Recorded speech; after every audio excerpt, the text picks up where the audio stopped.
right side. Light this bitch up.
This is my state, this is my team.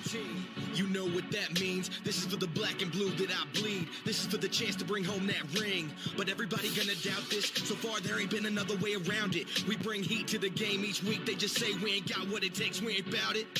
Well, y'all can just keep saying that we ain't gonna make it, but at the end of the day, this'll be the Panthers nation. You know, this ain't a game to us major players at every angle that you can think of. That's why you hate us. Get out the way of greatness. You can look at our faces and see the blood, sweat, and tears that it took to create this. Yeah, I know what you're thinking, but you can save it. Cause even on the darkest of days, you know we're always gonna find a way to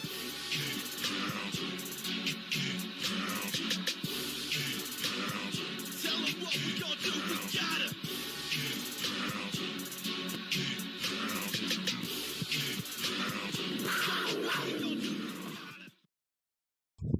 What's up, everybody? We are live. After a very, very challenging game here.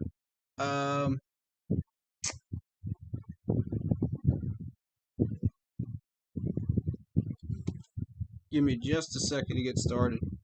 What is up, Keep Pounding Crew on Facebook and YouTube? Okay, we are live on both now, and we're about to get this thing rolling.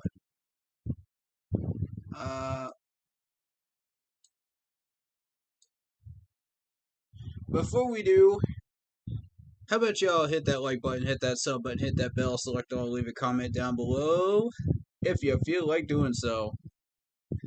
And go hit up that Facebook page, keep pounding in all caps, for in-game posts, opinions, polls, and just general opinions on and reactions to NFL news. Let's get into this train wreck of a game. I gotta tell you, it was a train wreck. It was absolutely a train wreck. Box score, and we'll see how ugly this really, really was, but, yeah, that was not fun for me, watching that. Shout out to Brigel Jenkins and Torian Harris in my Facebook chat. Sorry if I mispronounced your name. I do have a tendency to do that from time to time, so I apologize for that. But yeah, what we did was we fell right into the trap of the Eagles defense. I warned y'all this was going to happen if we were not careful, and sure enough, here it is. 21-18. I gotta change that Facebook title because I think I said 19 on it. But still, 21-18. That's not the result we were looking for, folks. Well, I told you that we might drop one of these two games, either against the Eagles or the Vikings, and I was right. So, I mean, does that take away our safety net game or no? For me, no, it doesn't. Because we're still looking at 10 wins. We could still fall back on one if we need to. I was fully expecting this to be a split in weeks 5 and 6. So I knew it was going to happen either this week or next week, where we fell into the trap. So let's get into the comments here. We got Dontrez Smalls watching on Facebook here. We got Adam Potter. And shout out to y'all, man. Appreciate y'all hanging out in the stream. I know nobody wants to hang out in one of my streams after a loss, but hey, we're going to go into detail. We're going to figure out exactly what's wrong with this team, and we're going to try to fix it. That's what we do here. You know, we don't just sulk on losses. We figure out what's going on with the team, and we try to fix it. So, comment from Torian Harris. O-line needs to do something like now, and I think PJ needs to start next week. All right, let's start with that O-line. I'm going to disregard that line about PJ because y'all already know how I feel about PJ. All right. I'm going to start with the offensive line, and then I'm going to get into Sam Darnold. And then we're going to work our way through the offense from there. And I'm going to tell you exactly what I saw. All right. First off, offensive line. John Miller was a major reason Sam had a lot of trouble back there.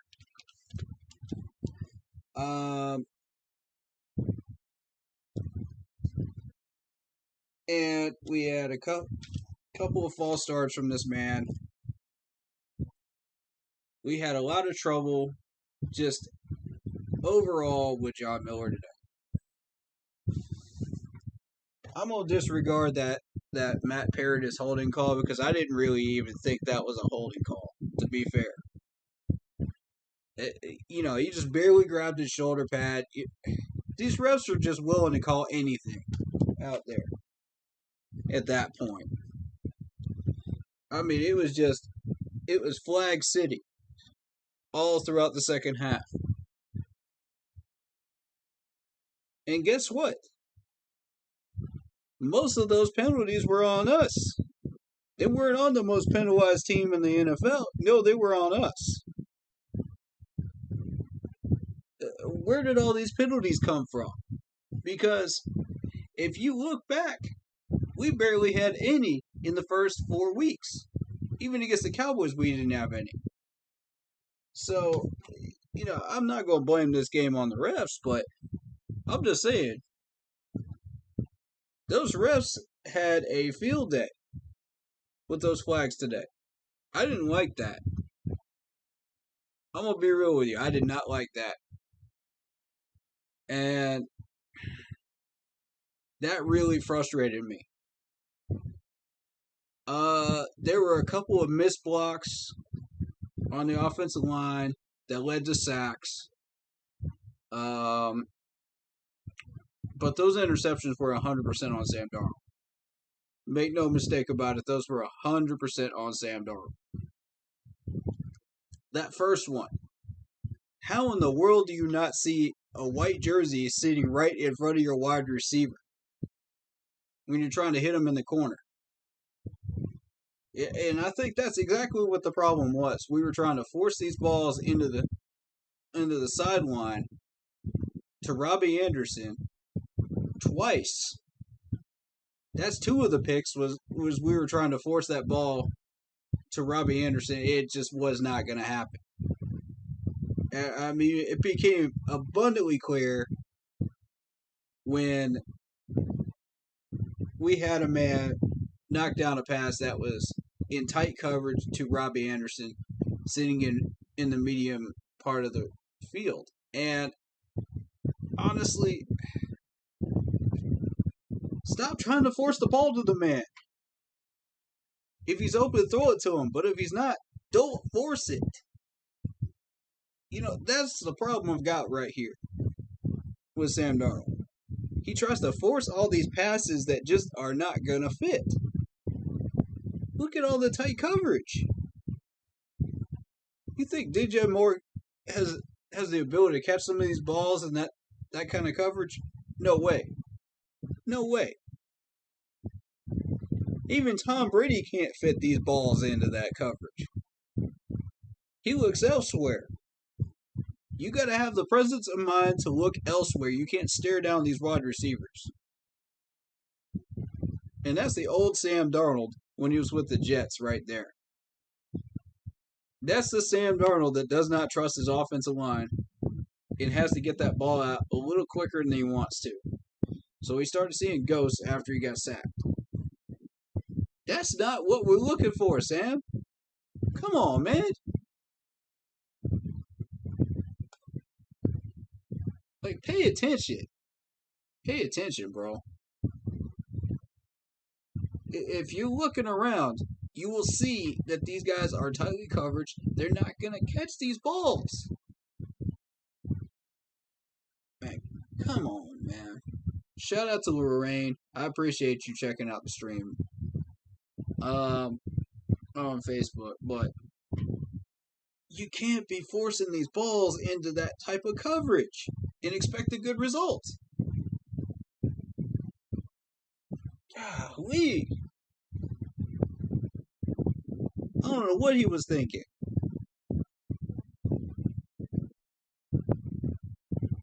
I mean, that's the result of not trusting your line.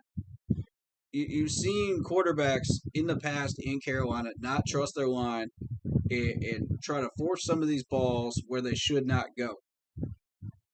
And this was just another case of it. And I warned y'all about that Eagles pass rush of those two defensive tackles, man.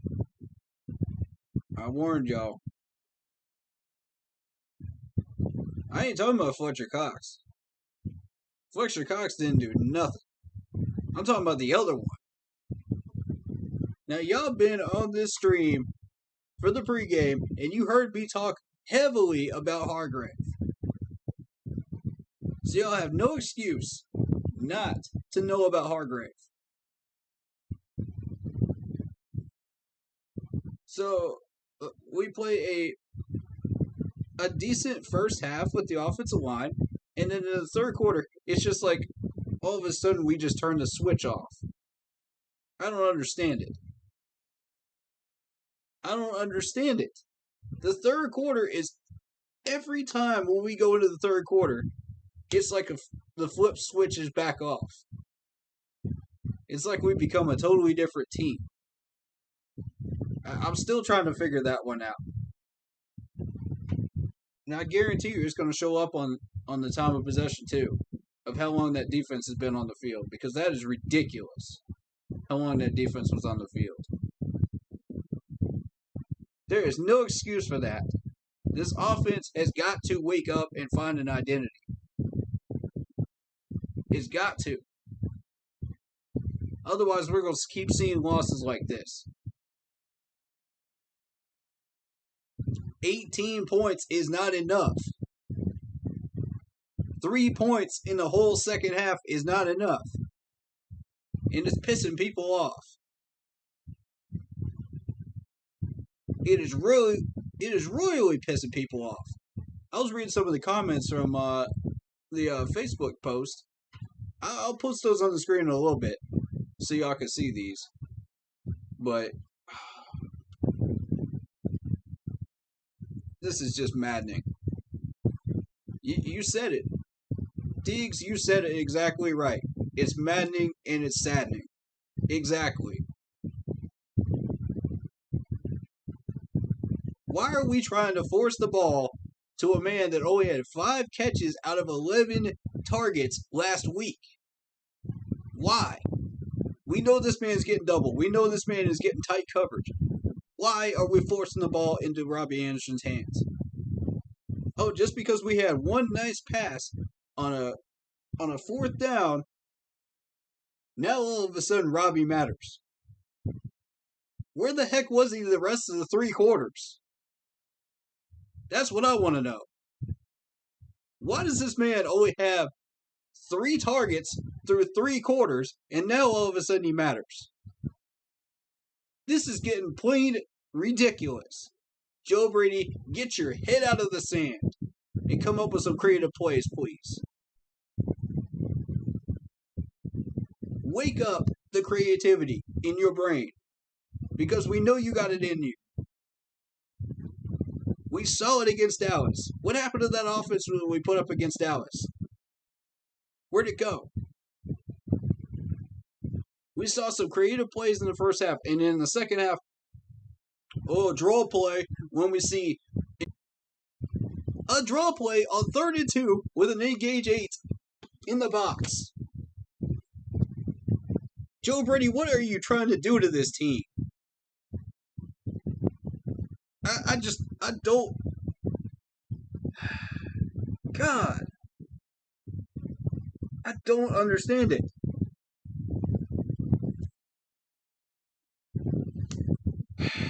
It's like a 180 flip coin. You know, you see the first half and you go, okay, we're doing all right. We're doing okay. We're doing fine. And then the second half, we're trash. We're awful. We're garbage. And then the defense has to clean it all up. Somehow, they got to try to clean it all up. Because of your stupid mistakes, Joe Brady. That man is settling again.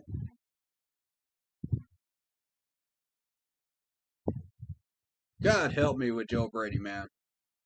God help me with Joe Brady. I'm getting so sick and tired of this, man. This is week 5. If we don't have an identity by week 6, we're in big trouble. I'm not happy with that. I'm not happy with it at all.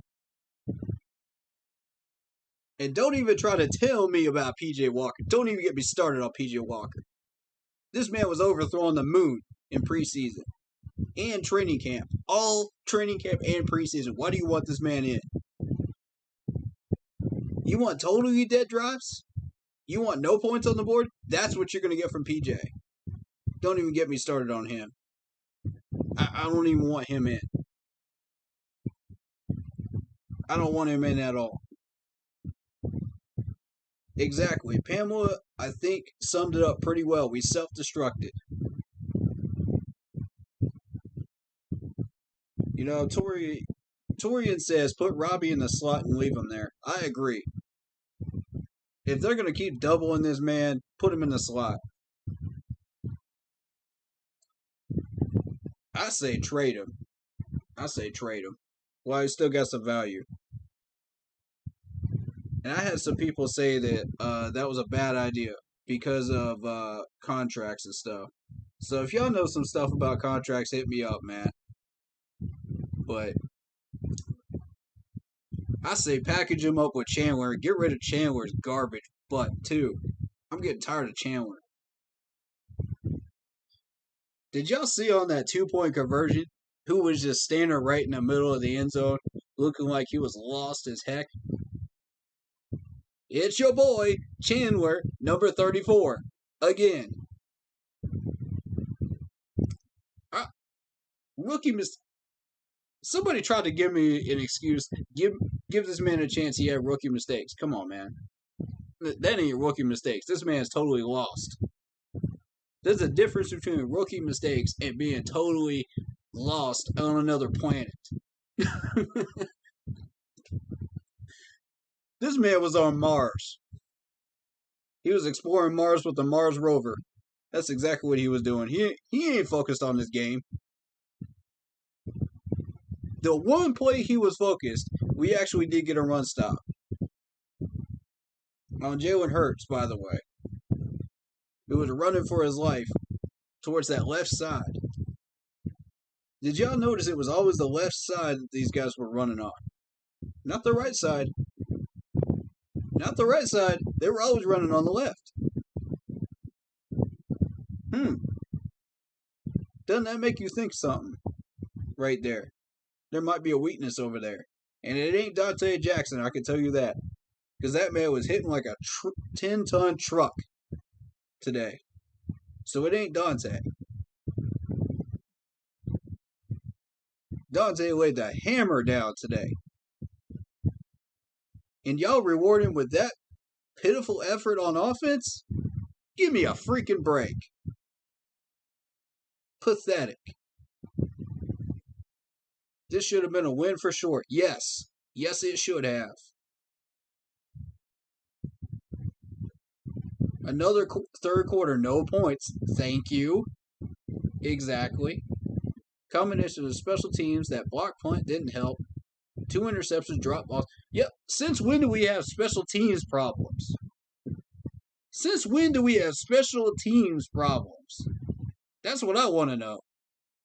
Where did that come from? For 4 games, we had 0 special teams problems, except for the kicker.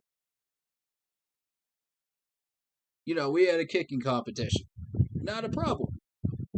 But all of a sudden, now we got block punts?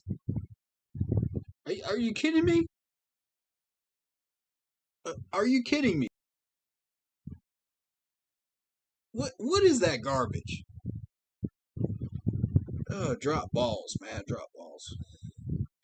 The Oshie, Joe Brady should have just bought LSU's playbook to Carolina because it's ridiculous. Exactly, man. That's exactly what I feel like he just did, though. He brought LSU's playbook, but you can't use a college playbook in the NFL. Urban Meyer's figuring that out right now. Up in Jacksonville, down in Jacksonville right now. It ain't working. You gotta try something else. You gotta get creative. This is the NFL, it ain't college. You got next level players doing next level things. We need to put up points all the way up until the 2-minute warning in the fourth. Thank you, Torian. Keep the foot on the gas pedal. Don't take it off. The second you take it off, that happens. That L happens. We get lazy, the defense is on the field too long, and then we get screwed. A freaking min, Torian. I'm with you on that one. 100%. Oh, God, man. Oh, and Chandler. Don't forget that stupid offsides penalty on Chandler when he was going in for a blitz. If you're going to make that man blitz, at least teach him how to do snap counts. Please. Please teach him how to do snap counts because that man was a whole second ahead of the snap count. A whole second. And it gave the Eagles a free first down. We could have stopped them right there.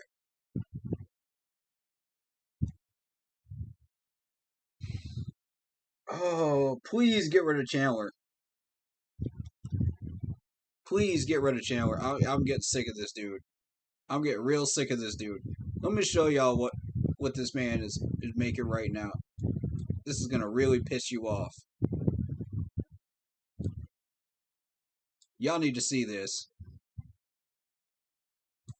Y'all need to see this, man.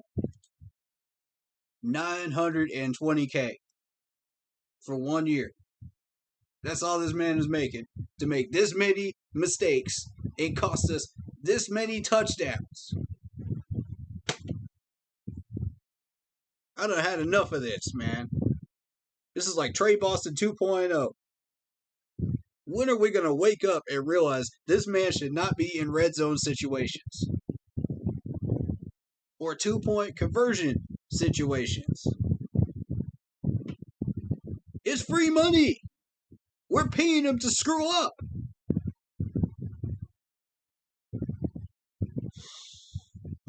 At least Trey Boston put up at least half a decent season. You knew what to expect from Trey Boston.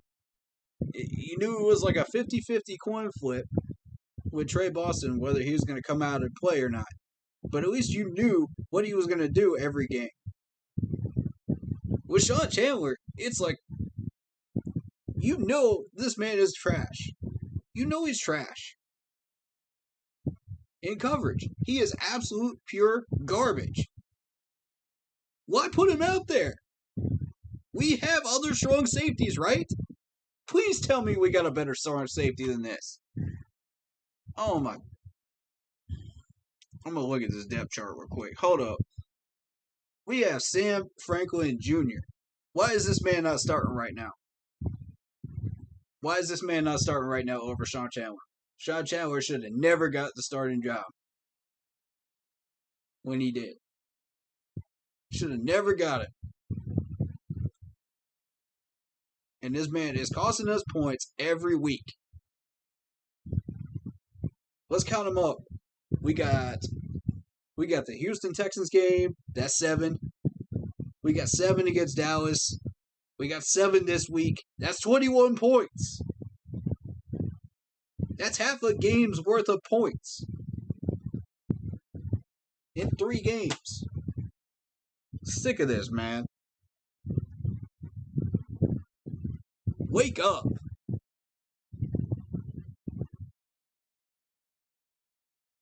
This is just plumb ridiculous.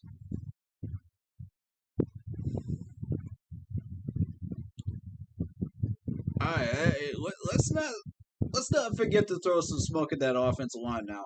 Come on now. Let's not forget to throw some smoke. Dennis Daly, 2 missed blocks today. I'm telling y'all, man. Our guards were garbage today. Garbage. In clutch situations in the second half. I'd rather have Deontay Brown out there. I'd rather have a rookie out there than that trash.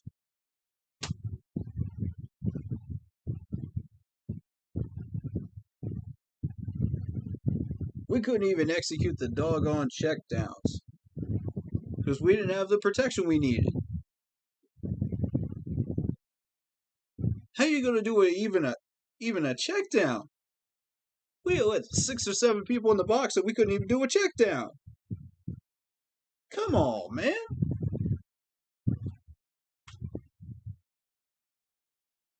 Come on now. This is getting ridiculous. I don't know why. Let's just see how many catches Robbie had today. I gotta know. I gotta know before we even go any further. 7 targets, 2 catches, 30 yards. Trade this man right now. I'm done. I'm done. I'm done. We need a better wide receiver. He had 5 catches for 11 targets last week. And then 5 catches total before that in 3 games. That's not going to get it done.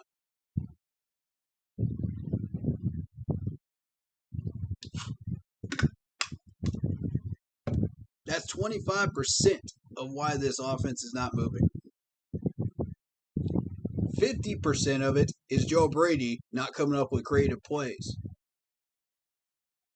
And the other 25% is the offensive linemen, who I thought were okay up until this game. Yeah, and I did say that these guys would get exposed today. If there were any cracks, they would get exposed today. So now we know where the cracks are. Alright? We know it's John Miller. We know it's Dennis Daly. And, I'm going to give Matt Paradis a pass on that holding call. I'm going to give him a pass. That wasn't a holding call, in my opinion.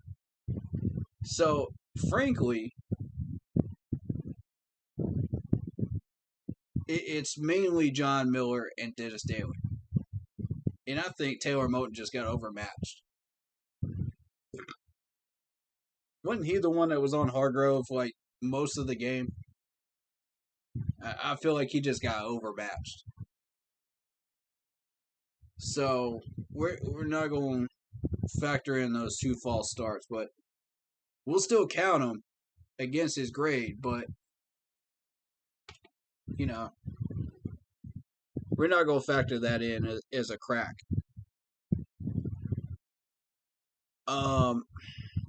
Because we did see him struggle against Dallas, but we didn't see him struggle before that. All right, so guard position is where we got our problem, right? We got Dennis Daly subbing in at left guard. The starter is out. I think it was Eflin, and I think he's on IR. That's what I think we're looking at here.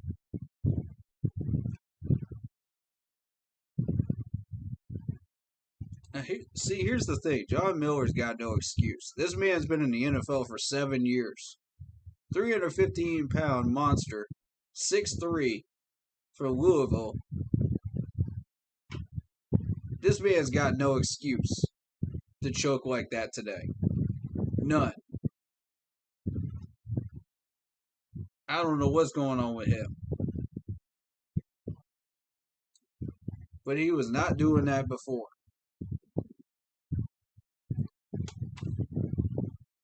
The rookie offensive lineman needs to start anyway. I don't know about that. I don't know that Deontay is ready. That's my thing. I don't know that he's ready to start this year. You know, when you typically draft an offensive lineman, you usually want to develop them for about a year, and then if you need to start them, then you start them. But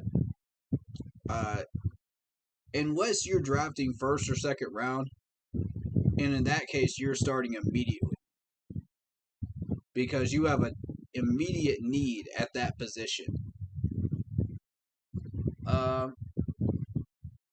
And my thing is, we don't have an immediate need at guard until now. Now we got a problem. At first, we were all happy with Dennis Daly. We didn't have a problem with him. Now, all of a sudden, that's 2 missed blocks and 2 sacks. Come on, man. What in the world happened? How many times did this man get sacked? Hold up. I'm going to check the sack totals real quick. Yeah, it's 3 sacks. So 1 by Fletcher Cox. I warned y'all about that. Hargrave, I mean. And then Sweat. I warned y'all about all 3 of them, didn't I? I warned y'all about all 3 of them.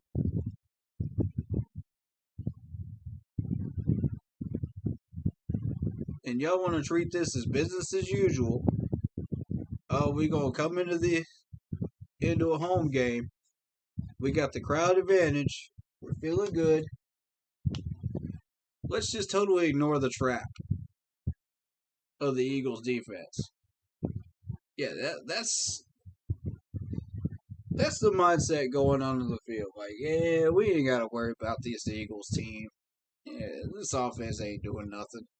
It ain't the offense that did something. It's the Eagles defense. I told y'all this was a trap game.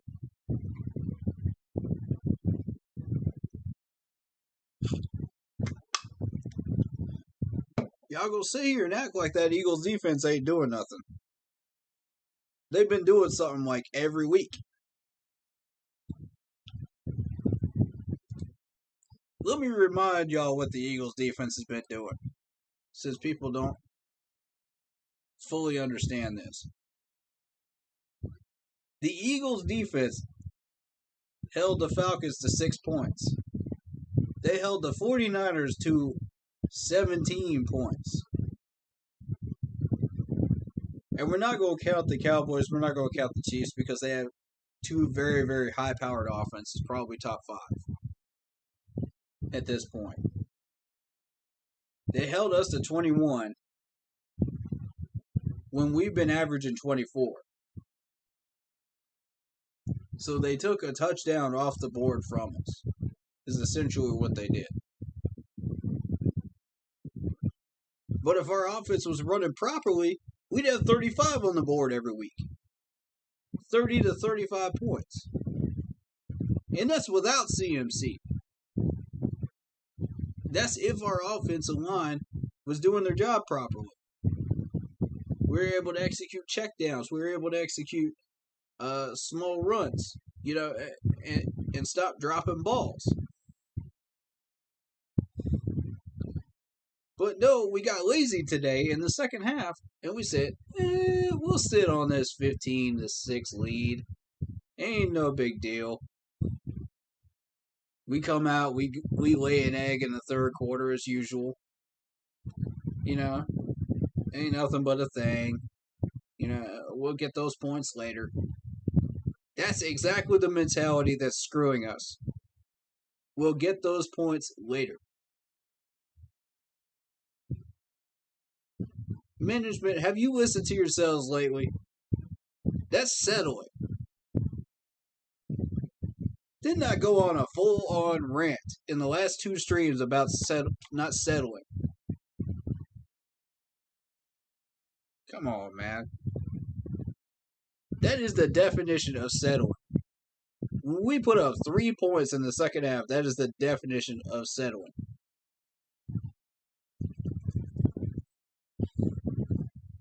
Who do you think we could trade Robbie for? I don't know, man. I don't know. There's got to be somebody out there willing to move a wide receiver. You could have Chandler for free. You could have Chandler for free. I don't even want a draft pick for that clown.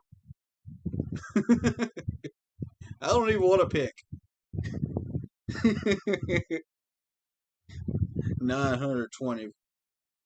Man, come on. 920K for 1 year. What in the world? That's some nonsense. Alright, so just kept David Moore. Yeah, I feel like I agree with that. I agree with that right there. While we're at it, let's see how much Robbie's making. Let's see his contract real quick. I need to see this. I need to see how much we're being robbed right now.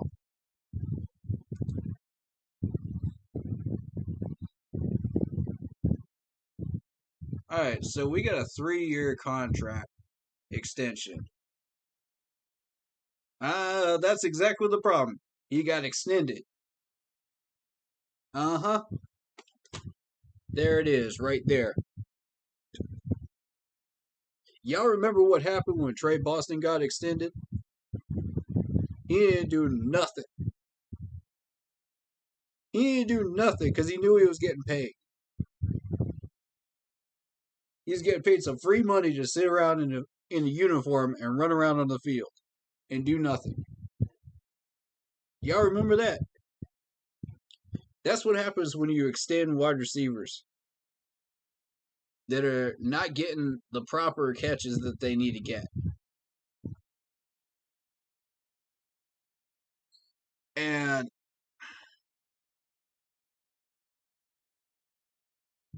no, we don't need to find any random receiver. We need to find a better receiver. That's what we need to find. Robbie's above average. So you need to find somebody that's above average at least if you're going to trade Robbie.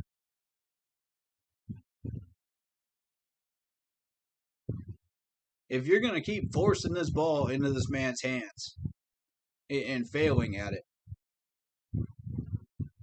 there's something wrong.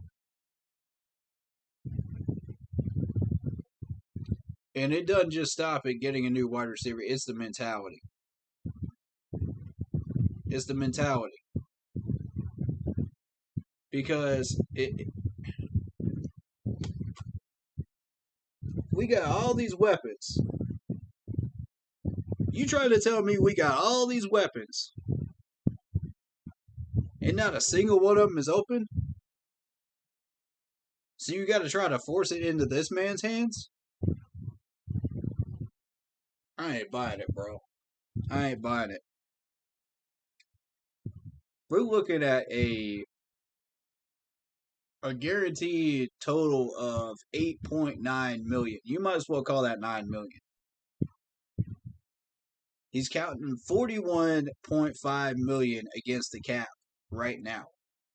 3-year deal through 2023. His base salary is $19.8 million for 3 years. Prorated bonus, I don't even know what a prorated bonus is. I ain't gonna mess with that. Roster bonus, $5.8 million. Workout bonus, I don't even know why we're giving this man a workout bonus. You know, why is a workout bonus even there? Why is that even a call? You gonna give these people money for just working out? Shoot, man. Give me $400K for signing up to a gym and working out. I'm in the wrong business, dog. Golly. 400K on that foolishness right there. Out of that total 41.5. You gotta be kidding me, bro. Come on. So, dead money and cap savings, we can't even do anything with this man until 2023. Otherwise, it's going to count against our cap. $15.6 million if we do something this year.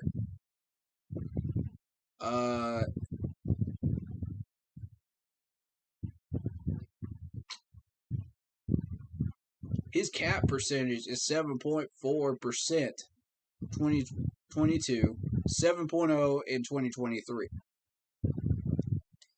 So, the person that said that we can't trade him is correct. And I believe it was Kevin Avery, if I'm not mistaken. But I gotta disagree with my man Kevin on the rookie mistakes of Chandler, man. Rookie mistakes. You can only use that excuse for so long before you have to start calling him trash. 5 games in, he's cost us 21 points. Yeah, he's trash.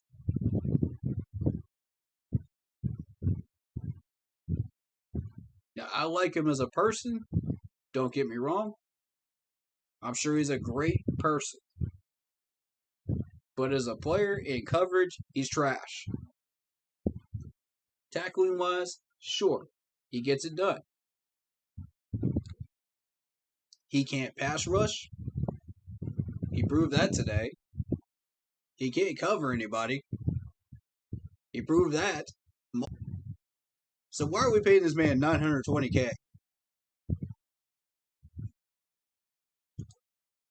Why are we not cutting this man right now and going after somebody on the free agent list?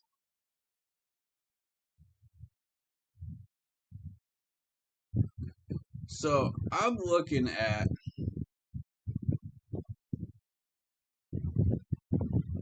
what I need to see is who the current strong safeties are out there. Because that's going to tell us what we can and cannot do.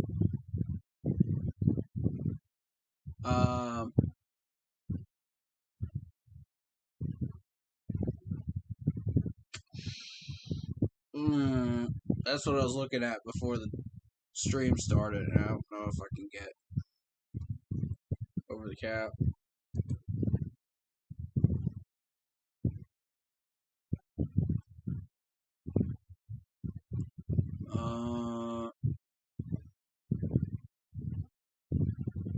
2022. See, we need this year's. We need this year's. That's the thing. I want the current list. I don't want a list for next year. I don't want all these former players on that list that have retired and crap and gotten signed. I want the current one.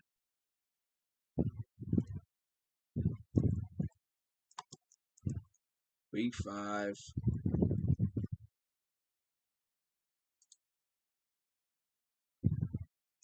Alright, Walter Football. That's the one we want.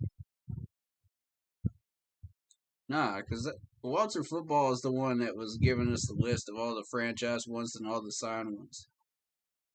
Let's see. NFL free PFF grades. I don't want PFF grades. I want the list. Marshall needs to start over Robbie. He showed a few flashes. Absolutely.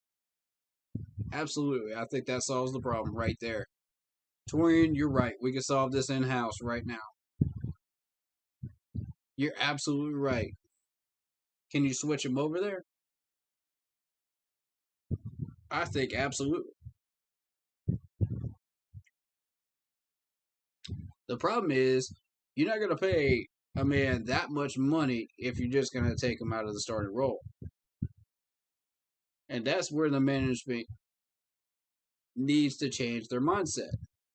Because if you're just going to be focused on how much you're paying a man to play, you got the wrong mindset right out of the gate.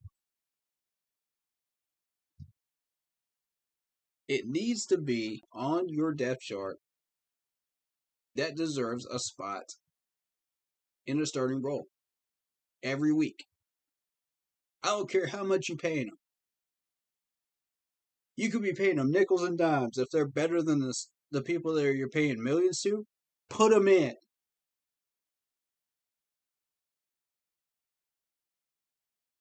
Money don't make no difference to me. Do you want to win or do you want to keep your money management figured out? Here's a clue. Winning brings in money. Some of these managements don't understand that. And I know Scott Fitterer does.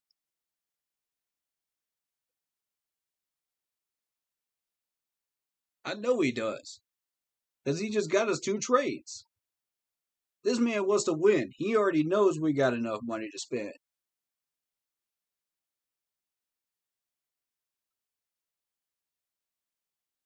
So why are we sitting here acting like we can't find somebody better than Chandler?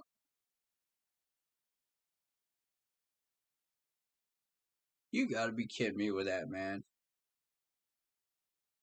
Alright, let's see. What free agent safeties are still available? Alright. Trey Boston is still out there, by the way. Quentin Dix. I didn't know they moved him to strong safety, though.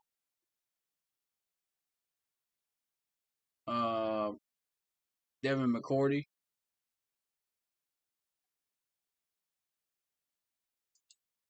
That's all the expensive ones, though. Trade for Jamal Adams. Okay. Let me check his contract real quick.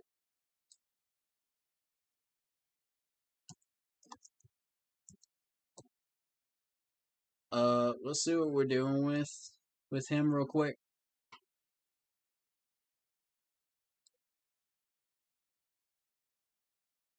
Okay. We're doing $48 million through 2025. He just signed an extension.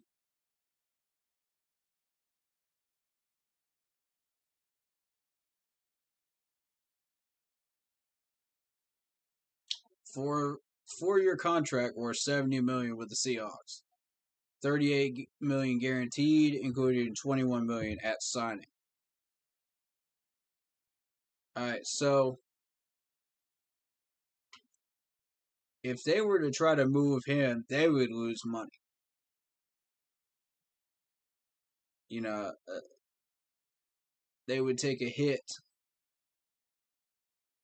in any of the next 3 years. Uh, that's the thing. I don't know, man.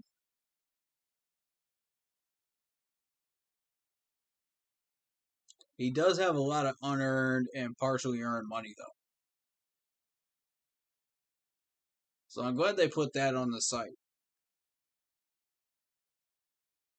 Uh, I don't know.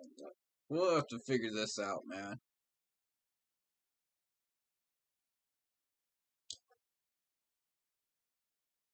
But Rodney McLeod, Von Bell is out there. Jimmy Ward, Trey Boston's still out there. Demarius Randall. I don't remember them moving Clinton Dix to safety, but I guess they did. Devin McCourty's out there. We just made a trade for a Patriots player. Why not? The problem is, it's a $9.5 million salary. So you got Anthony Harris for the $3 million, Justin Simmons $2 million on his last contract.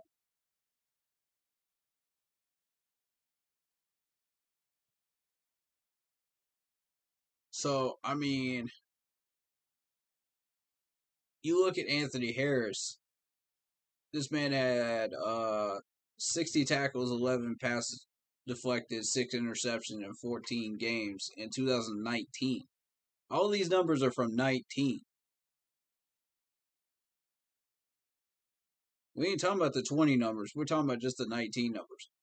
So Justin Simmons comes in with 93 tackles, 15 passes deflected, 4 interceptions in 16 games. So I mean, he's been healthy.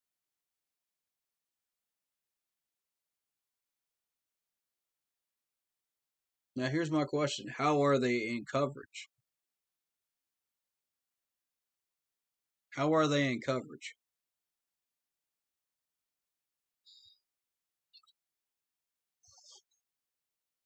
Ugh, excuse me. Um,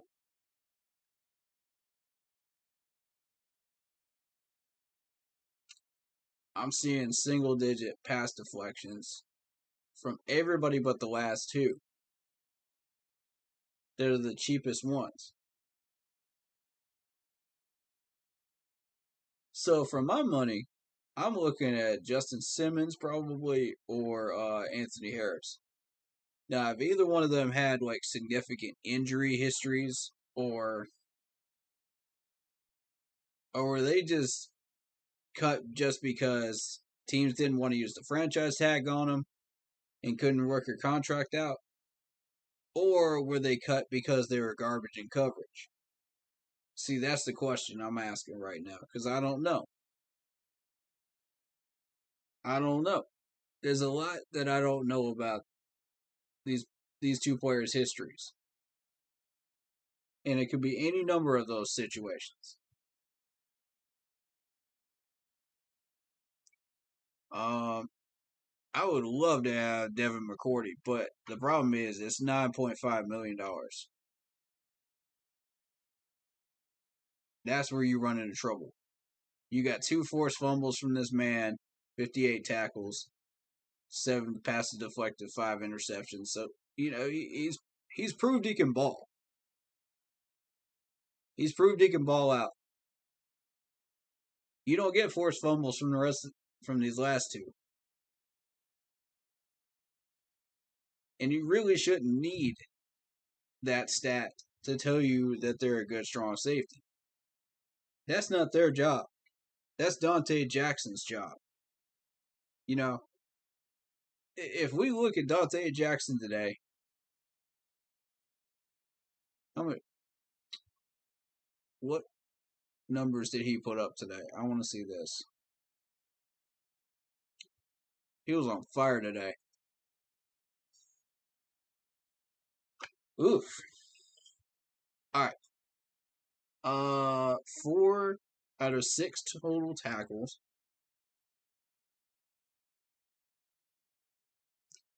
This man put up 1 interception, 1 pass deflection, and a forced fumble. I mean, what more are you going to ask of Dante Jackson? This is our fumble creator right here. This is our interception ball hawk creator. You got Jeremy Chin with the fumble recovery. He was making some noise today, too. Jermaine Carter with the pass deflection. Derek Brown with the pass deflection as well. You know. And AJ showed up today. You know, so our corners are making some noise right now. As they should. The thing is, when you go looking at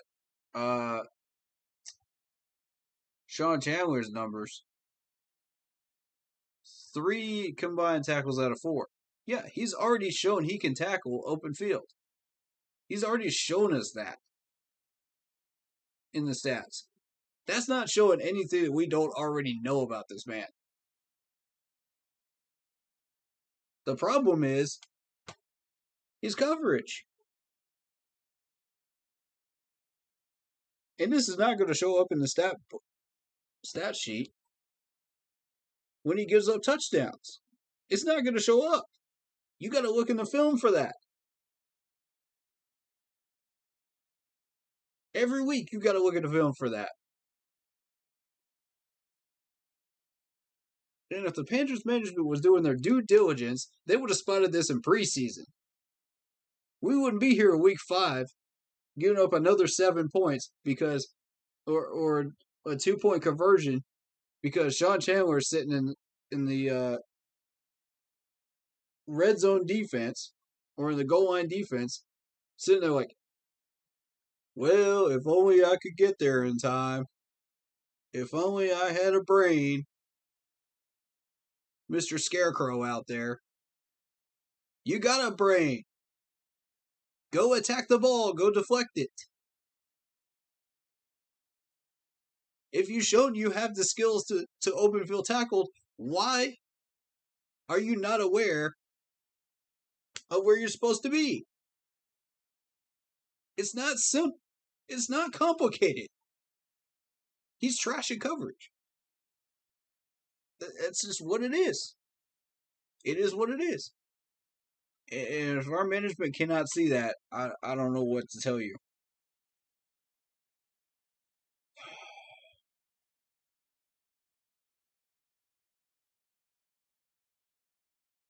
Lord have mercy. John Miller and Sean Chandler were the reason we were not up 18-3 at halftime. I'm going to tell you that right now. Both of them together were the reason we were not up 18-3. If John Miller had not had that false start and screwed us up, that drive would have continued. Now, who knows if we would have ended up on defense after we put up our 3. But I'm going to tell you this right now. If you want Sean Chandler to blitz, it's not going to happen. It's just not going to happen. You want him in there for run stopping, fine. But don't blitz him. That's not his job. If that's what you expect him to do, that is not his job. He's a strong safety for a reason. Put him back there. Don't put him on the line where he can't be helpful unless you're absolutely 85% sure it's going to be a run. Then you put him up there.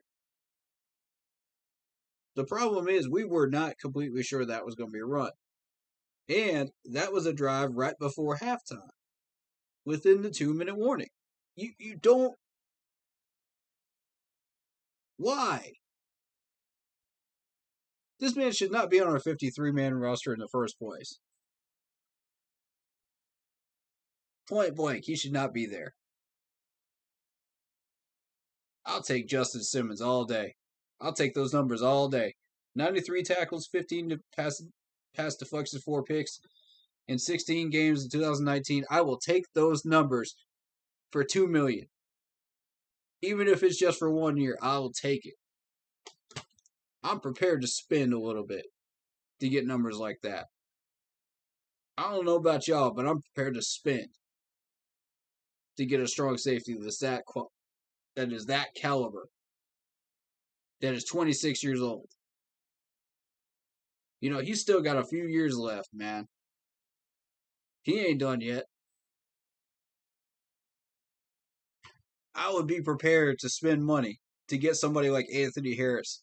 60 tackles, 11 pass deflections, 6 picks in 14 games. $3 million. I would be prepared to spend that. Whatever it takes to get us a win. A winning season. We are this close to a 10-win season. The first time we have ever crossed that threshold in the last 5 to 6 years. And you're going to tell me you're happy settling with a man that's given up 21 points on us? Plus a 2-point conversion? This is what you're happy settling with?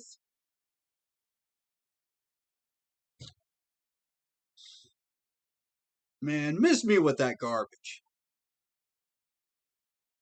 Miss me completely with that garbage. I don't understand. This is the reason we're in the L column right now. It's because we cannot get ourselves back together. It's like Humpty Dumpty. We can't put ourselves back together again right now. It's going to take another week.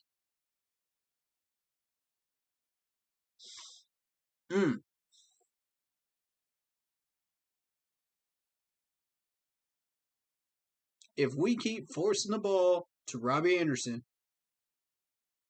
it's not going to end well. If we keep putting Sean Chandler out there, it's not going to end well.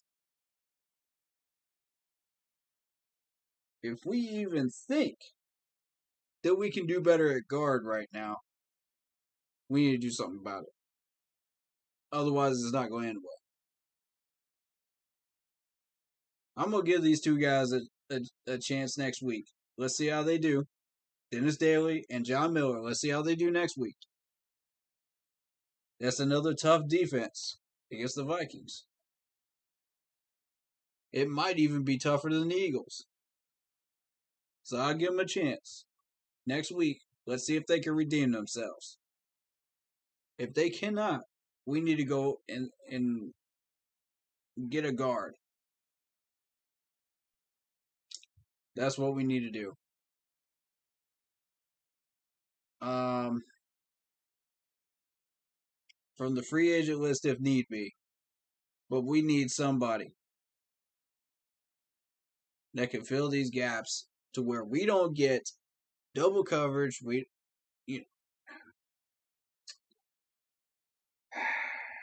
on, man. It's the point where we don't get pass rushed into infinity.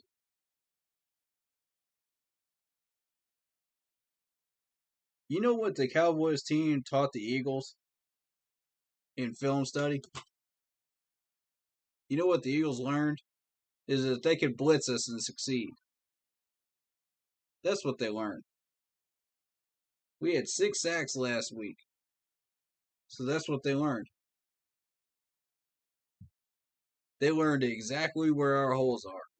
And it's Dennis Daly and it's John Miller. It's not Cameron Irvin like we thought it was. So,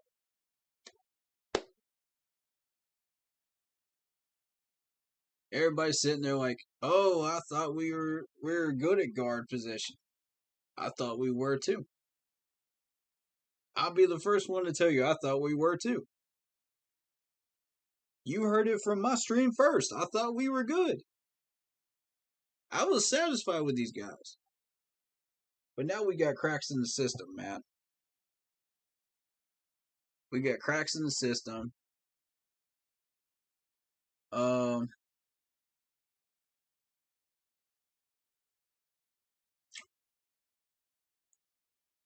but yeah, I agree with Torian. We need to put Terrace Marshall Jr. in and use Robbie as kind of an off and on guy. I don't care how much we're paying him right now because we are not getting our money's worth.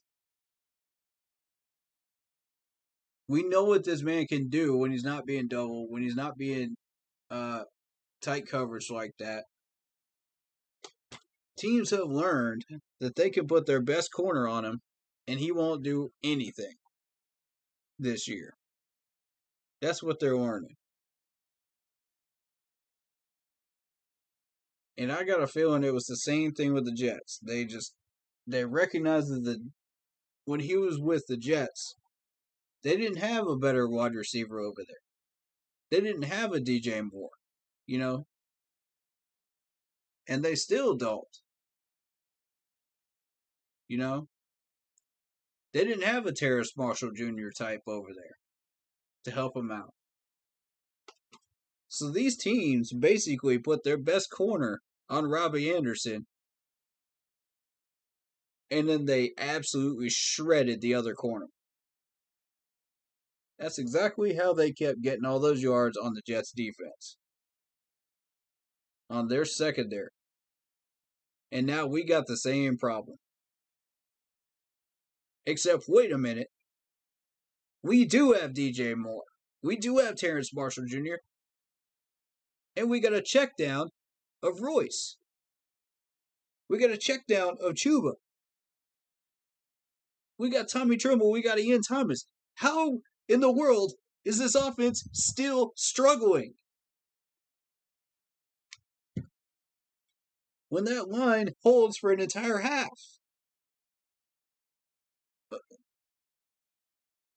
Did y'all eat like a gigantic bucket of KFC in the locker room at halftime? Is that what happened? Like, I don't get it. Did somebody...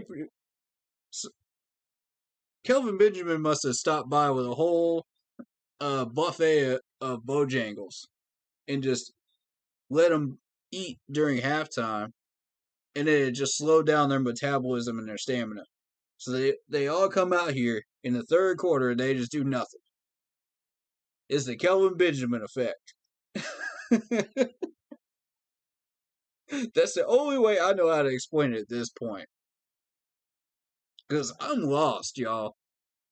I'm lost how we have this many weapons. And this was even when we had CMC too. And we were still choking in the third quarter on offense. Our defense was on the field for 10 minutes during the third quarter again. I guarantee you when I check the numbers. Hold up. I'm about to check it. I'm about to make sure. Before I run my mouth here. Yup, 9 minutes. Sure enough, 9 minutes.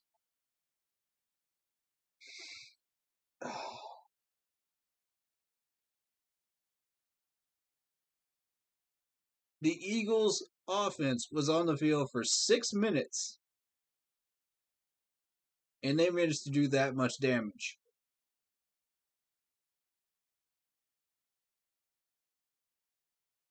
This ain't cool, y'all. This has got to change.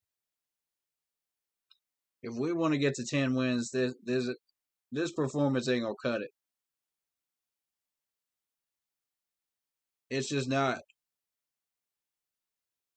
If Sam Darnold can get off 37 attempts, it don't matter how many completions he gets. If he can at least get off 37 attempts, that shows you it's not the O-line. That's the problem. He got 21 of 37. Sam Darnold is not the problem. It's Joe Brady not coming up with creative plays, not getting these wide receivers open enough. We need a new OC. That's what we need. We need a new OC. We need fresh blood. I think that's what needs to happen. The problem is you can't just change OCs in the middle of a season. So, I mean, I've seen it done, but it's not practical.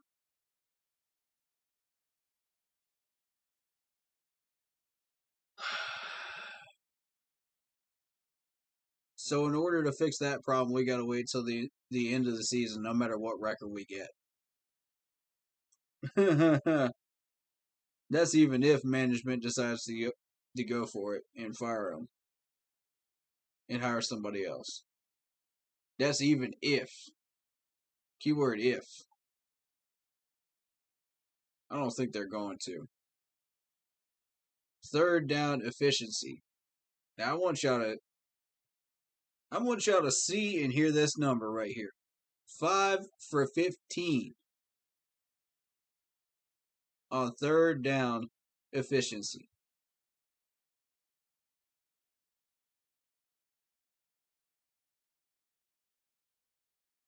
That's not going to get it done.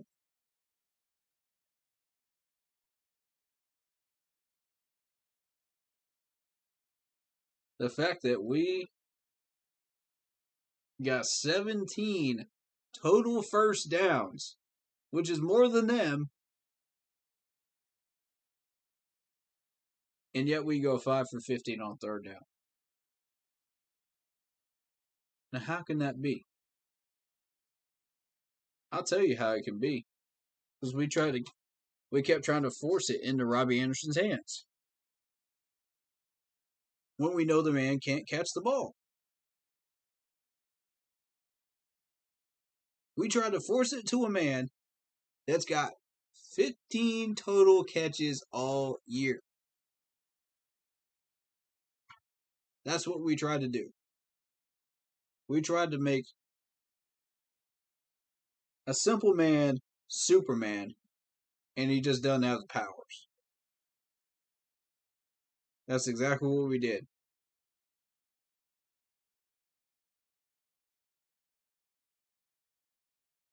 You can't do it. You can't do it. It's not possible. He's got to have the abilities in order for you to use him properly. And when he's being doubled, when he's being stuck on an island, 1-on-1, close coverage, he ain't going to show those abilities to you. You got to look somewhere else. That's where Sam needs to start using his brain. And it's like, during the third quarter, Sam's brain just clicks off. It's like it doesn't exist. Either that or Joe Brady's. I think it's both.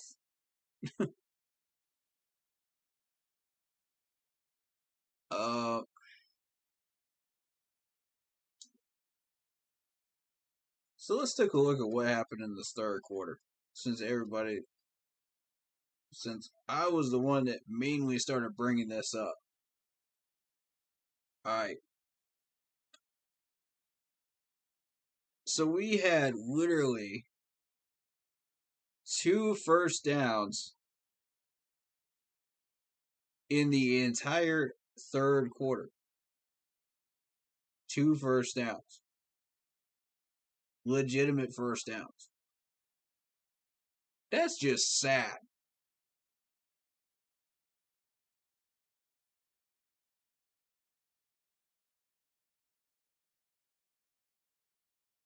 And when it has to be Chuba Hubbard that gets him, that's when you know we're screwed.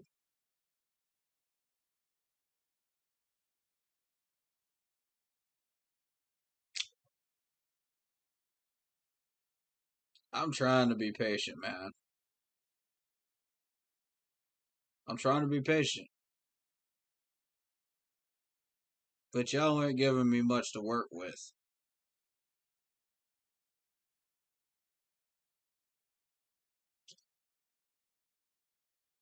So, fourth quarter, the defense stays on the field for 8 minutes and 54 seconds. Again, way too long. Way too long.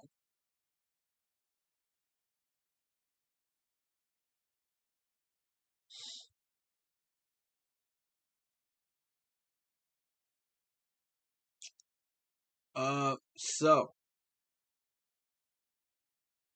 I don't know where these special teams problems came from. That's another thing. That's another mystery on my plate right now that I'm trying to figure out. Like, since when do we have special teams problems? Chase Blackburn better get on that, man. I'm telling you.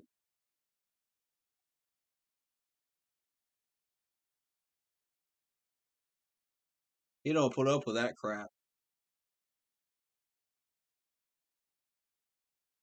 Alright, so in this whole entire game, both teams combined had 200 total yards rushing. That's it. Nobody ran the ball at all in this game.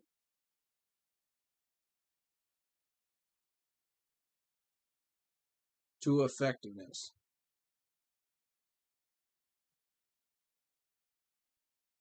We had 109. And 109 is if you follow it up with passing. Problem is, ladies and gentlemen, Sam Darnold goes 21 for 37, 177 yards. He didn't even pass 200 yards passing today. Not even 200 yards. And we're supposed to run our offense through that? Not a chance. Tommy Tremble with the one touchdown. But I mean, alright, so let's kind of browse through the wide receiver numbers here. We got Tommy Tremble 2 for 4 out of targets, catches for targets. Terrace Marshall 2 for 3. We got Ian Thomas 4 for 5. We got 5 for 6 for Chuba Hubbard, 5 for 7 DJ Moore. And that's not even counting the touchdown from Tommy Tremble. And then we got 2 for 7 Robbie Anderson. Tell me what number does not belong here.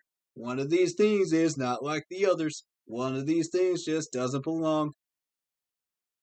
I wonder.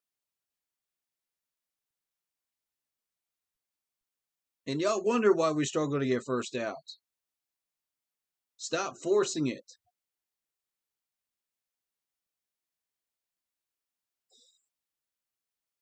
This type of stuff does show up in stats.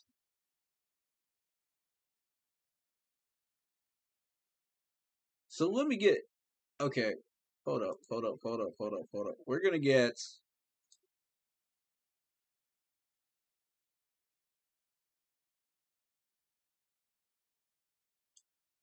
Is it even possible?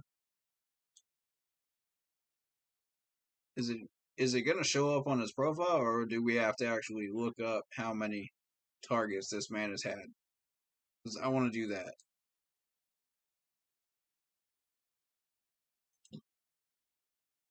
Catches for target. All right, so Robbie Anderson's had 12 total catches for 179 yards, 14.9 average. Everybody looks at the average and they go, whoa, Robbie Anderson's back at it again. But you see the 179 yards and the one touchdown and 12 catching, you go, whoa, wait a minute. What?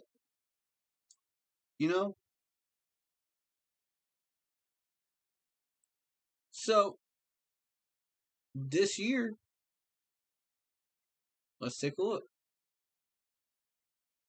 They didn't show how many times he's been targeted on the main website.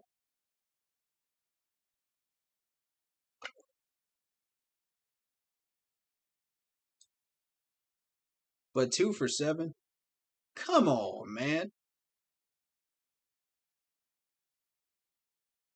Throw the ball to Terrace Marshall. Throw it to Trimble. Throw it to even Royce Freeman. And you'll at least get some yards out of the play. But every time you try to force it to Robbie, it never ends well.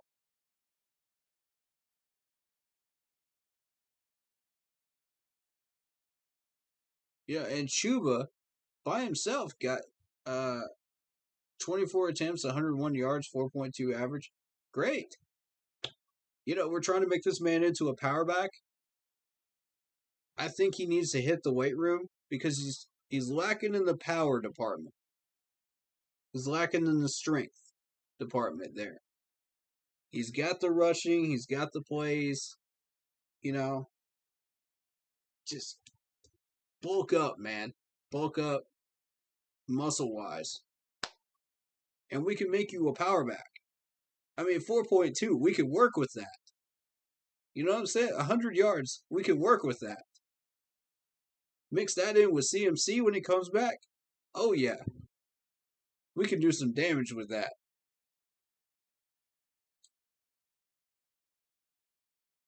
But we keep trying to force it into the man's hands.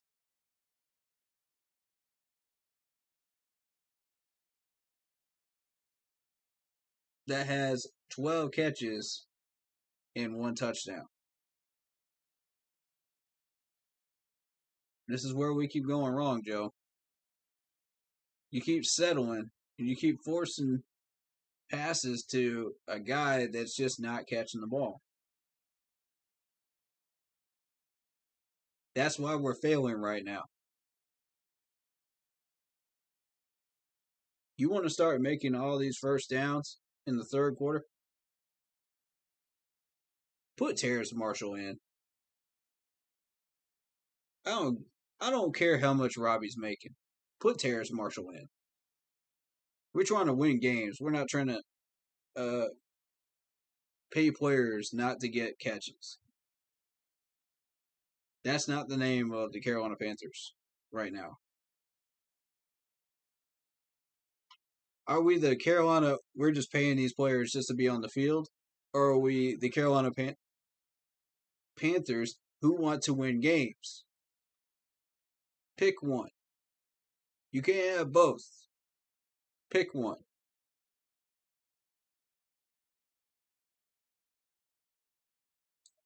Because if I'm going to sit here and watch a team like this and invest money in a team like this, I want some wins.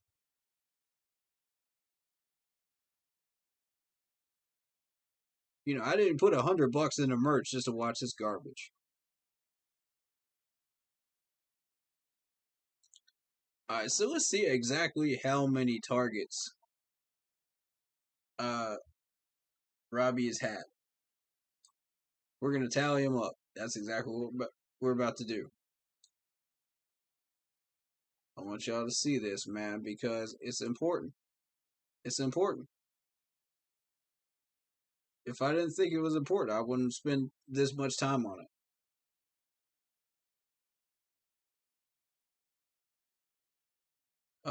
Let's see. We're going to pull up all these box scores. Hold up. Give me a minute.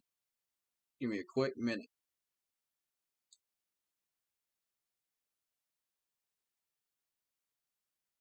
And then this one. And then one more.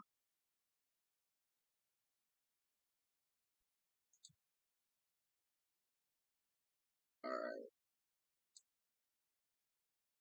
So we're going to go through each one. We're going to tally up how many targets this man's had versus catches. We know he's got 12 catches. All right. That's 3 targets. That's the Jets game.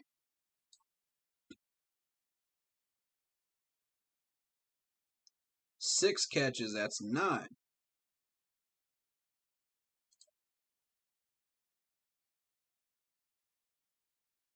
Against the Texans.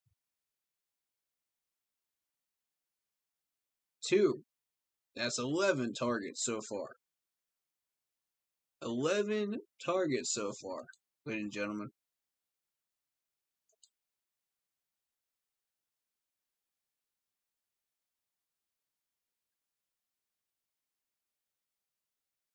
And then another 11 makes it 22 against the Cowboys.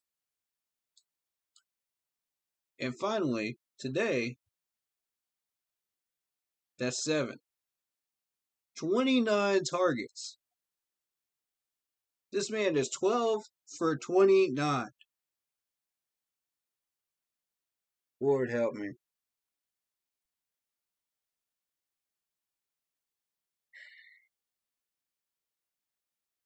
Are y'all starting to see now what I'm talking about?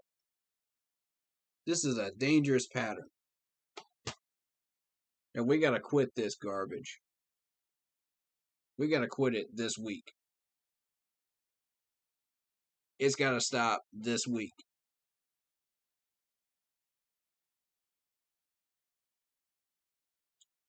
Y'all can throw the ball to him about 3 or 4 times in a game. That's fine.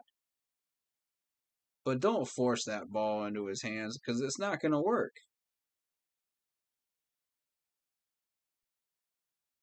You know, it's like leading a horse to water. You can lead him to water, but you can't make him drink. You can't make him catch the ball if he doesn't have the ability to catch the ball. You can't make the horse drink if the horse is not thirsty. You know what I'm saying? If the horse ain't thirsty, he ain't gonna drink. He ain't gonna drink. It's that simple.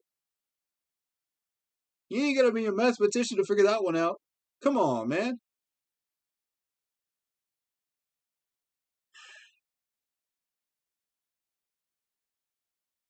Joe, man, I keep telling y'all, man, quit settling. That's what's making me mad.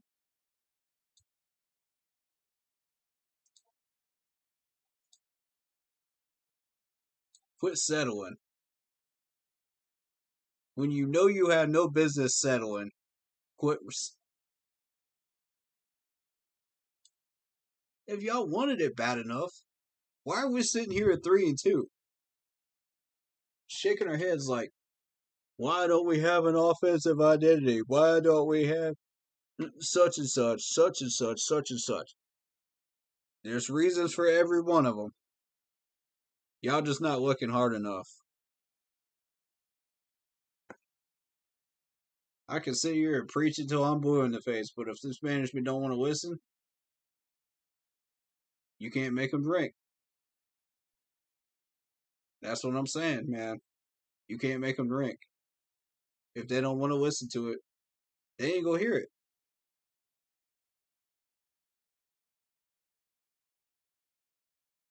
Nine penalties for 69 yards. Okay, take away that holding call on Paradis. That's 8 penalties for 59 yards. That's still too much. There were a couple of those that were questionable. That I just felt like the refs were just throwing on us just because they could.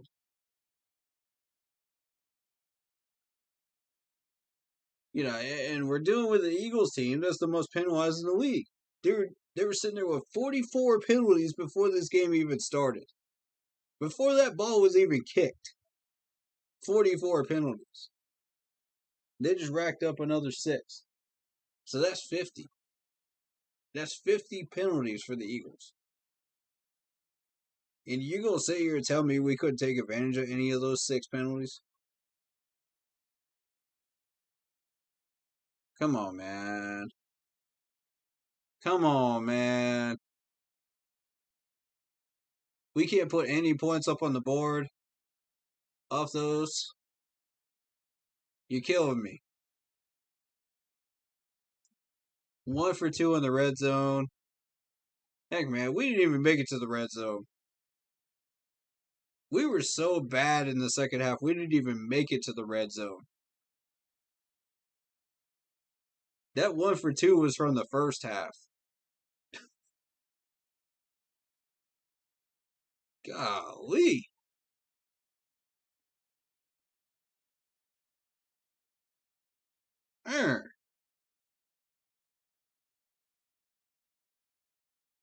I'm not even believing that, man.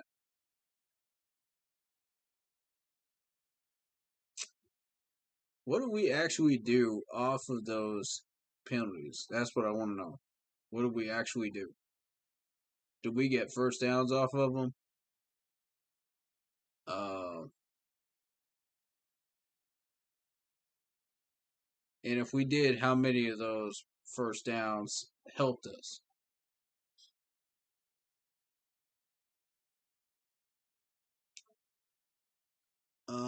Okay. I'm not seeing it on here, but again, that's only page 3. So it might be down further. Um, mm-mm. Sam's gonna sit back in the pocket and throw 3 picks, though. That didn't help. That certainly did not help. And he saw one of the defenders. That's what baffles me, man. You're gonna see one of the defenders sitting right in front of your wide receiver. You're still gonna try to force it to the outside. 2, guess who? Number 11, our favorite wide receiver, who only has 12 catches. And you go underthrow it without even being pressured. I don't. Sam, if you want me to defend you, I can't on this one, man. I can't. You weren't even being pressured, man. What in the world was that?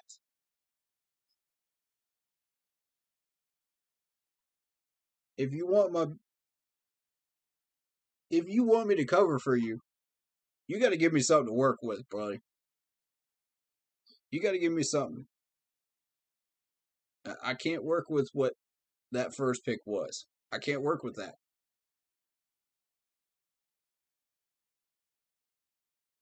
If you want me to stop throwing you under the bridge, you got to give me something. I can't sit here and act like I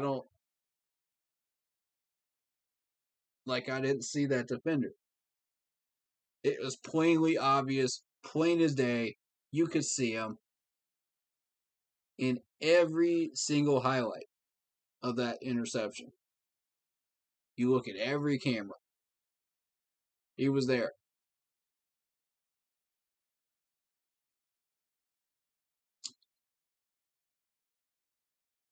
Not to mention, we got to come up with more creative routes.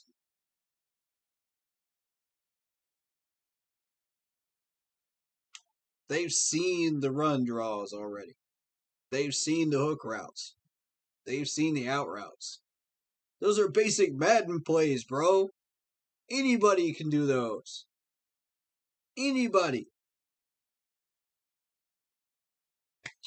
Even a first time Madden player could throw those.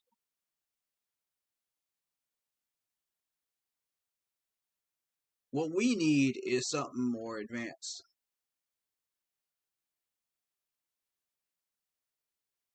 I'm starting to wonder if Joe Brady's got it in. I'm starting to wonder. He's starting to make me question it, bro.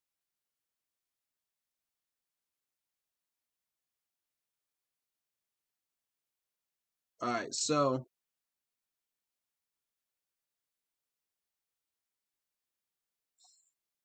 David Screw says this game makes me sick. Defense showed up, but O-line and Darnold let me down. The offense was so awful. Plus, it was my birthday game. I'm so sorry, dude, that you had that happen on your birthday. You know, go celebrate the rest of it Go enjoy the rest of it, man. Instead of sulking in here with us. You ain't gotta be here, man. Let me do the sulking for you, bro. I've done enough of it, and I've done enough ranting for this stream. Just in the first hour and a half. To make up for you, man. You know it. Come on, bro.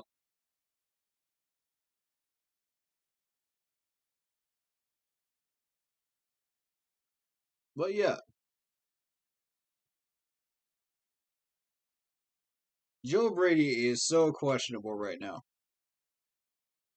I got it.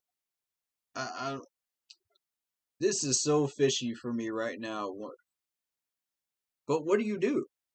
You can't just drop an offensive coordinator right 5 games in. That's the problem. I mean, you've seen what happens when that happens, dude. Like the assistant offensive coordinator comes in, or somebody from the staff comes in, and then they. You rarely ever see an assistant offensive coordinator do well when you sub them in at this point in the season as a coordinator. So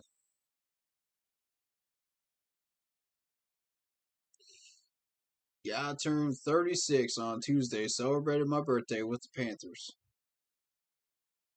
I just wish we could have got you a victory, man. To celebrate it correctly. Celebrate it properly. Here I had Sweet Caroline on tap. I was ready to go. I had it queued up, folks. As soon as I saw that fourth quarter, I immediately got rid of that off my laptop. I was just like, nope. Nope. That's off my browser now. We ain't winning. Not after that third quarter, we ain't winning. We all already knew what was going to happen. When we started seeing those flags start flying, those refs hate us, man. Every time we start playing well, here comes the referees out of the gate. They're throwing flags every which way, left and right, left and right. We're doing the refs' laundry tonight, folks. Come on, man. And I guarantee you those flags were not for the Eagles.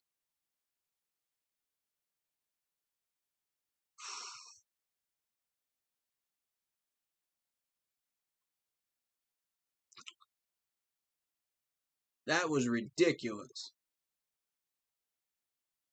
Every time we start playing well, the refs come out in force. They can't stand it.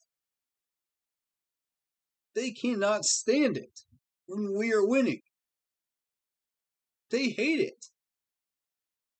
Look at this, 15-6 lead at halftime. That should have been 18-3. Regardless, those refs just hate us.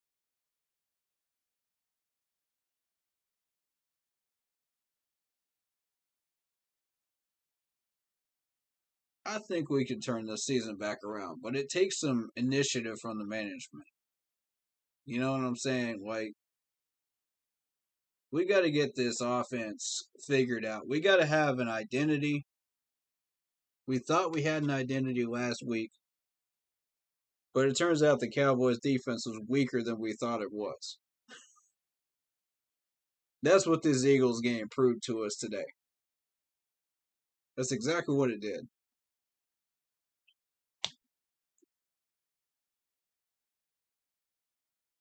And the lack of identity with this many weapons is ridiculous. That should not happen. 5 games in, who are we? Who are we? Is this team a competitor? Are we settling and accepting that we can't get 10 wins? Is that what our offense is? Who are we?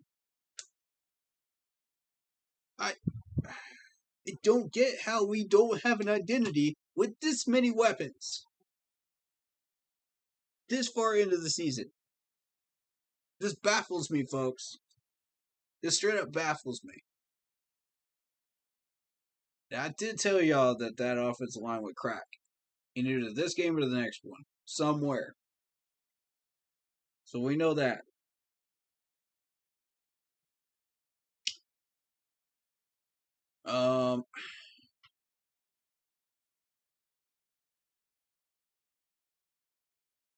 Ball possession and drive chart. Okay. So let's see. Punt, kickoff, punt, kickoff, fumble, interception, punt, kickoff, on downs, and then a kickoff. That safety was a gift.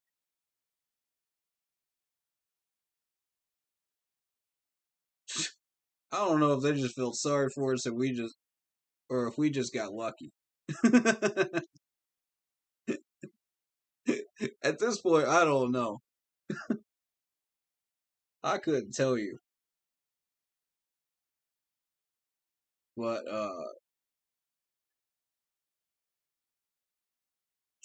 Dante Jackson showed up though. You know, this defense is for real. Even though we lost, we still only gave up 21 points.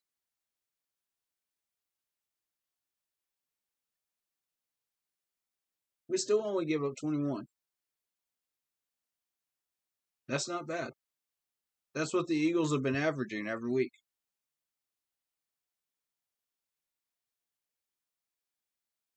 Now that should be a little bit less. That should be about 14 to 17 if our offense had been doing their job properly.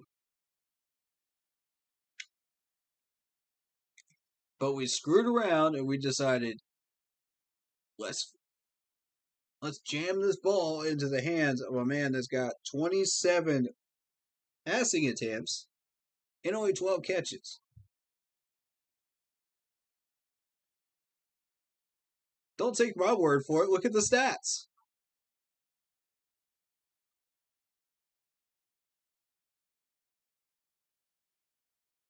When we can't even pass 200 passing yards against the Eagles, something ain't right. When we throw this ball into the hands of a defender, when you're trying to jam the ball into Robbie Anderson's hands, and that defender was 4 yards short ahead of Robbie Anderson on the sideline, something ain't right. We need to readjust our routes. We need to readjust our offensive game planning. We need to start from scratch because it ain't working. We had a few plays that worked. Goody gumdrops. Everybody's got that in the NFL. Nothing new there.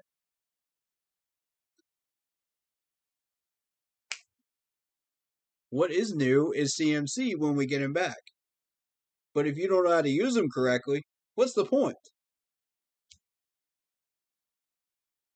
What is even the point?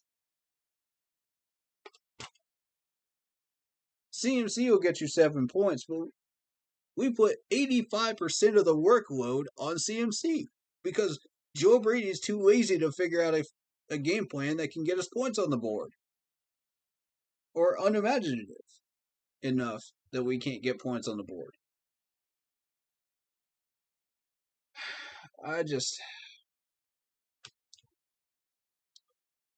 And then there's Sean Chandler.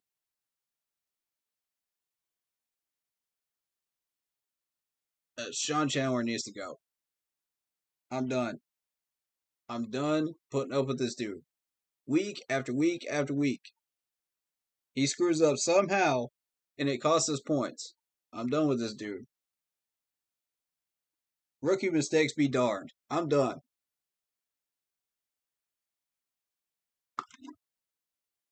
I have been more than patient with this man.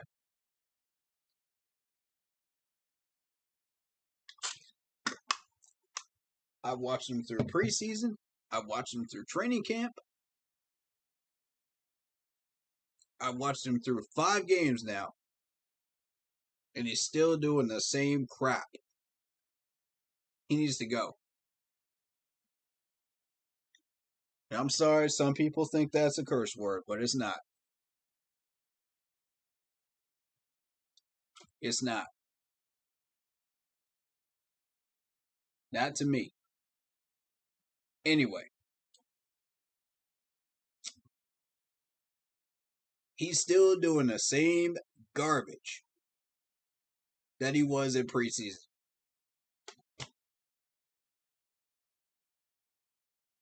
If y'all don't like that word, there you go. Substitute in garbage. I'm sorry. If it offends you, I'm sorry. I'm just frustrated right now with this team. I don't mean nothing by it. But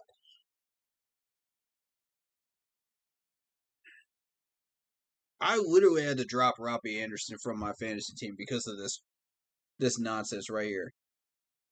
I had to. I didn't have a choice.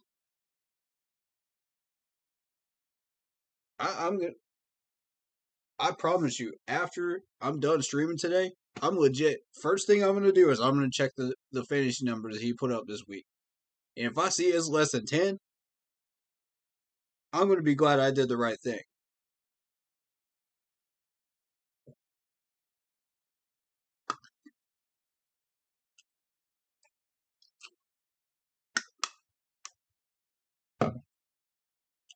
I'm past the point of trying to get this man the ball anymore. I'm past that point. We're way past that point. If this man has 12 catches for 27 attempts and less than 200 yards, we're done trying to get him the ball. 3-4 catches at most per game. Beyond that, I'm done. Spread the ball out.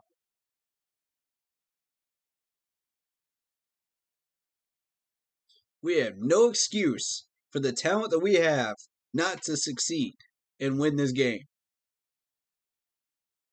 We have no excuse.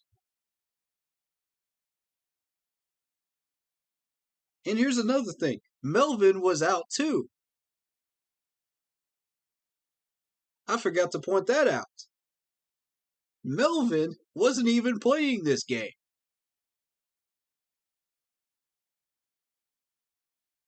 He was a detriment to our secondary as well. He wasn't quite as bad as Sean Chandler, but he was ranking up there. I'll tell you that. I'd much rather have Melvin out there than I would Chandler at strong safety. I would gladly take Melvin. Because I know at least he'll try to get there. He'll at least try to be aware enough to get to these balls. He may not get the tackles. He may not get the coverage. But at least he's putting in the effort and he's not lost. Sean Chandler looks like he's in Narnia. It's absolutely insane. I haven't seen a strong safety that bad since Trey Boston back before 2020. And I ain't talking about the good Trey Boston plays either. I'm talking about the bad ones. I'm talking about the bad years. I'm talking about the Trey Boston right after you pay him an extension. Where he just lopes around and he takes plays off. That's the type of player we're looking at with Sean Chandler. 920K, man. Come on, man. cut this man right now. I'm done.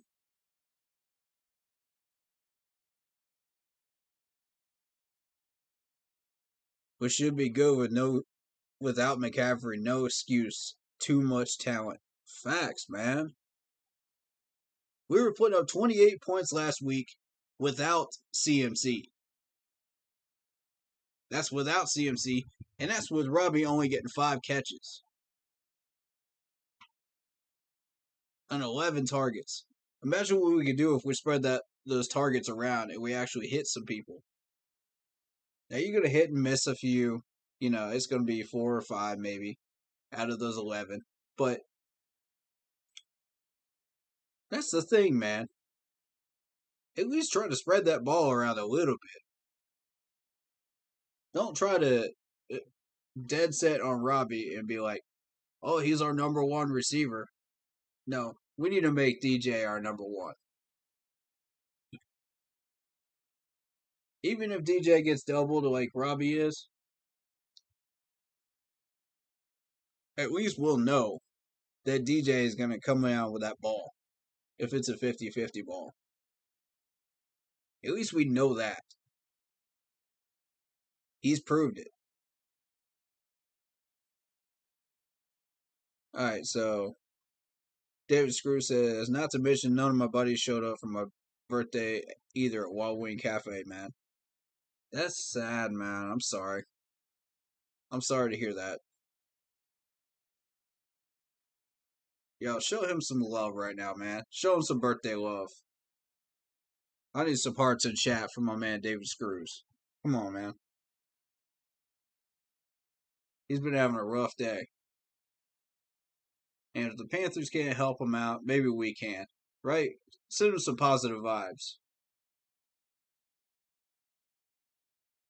Hey, and while we're at it, some prayers out for Carol, my YouTube partner, that I haven't heard from for a few months. I don't know where she is right now, but last we heard, she's up near Charlotte somewhere, and she had that back surgery and stitches in her back, so living out of the back of her friend's truck. So I don't know where she is now, but hopefully she's all right. Our thoughts and prayers go out to her. Some things are bigger than football, and we just send her lots of love right now from the Panthers community, from this Keep Pounding crew.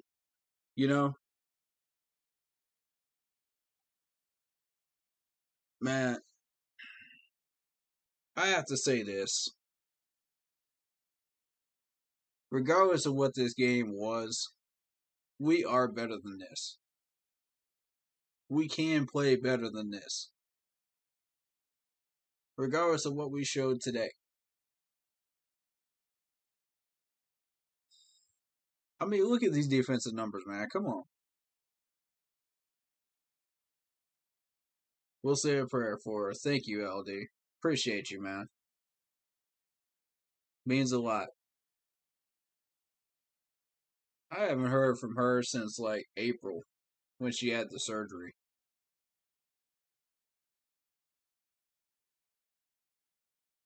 Um, but yeah, let's get into some of these defensive numbers. Let's do something positive for this stream. I think it's about time we do that. We've been focused on so much negativity on this stream in the past 2 hours. I'm ready to start going into some positives. David Screw says, this sounds crazy, but I feel like even with Gilmore added, if we don't get this offense corrected, we're in trouble. Thanks for the love on a bad day. Hey, no problem, buddy. No problem, man. Yo, it's all good. Hey, if you want to jump into this Facebook chat, man, I know you out at Wild Wing Cafe, but if you want to join in, man, hit us up. That's up to you, though. I know you probably just want to enjoy your birthday, though. What's left of it. It's all good, brother. But I ain't All right, so we got Hassan Riddick. We got 2 sacks from this man, 2 tackles for a loss, 2 quarterback hits, 8 combined tackles. Riddick was a monster. D-Jack, of course, put some respect on this man's name. Come on. Put some respect on this man's name. Did y'all see that massive hit he put on that wide receiver? Bruh. I was just sitting there. I was just like, man. He don't want none of D-Jack today. He literally did not want any of it. 6 combined tackles, 1 interception, 1 pass deflection, and a forced fumble. These offensive wide receivers are starting to become terrified of this man now. He's a terror back there. AJ Boye with the 4 tackles, 1 tackle for a loss, 1 pass deflection. That 1 pass deflection, man, that was critical. That was a critical time when he got that. So, show him some love, man. Show him some love. All right, Jeremy Chin. This is the guy I really want to highlight right now. Because when you get 2 pass deflections against Zach Ertz, 101 open field pass deflections. Come on, man. Where's the love for my man Jeremy Chin? As a rookie,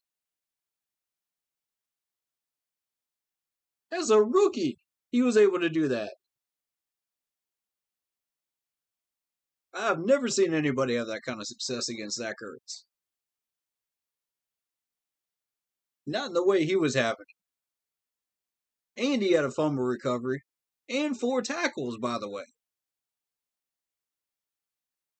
Those 2 pass deflections didn't even show up in the stats. I'm counting them. That's 6, baby. Come on. Show my man Chin some love. Oh, man. And Zach Ertz, you got to understand, Zach Ertz is a monster.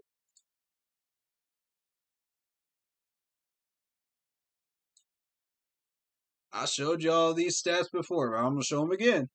So I don't think people fully understand. 6'5", 250 pounds of pure freaking muscle is Zach Ertz. He's got 14 catches, 160 yards, 11.4 average, and a touchdown, which is below his average for what he usually gets this time of year. And you'll see these numbers. Look at these. Look at these. All of these are over 800. All of them. For 4 straight years, over 800 yards. And this is what he's truly capable of right here. 16 games fully healthy. This man had 116 catches, 1,163 yards,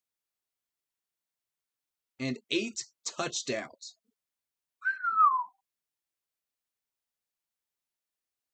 You want to talk about one of the best tight ends in the league? That's it right there. He's in the conversation. Bar none, he's in my conversation. I'm sorry. You got to put him in there. I don't care what he did in 2020. Put him in there. The only reason he didn't go past 1,000 yards in 2019 is because he only played 15 games, not 16. And he still got 6 touchdowns that year. Back-to-back years, Zach Ertz in 17 and 18 had 8 touchdowns in both years. This dude is a monster. He's an animal. He had 335 yards during 11 games. Just 11 games. By about the 5th game, you should expect to see him over 250 yards. With like 3 touchdowns by this point. If you're following his trends. And that's why I got him on my fantasy team too, because I know full well what this man could do. You know, these numbers do not surprise me. So to see Jeremy Chin go toe-to-toe with this man in open field twice and win is impressive.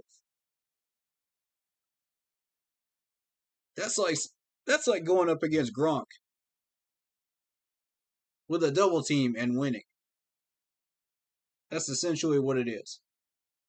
That's like going up against Travis Kelce with the Chiefs one-on-one and winning. 9 times out of 10, Zach Ertz, Rob Gronkowski, and Kelce will absolutely slaughter you one-on-one if you're a rookie. I'd say even 10 out of 10 times.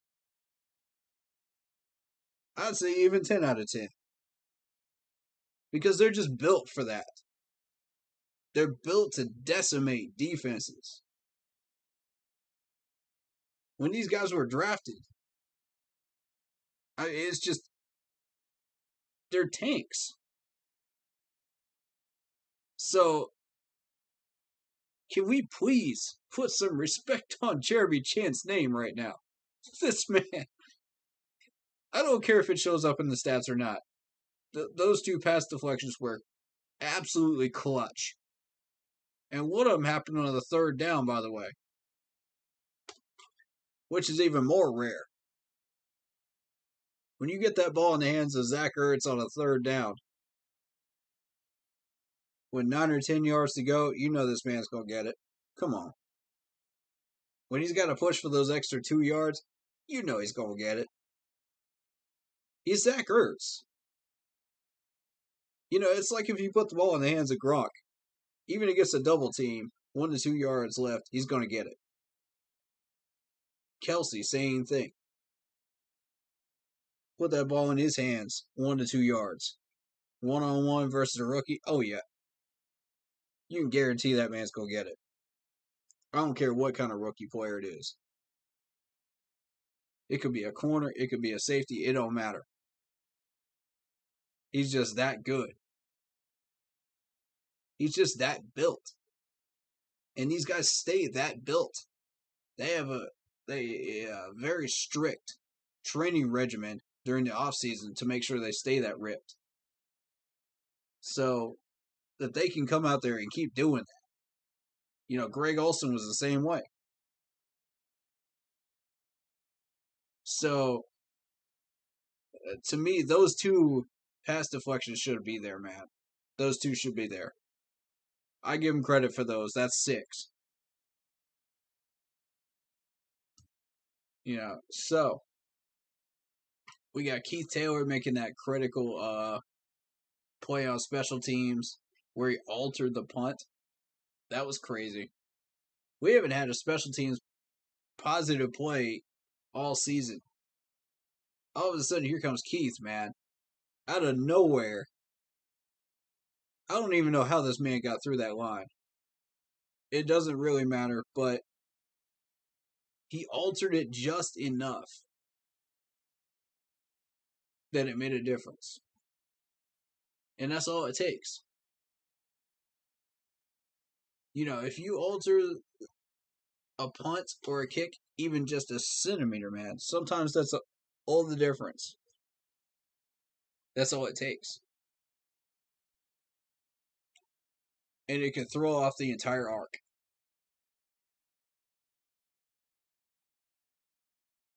Yeah. CJ Henderson with 3 tackles today.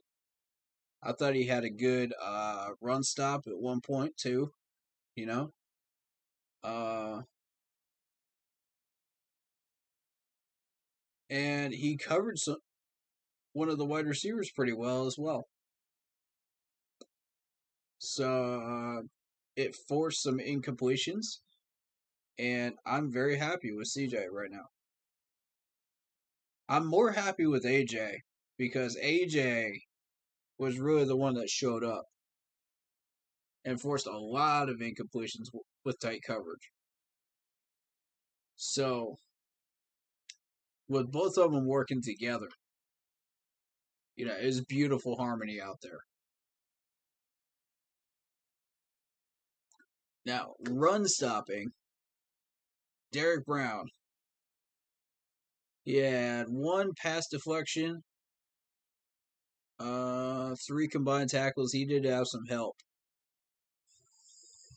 Here's the thing, I saw a lot of solo one-on-one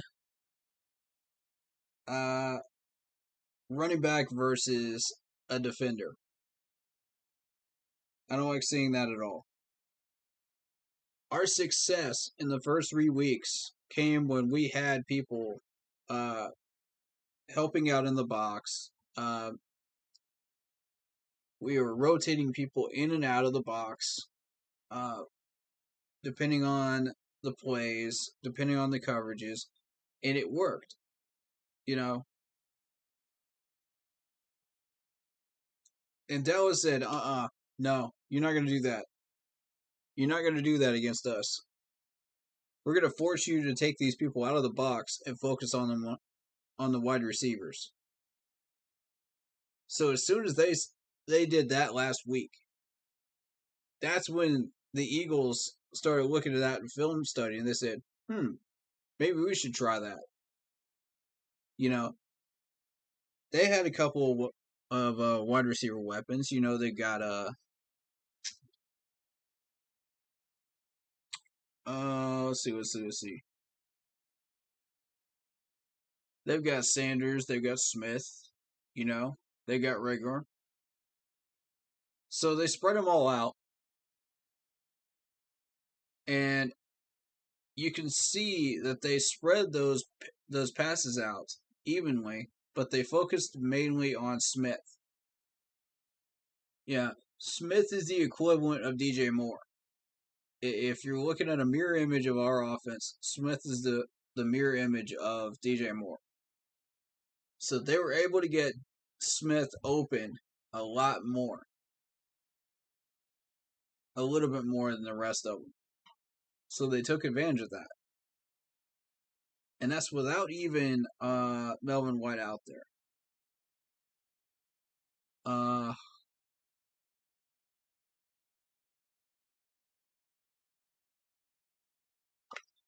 So let's see.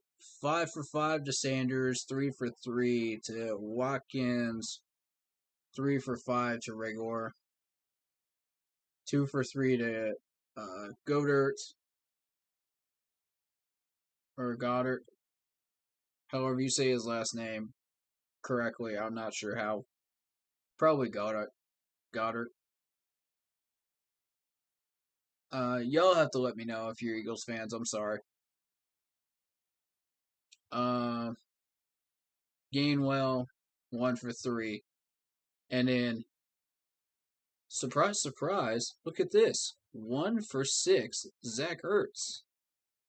He only caught 1 pass for 7 yards. We shut down Zach Ertz. But in doing so, we allowed Smith to have a field day on us with 77 yards. In doing so, we allowed Hurts to spread the ball around with 22 completions out of 37 targets to Smith, Sanders, Watkins, Rager, Goddard, and Gainwell. So, here's the thing. It's another classic case of the Cowboys, where they start spreading the ball around, and you've got to find a way to cover all these guys but still shut down the run and Zach Ertz. And it's just, there's too much. It's too much. You're not going to cover them all. So you focus on the guys that you know have put up the most yards coming into this game and can do the most damage. Therein, Zach Ertz. That's why you always see one catch from Zach Ertz. Even though he was targeted 6 times, they were trying so hard to get that ball in his hands. He was the mechanical lever for the Eagles' offense. He was what made it go. And people are starting to see, that Watkins is average. Gregor is okay, He's above average, Goddard, who even is Goddard? Who even is Goddard? Yeah, no one even knows who that is. Gainwell, no one's going to pay attention to Gainwell. Why would you pay attention to Gainwell? So, people are starting to discover, these guys are nobodies. And you want to focus on Smith, you want to focus on Sanders, the running back, and you want to focus on Ertz. And that's how they kept limiting the Eagles to 21 points. That's why you see one catch from Zach Ertz out of 6 targets. Because everybody started focusing on Zach Ertz. That was the game plan. But it wasn't enough. As you see, they somehow got the ball into the hands of Smith. Now, Smith was guarded by C.J. Henderson and A.J. Boyer. He wasn't guarded by Dante Jackson, I can guarantee you that. That man would have got shut down in 5 seconds if he was. You would see a lot less numbers over there. Gregor was guarded by Dante Jackson, and that's why you're seeing the 3 catches for 5. It's obvious to see who was guarding who. So, Smith had a field day with that side of the field. I would hesitate to say a field day. I would say 77 yards. He made some noise over there. But that's what happens when you focus all your efforts on stopping Zach Ertz, the monster that is Zach Ertz. You have to allow some of these catches to happen, in order to stop Zach Ertz, in order to stop all these big, burly first downs that he's capable of getting.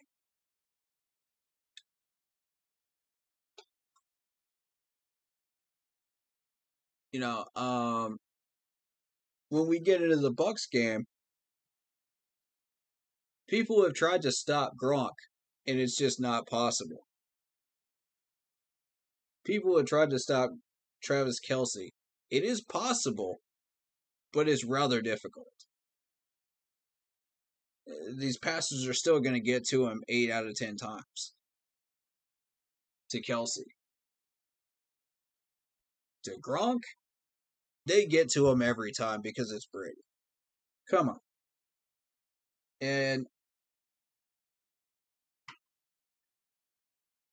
when you're dealing with one of the top 3 tight ends actively in the NFL right now, to limit him to 1 for 6, that's pretty impressive.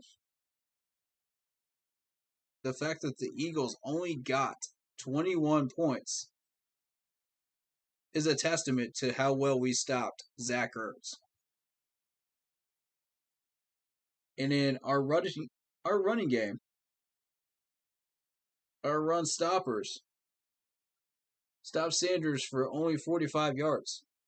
Sanders only got 45 yards. I predicted that because I knew our run defense was way better than what we showed in Dallas. because of the fact that Dallas had so many weapons to focus on. It's like uh, if you cover this person, this person gets open. If you cover this person and you cover this person gets open. It's like you can't cover everybody when it comes to Dallas. So, of course, we let Ezekiel Elliott have a field day. I'm not surprised at all that he got the yards he did last week. Dallas has way too many weapons to cover. So, with the Eagles, now we can start to concentrate a little bit more on these weapons that the Eagles have. We put a good 80% of our defensive force on Zach Ertz and stopping the run. Thus why you see Smith get 7 for 8 and 77 yards.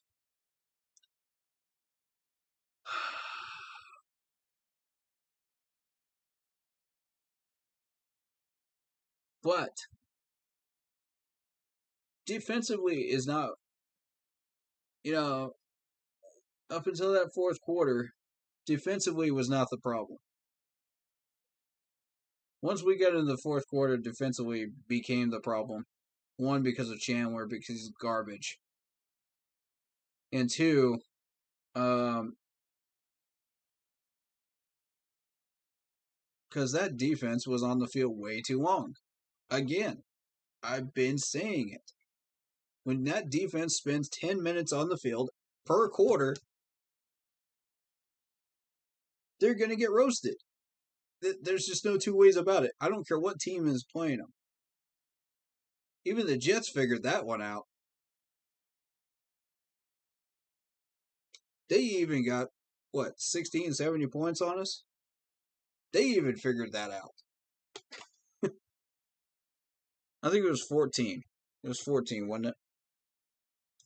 But yeah, it's not rocket science.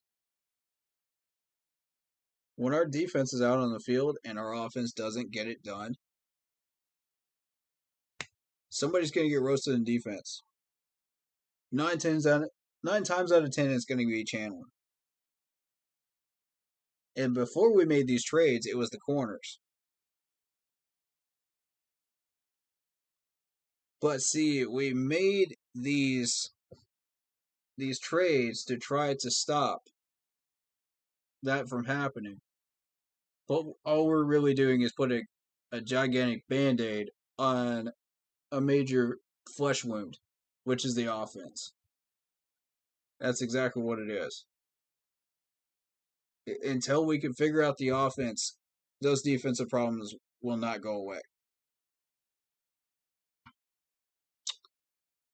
And we're going to keep facing teams like this later on in our schedule that have that many weapons.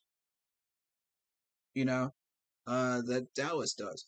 You got Buffalo, you got Tampa Bay, you got Miami.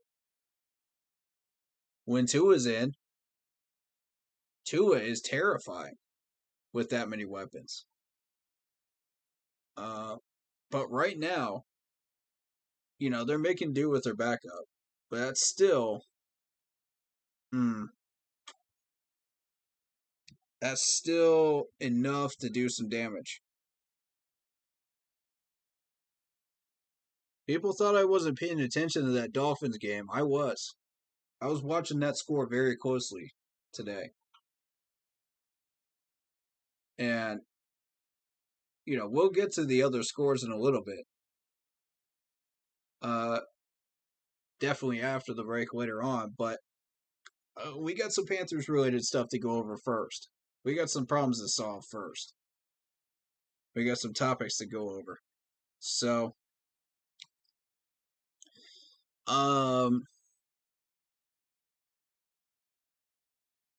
So right before break, we got a couple minutes before break, so I'll just read these comments out real quick.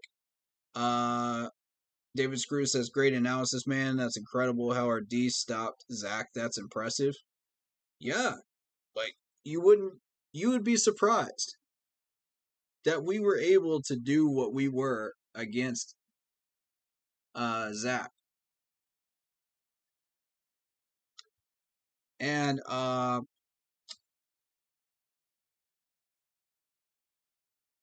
the thing is,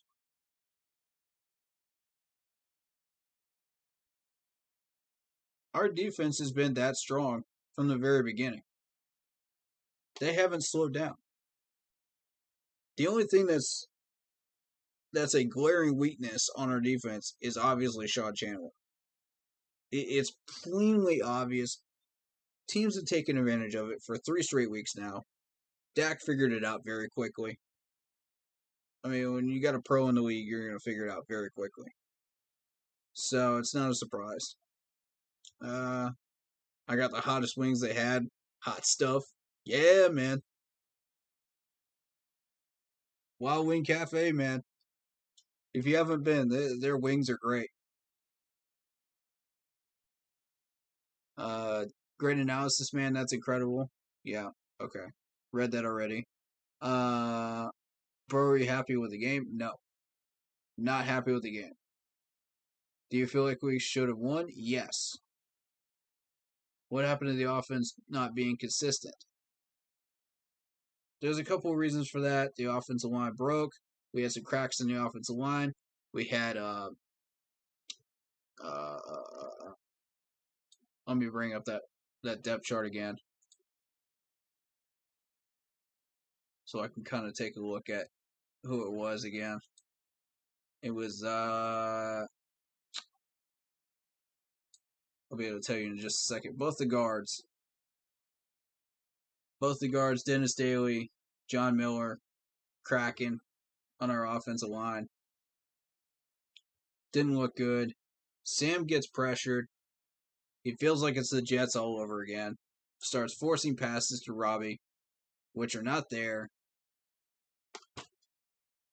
And it's just a disaster from there. It's a domino effect no matter what happens. Would you entertain PJ Walker coming in and throwing deep passes for a couple of downs? No. No. He has not gotten that overthrowing problem under control. PJ Walker is still overthrowing. He's still overthrowing, folks.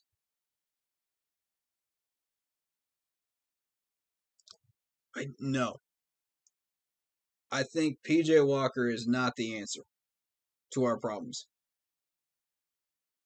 Joe Brady getting more creative with the offensive playbook is. And fixing the offensive line is our main concern.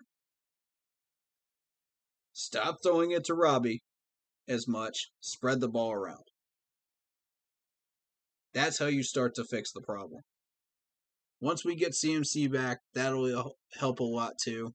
But we need to cut down his workload to about 70%. Don't put him out there for 85% like we were doing. Cut him down to 70%. Let Chuba Hubbard take over some of those power back runs, Let him take over some of these check down passes. That works, Yeah, everybody's in agreement here. Joe Brady's running a vanilla offense. It's not a secret. Dallas figured it out. The Eagles figured it out today. Mix it up, make it exciting. Exactly, David. Thank you. Agreed. If we don't mix it up, we see what we keep seeing, where our man Robbie Anderson here only gets 2 catches for 7 attempts. And it's a pattern. Why are we trying to jam this ball into a man's hands that can't catch it? Plus, he's being double covered and being tightly covered in today's game. And it led to a pick. Sam clearly doesn't see the guy right in front of him. Clearly. I don't. I don't know what to do with that. I don't. Sam, you're not giving me much to work with, buddy. If you want me to defend you, you're not giving me much. I can't work with that. So we got to split up these carries once CMC comes back. Chuba needs some. Royce needs a couple, you know. But, give the majority of them to CMC because he can handle it. 70%, I think is fair. But we got to mix up the routes with the other wide receivers. This is just not working. Everybody's seen the hook routes. Everybody's seen the post routes. Everybody's seen all these basic Madden routes. Come on.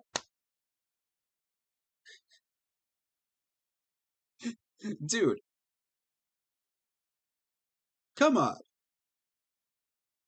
These corners have seen this stuff. Especially the veteran corners. You think they're not going to pick that up?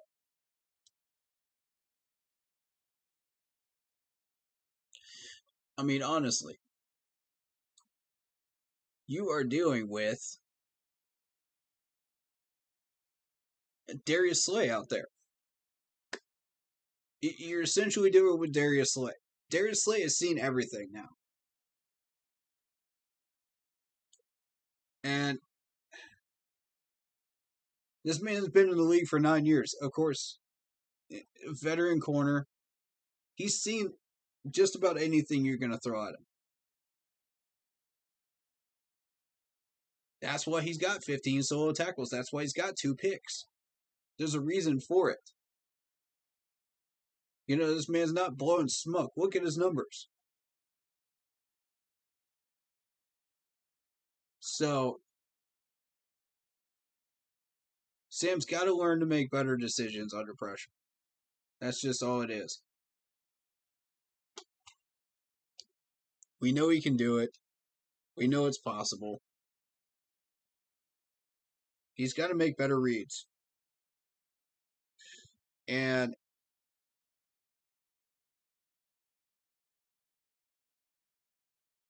these are teams that are going to find ways to beat you.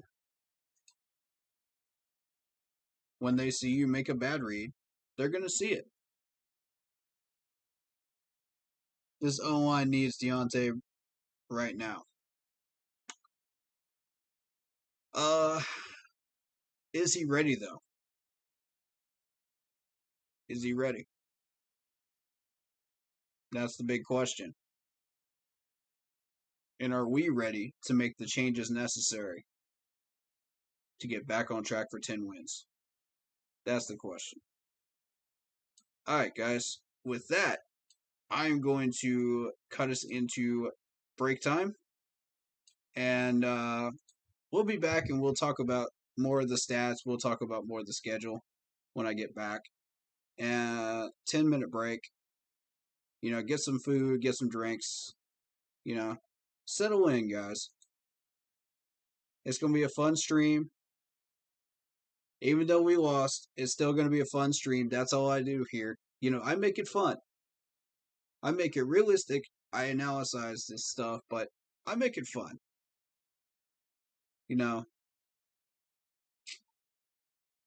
And I'm excited to get this going back again, man. So,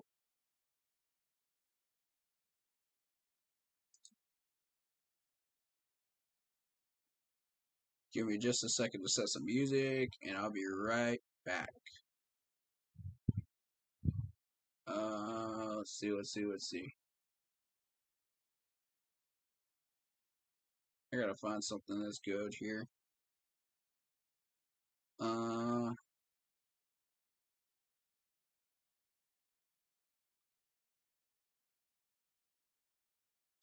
That'll work. Find the Okay.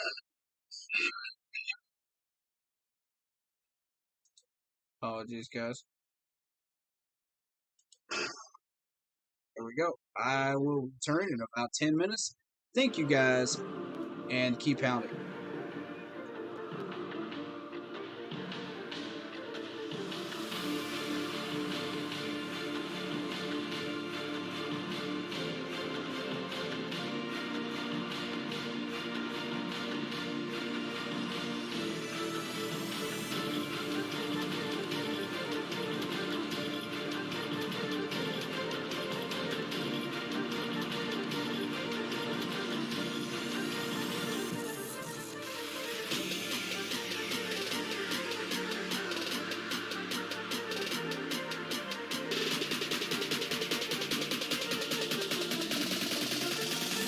That shit on the headlock.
That shit on the headlock.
All right, let's do this.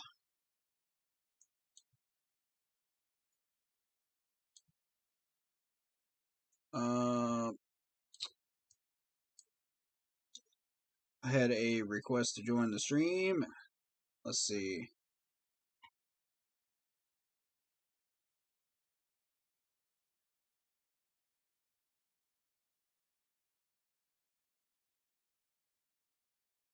David says, just want to say you give the best analysis of anyone that streams. You deserve more views.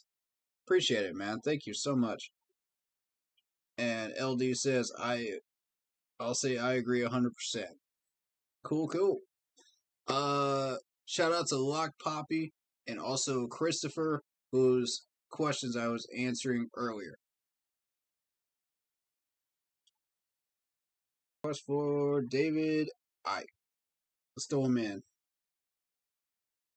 What up, David? Let's get this volume up so y'all can hear him.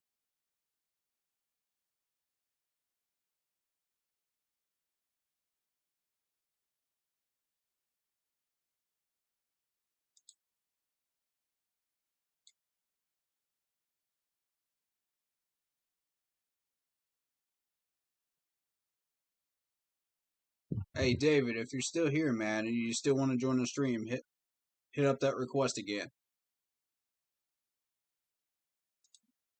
I'll add you in.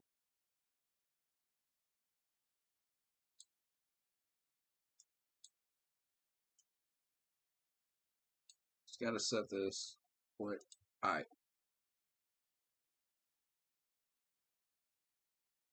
Let's go, my man. Let's go.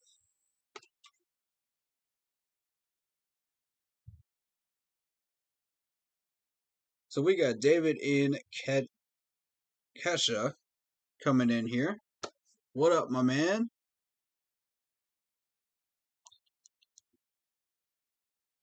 There we go. Now maybe we can hear you. Hey. This game kind of let me down real bad, but I mean, just keep pounding. I hope they end up together next week. Got the Vikings. Yeah, I feel like both of these were trap games, really, to be honest with you. I honestly did call a split on the weeks 5 and 6. I wasn't sure which one of these we were going to lose, but I knew we were going to drop one of the two. And I factored that into my 10-win season prediction. So I'm not ready to say that we've lost that safety net game yet that we got against the Saints. You know, we were not supposed to win on my prediction counter. But, you know, if we drop both of these games at 5 and 6, then yes, we lose that safety net game. And we go into the Giants game with a 3-3 record, which is really bad. We come out of the Giants game 4-3, and then we got to face that nasty Patriots defense. Hopefully, we get CMC back for that, and everybody back for that we can get. But that's gonna be a low scoring game. I don't know. I just hope Jerry Brady gets his plays together, man. It's just so vanilla. Like, I don't know, like, it's not exciting like it should be. Like, you need to fix it up. I don't know, like, do some trick plays or play flicker or something. Like, no huddle offense. Like, we haven't had any trick plays whatsoever. That's the thing. Like, there's been no trick plays. It's been plainly obvious this man doesn't understand trick plays. He's never had to use them in college. So,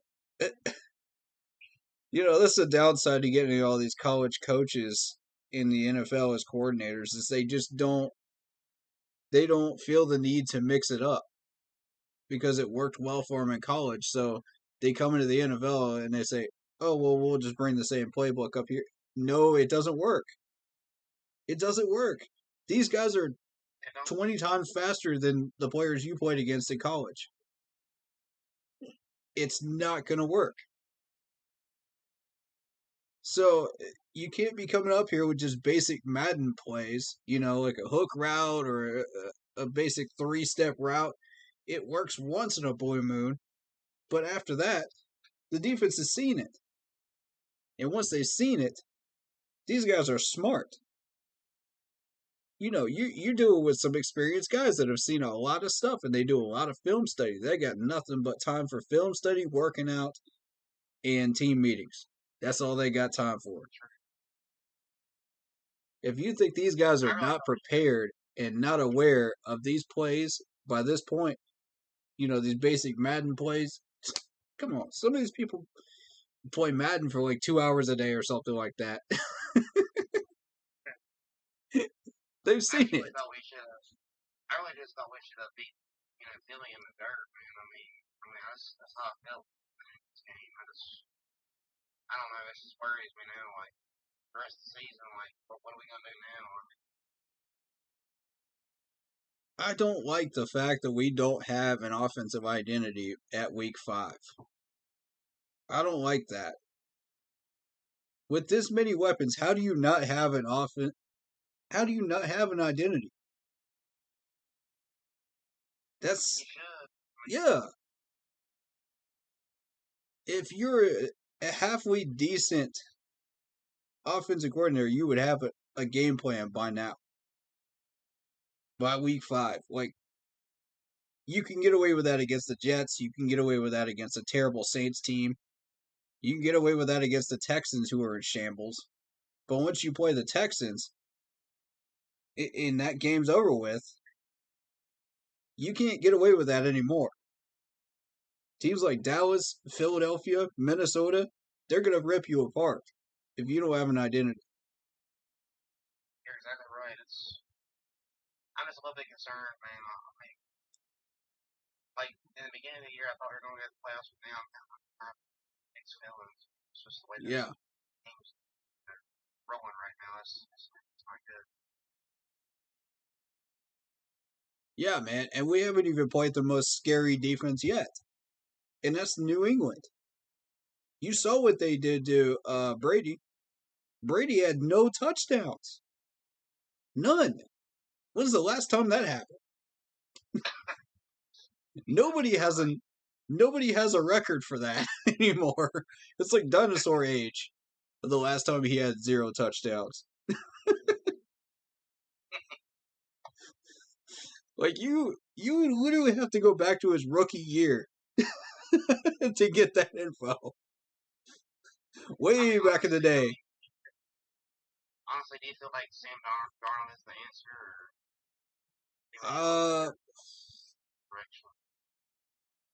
I do believe Sam Darnold can get us to 10 wins. I believe he can get us the wins we need, but he's got to have a clean pocket. You can't be working out of a pocket that you're questioning, just like it was with the Jets. I mean, that's why he struggled up in New York. That's exactly why. Sam Darnold's a good quarterback. He's not a great quarterback, but he's a good quarterback. And you can win with a good quarterback if you have a clean pocket. I mean, the Eagles have proven that. There's a few teams that have proven that. So, even with an average quarterback with a clean pocket, you can win in the NFL. It's possible. I mean, you're right. Anything's possible and on any given Sunday. There's three interceptions really hurt us today. I mean, I understand we don't have the greatest O-line, but that just really concerned me that they like those 3 points. All right, I'll kind of cut him some slack on one of them because he was highly pressured on that one, and he had to get that ball out of there. And I'll cut him some slack on that one forced pass to Robbie because the pocket was collapsing in on him. It was sandwiching him. He had to do something with it. So the only receiver he was locked in on was Robbie, and that's all he saw. With all the heat on him. So I'll give him a break for that. that pass was actually deflected. But when it comes to that first interception, there was no heat on him whatsoever in the first half. He was trying dead set on trying to get this ball to Robbie. I think it was Robbie on the sideline there. Pretty sure it was. And I don't know how you don't see the safety sitting right there in front of him. How do you not see him? Like everybody in the stands saw it. Come on, Sam.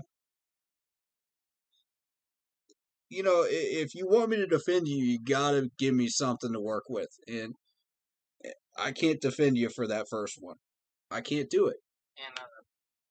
And what's your thoughts on Brady Christian on his first start? Brady Christensen looked okay. You know, I think he's exactly what we drafted. He did have that one penalty, but you know, we'll cut him a break for that. He's a rookie.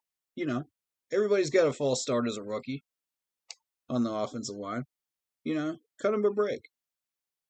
You know, after that, you know, once you start seeing like a bunch of penalties put together, and you start seeing a pattern, then you'll know you got a problem. But you know, a couple of them early on, not a big deal. So I think he did all right. First half, the offensive line looked solid. I think, you know, they had trouble getting that pass rush in there, but once they got fatigued, that's when the problems started. Like I said, I think so. Kelvin Benjamin might have visited the locker room and gave them all buckets of Bojangles because they all looked fatigued when they came out of that locker room. They just made a buffet of Bojangles out there. That's what they did. And I'm really worried about next week, man. Oh my gosh, Yeah, that Vikings D is dangerous. We should not underestimate that Vikings D. If we do, it's going to be the same result as this game. maybe worse. Possibly worse. Like I said, I'll have to check out the Vikings in detail in the pregame stream and really get a good look at what this team is before I could tell you, you know, who the Vikings are and what we should be worried about. But you know what? I will give the defense credit, man. They played a really good game today, man. They really did. They played awesome.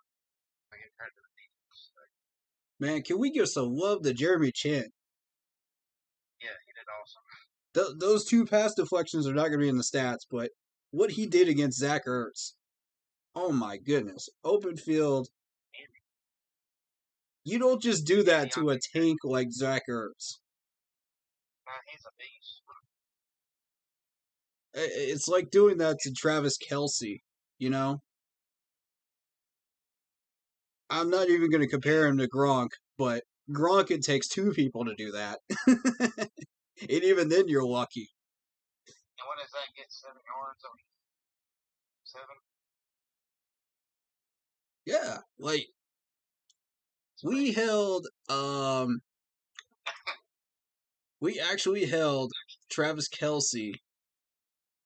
Let me find it. I had that number real quick. 1 catch out of 6 targets for 7 yards. It's 7 yards. Woo! That's how you shut down a legend. Well done, defense. I mean, I really think we got something special here in Carolina. It's just Oh yeah, we need to work on our play calling. We need to work on the offensive line. And yeah. there's just certain issues we need to get corrected. Man, I think we're a great team there. And Chandler needs to go. Sean Chandler needs to go. Like today, I need him cut. That man's getting free money right now, $920K, and doing nothing. Doing absolutely nothing with it. Bye-bye, out you go. We're done with that nonsense up in here. We already had that much fun with Trey Boston. We're done. We paid that. We kept extending that man, Trey Boston, Honestly, for like 3 I'll 5 be honest years with you, for the same stuff. if yeah, if Jed Brady don't get his stuff together, man, I Oh think we need to man. look for another offensive coordinator. I hate to say that, but I mean, we haven't got to get something better on our offense. Like the play calling's got to be better. I mean, it really does. What are your thoughts on changing an offensive coordinator during the middle of a season? I don't agree with it. I don't either. It causes a lot of problems and a lot of commotion within your offense. It messes up the chemistry, whatever chemistry you got. That's what's typically happened. But you never know. There's always that one out of 100 assistant coaches that comes up and does a really great job. True. So you never know when you're going to get lucky there. Favorite coordinator was Rob Jasinski. I mean, he only played 1 year for us, but I mean, Right. I like it a lot. So you were back. You were with us from the early days of the Panthers, right? I've been around since '95. Like, I've been around 95. Okay. Okay. Then you remember the John Fox days when we had that offensive coordinator that just kept running the draw play every first down, right? You remember it, don't you? Oh my God, I want to tear my hair out. Dude, that was before I even started playing Madden. I knew that was bad. Like, come on. Like, that's so bad. So it could always be way worse. You know? It is, right? It could be way worse. Yeah, John Fox was something else, man. Oh my! He'd always say it is what it is. And I tell you, I like the phrase, but at the same time, I hate it. You know what I mean?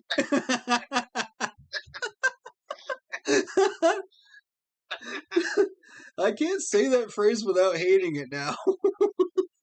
At the same time, but it is what it is.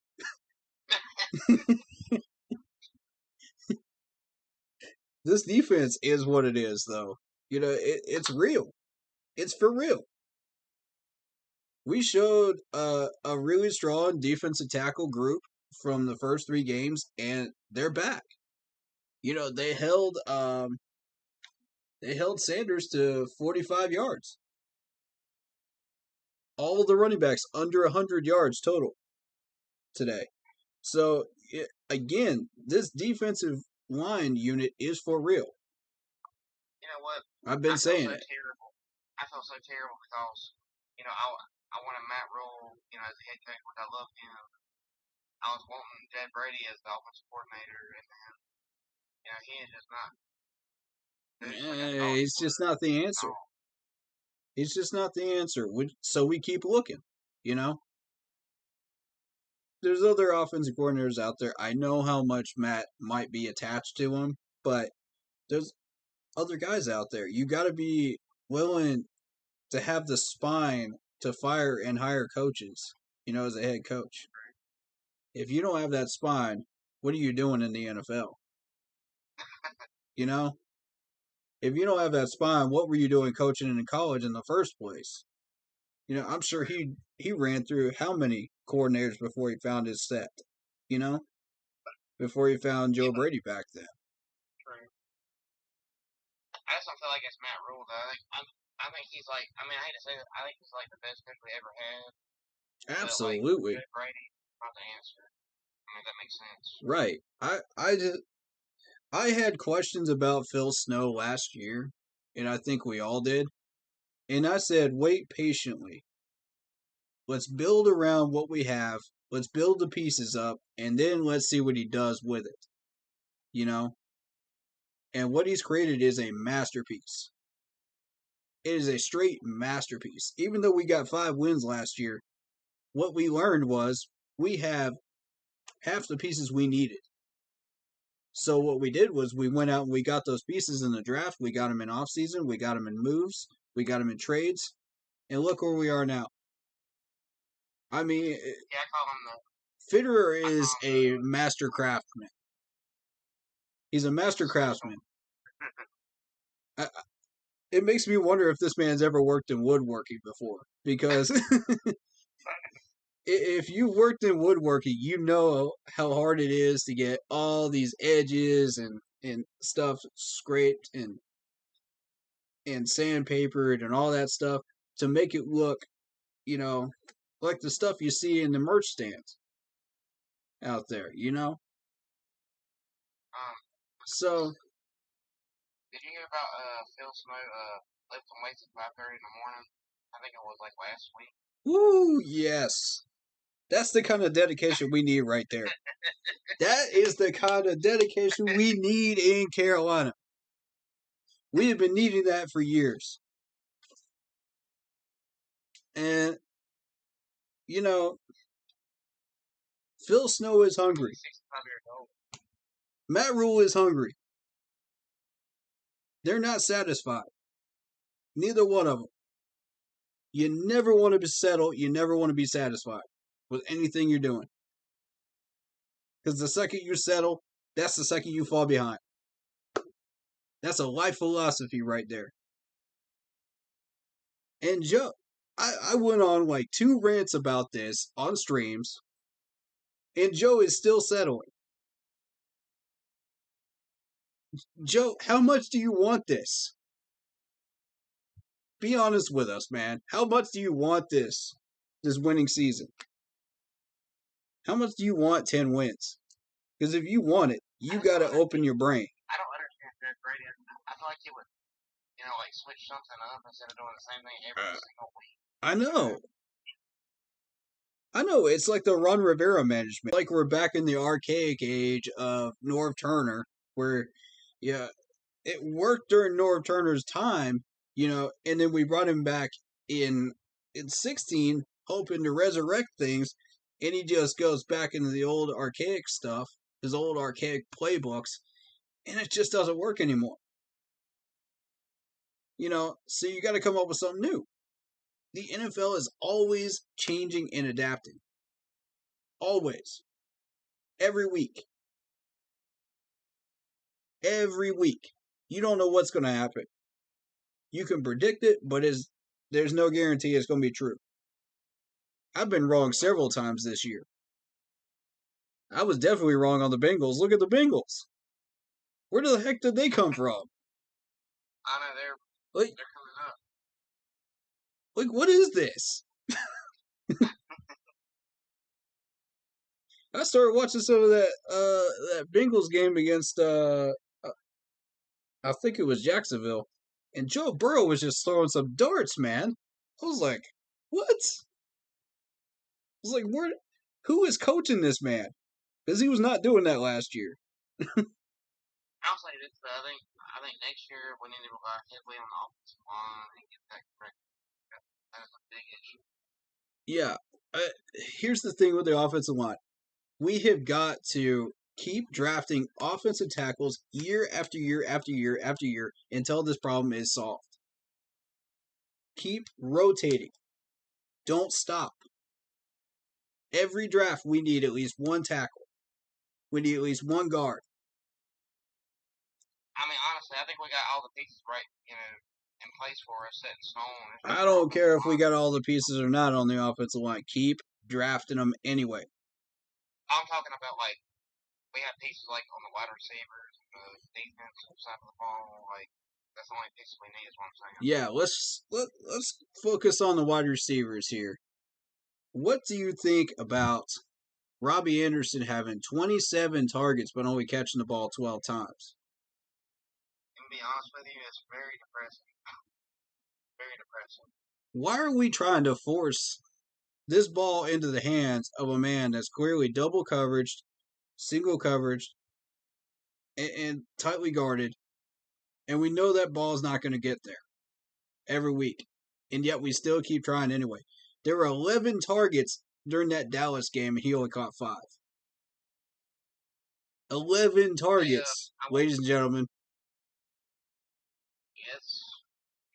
I don't. It's crazy for me, man. What would you do with him? What would I do with him? Because we tracked, until 2023 without losing money. Hold on 1 second, all right? Sure, man. Yeah, for sure.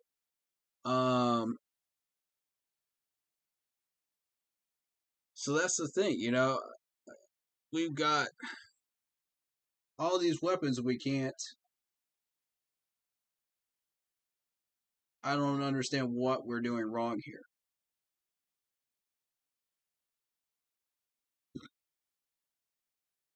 But wait, the answer is fairly simple. 2 catches for 7 attempts, Robbie Anderson. Come on. One of those things is not like the others. And it's like that every week. It's a pattern. And I don't understand how the management's not seeing it. Same thing with PJ Walker, man. During preseason, I just did not understand it. I still don't understand it.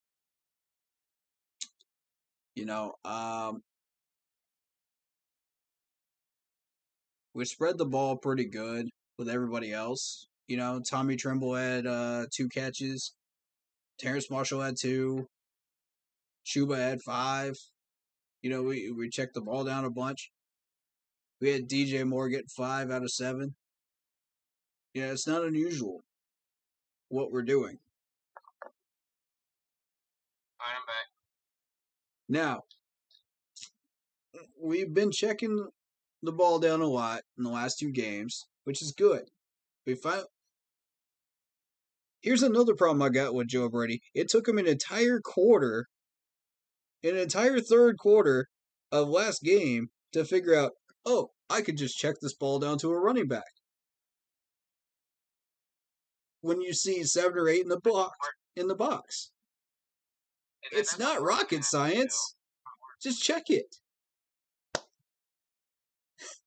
We got 2 running backs. For crying out loud, why are we not using them?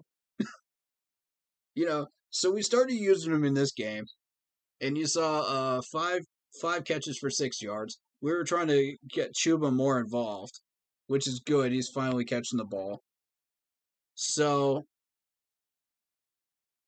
and then you see this stat of 2 catches for 7 targets, Robbie Anderson. Again, this is a pattern. This is a pattern, folks. This is a bad pattern. It's obvious when you start looking at the stat sheets. How does management not see this and go, whoa, this is not good? At what point does Joe Brady's alarm bells go off and say, we need to stop throwing this ball to Robbie Anderson? At what point does the light bulb go on? That's my question. Hey, am I still here? Yeah, you're still here, man. Okay. Yeah, I just don't. It discombobulates my brain just trying to think about it. It really does. I feel like that robot off the Jetsons, just trying to figure out why he's not getting this concept. I don't know what's wrong with Jerry Brady. I don't know. I don't get why it took him all of the third quarter to figure out, you can check the ball down to a running back. It's that simple. It really is. When you see 7 or 8 in the box, check it down. Check it down. Check it down right over the top in the middle. I figured that out even before kickoff. I read that during the Eagles and Cowboys game the week before. So if I can read that, and Joe Brady is sitting there with all the film in the world, sitting right in front of him, all the Pro Tools, everything he could ever want or need, sitting right in front of him, how does he not figure that out?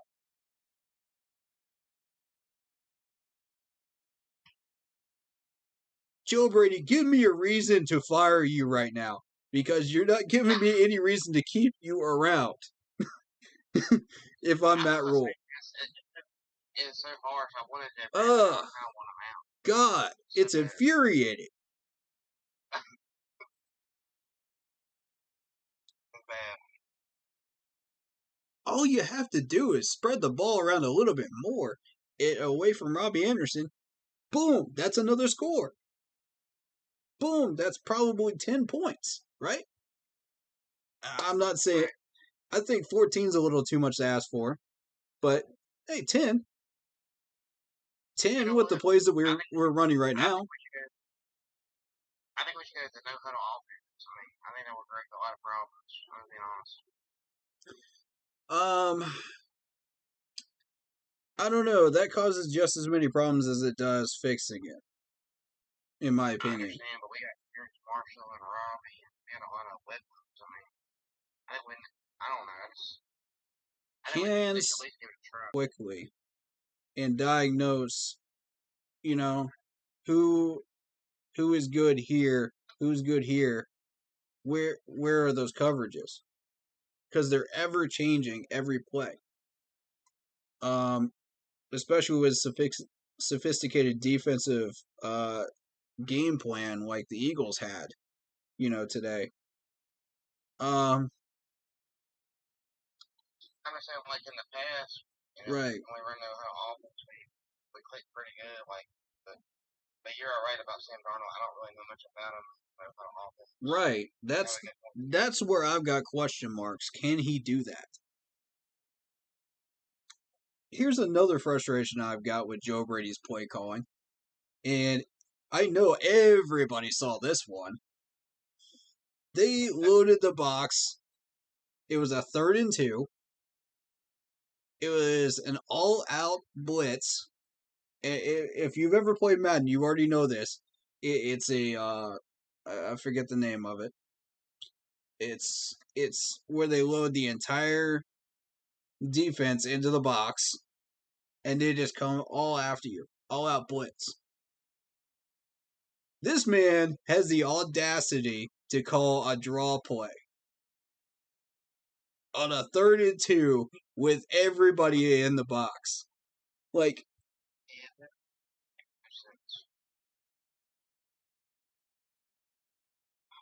just before that play, puff, puff, pass. Come on, man. Sorry to all the kids that will never understand that reference. You'll get it when you're older. Don't try to understand right now.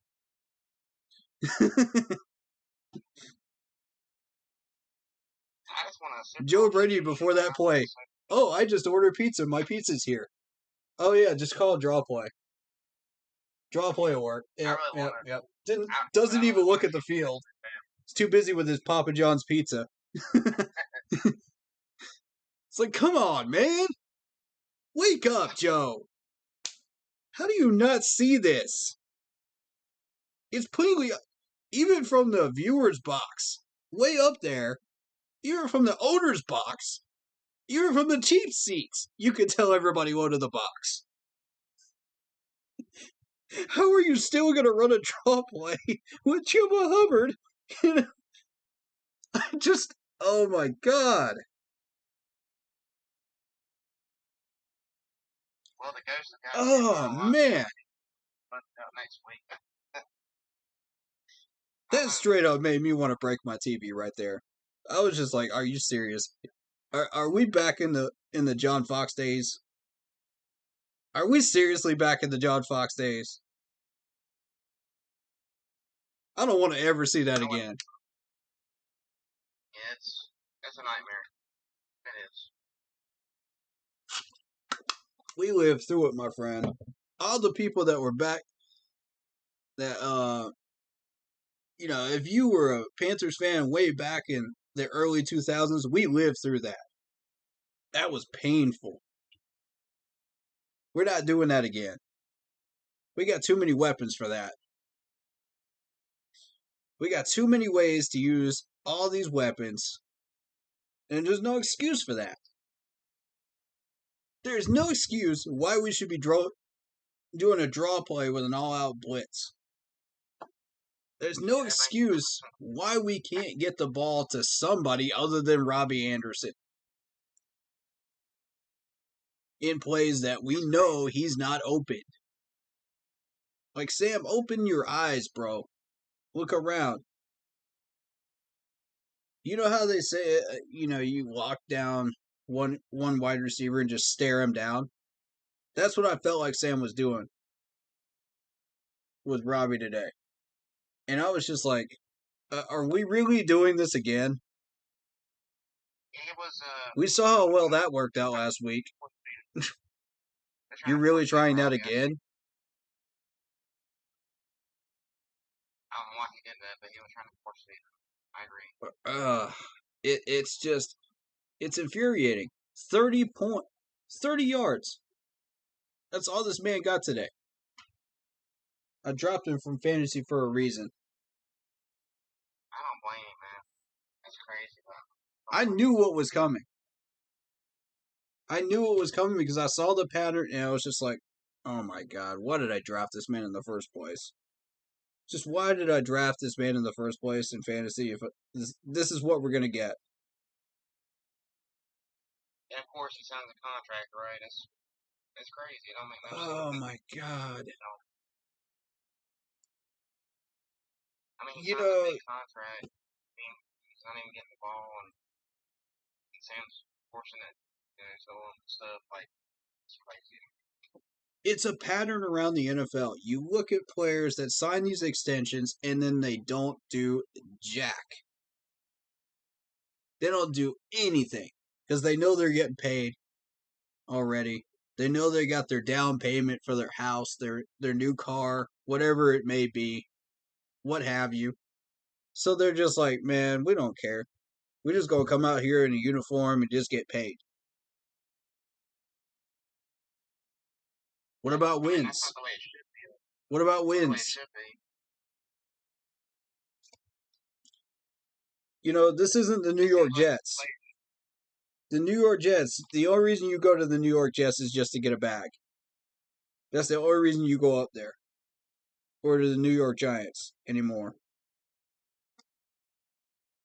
And I'm surprised that even the Giants players are even getting paid at this point. Because you know how Gettleman is with his money. He's tighter than I am.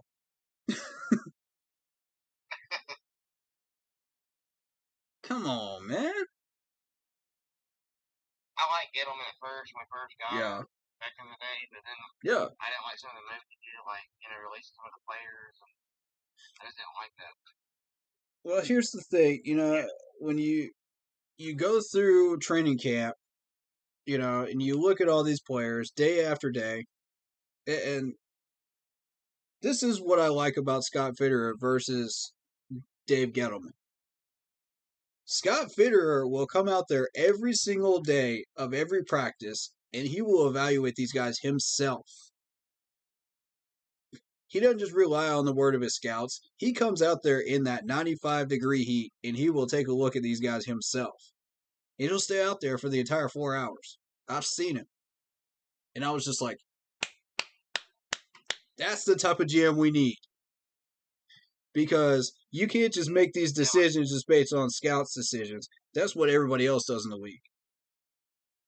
Dave Gettleman relied heavily on his scouts. And granted, he has good scouts. I give him that. Because we built a pretty good team. It was a ragtag group of people, but, like we got now.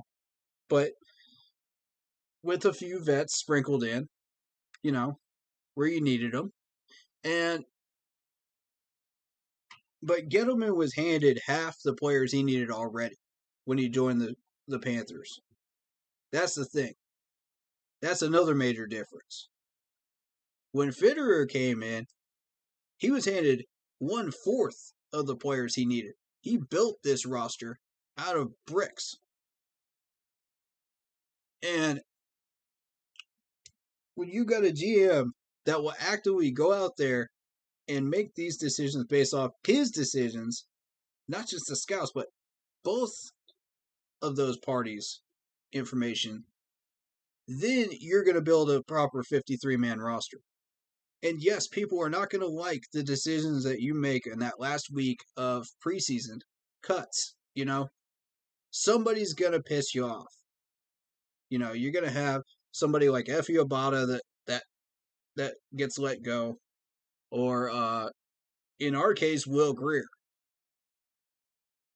I was already pissed off about the Effie Obata one, but we go into preseason and we cut Will Greer, who was clearly better than PJ was throwing.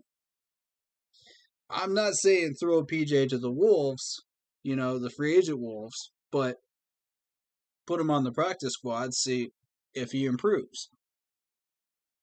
Maybe third string is fine with me, but don't cut him just yet, because I know the potential is there. But when you cut the guy that is clearly better than the man that is over everybody and the merch stands, it's not going to end well. If Sam Darnold goes down, our season's it's gone. It's trash. It's gone. We're lucky if we get 5 wins again. If that. So every time you see Sam Darnold running into traffic, that should scare the living daylights out of Panthers fans. Because that's our season every time that man runs. Being put at risk. Yes. Now, I'm not saying don't let him run when he needs to, because he is sliding. He's making smart decisions. But don't let him run into traffic that he knows he can't get past unless he plans on sliding. Let me ask you a question. How confident are you that we're going to go in next week and beat the Vikings? Oh, that's a good question. That's a really good question. After what we just saw this week, if we see a repeat of it, 50-50. 50-50. And that's being generous.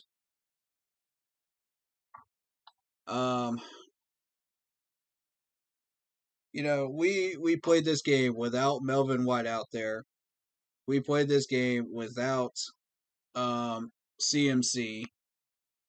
And we should have still got at least 20 points out of this game. That's with a raunchy Eagles defense. And we should expect the same out of that game against the Vikings. People aren't really talking about this, but, I'm going back to the Texans game. Mm-hmm. They had pretty good play calling. Mm-hmm. They weren't feeding CMC that much. Right. He got hurt, but, I thought that was really good play calling before he got hurt. This is my opinion on the Texans. Yeah. It was questionable play calling.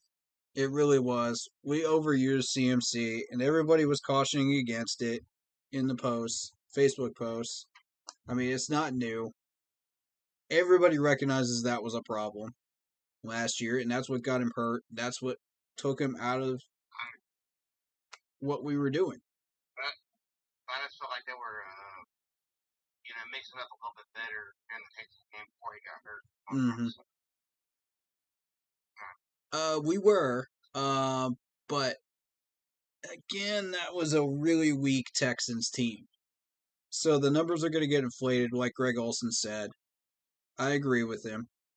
And that's why, I kind of toned back my love of the defensive tackles just a hair, because I knew, those numbers are going to get inflated once we play Dallas. Dallas is going to expose a lot of stuff. Eagles are going to use it against us. And then we're either going to win or we're going to flop. And depending on which we do, the next week needs to be the opposite to balance it out. Otherwise, we lose our safety net. Win this game next week, we need to put on all cylinders win that game. Yes. Even if it's by 3 points. Yes. Another question I got is, since when do we have special teams problems? Like, where did this come from? I thought we had that under control, too. We go into this game, and all of a sudden you see a blocked punt? It's like, come on. Yeah, it's crazy. I don't... On the flip side, we did get a altered punt. I'm not going to say it's a block punt. I'm going to say it's an altered punt. We're going to call it what it is. I am very impressed with Zane kicker. Like, he really did good today. Yeah, he did. All those kicks were right down the middle. That was really nice. That was refreshing. We needed that. But you can't rely on field goals to win a game. Oh, I know, but it's one of the bright spots, though, because, Yeah. Joey Slobby didn't hit on him, but I think Zane's pretty good, actually. I would agree. Yeah. He's not necessarily going to get you the fantasy points that you're looking for, but yeah, he'll get the kicks that you need. I mean, I might not, like I still miss Joey Sly. I still miss Gano. Yeah. I told people to be patient with Sly. I told people, I was like, this is preseason. This is preseason. Let's not make any rash moves. All of a sudden, you see him get cut. We're having to scramble for a new kicker. And then you see him in Houston just boop, boop, boop, racking up points. And I'm like... And then before Zane... Really? You had that guy that looked like Mario. What was his name? Oh my god. I don't even remember his name, to be honest. He looked like Mario. He really did. Do do do do do do do.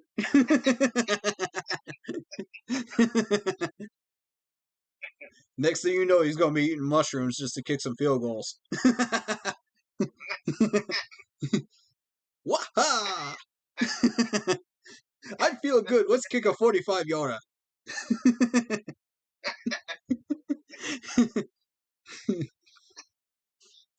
Dude. I was glad to see him go, though. Oh, God, yes. He looked like the guy off of, what's that Fox show that they have now? The dad. The first time I saw the animated picture of him, I thought, oh my god. That is Bob's Burgers right there.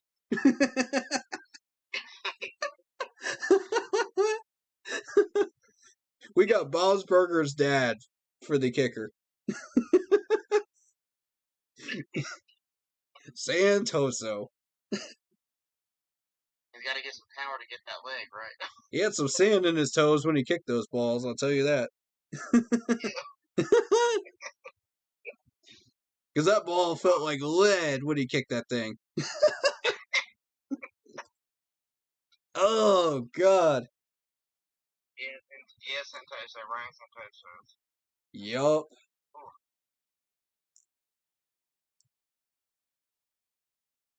Alright, so if we somehow find a way to spread this ball out and get it away from Robbie Anderson, at the moment we're looking at a 5 for 15 third down efficiency right now. That should improve. But even then, we can't promise the fact that Sam won't stare down a receiver. So I don't know what to do with this offense right now. I honestly don't.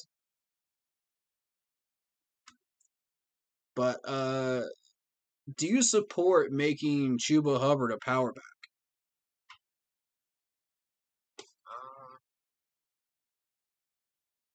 I don't know about him being a power back. I mean, I see more like Royce Freeman being a power back. But, I mean, it Okay. might work. But I'm not really 100% sure.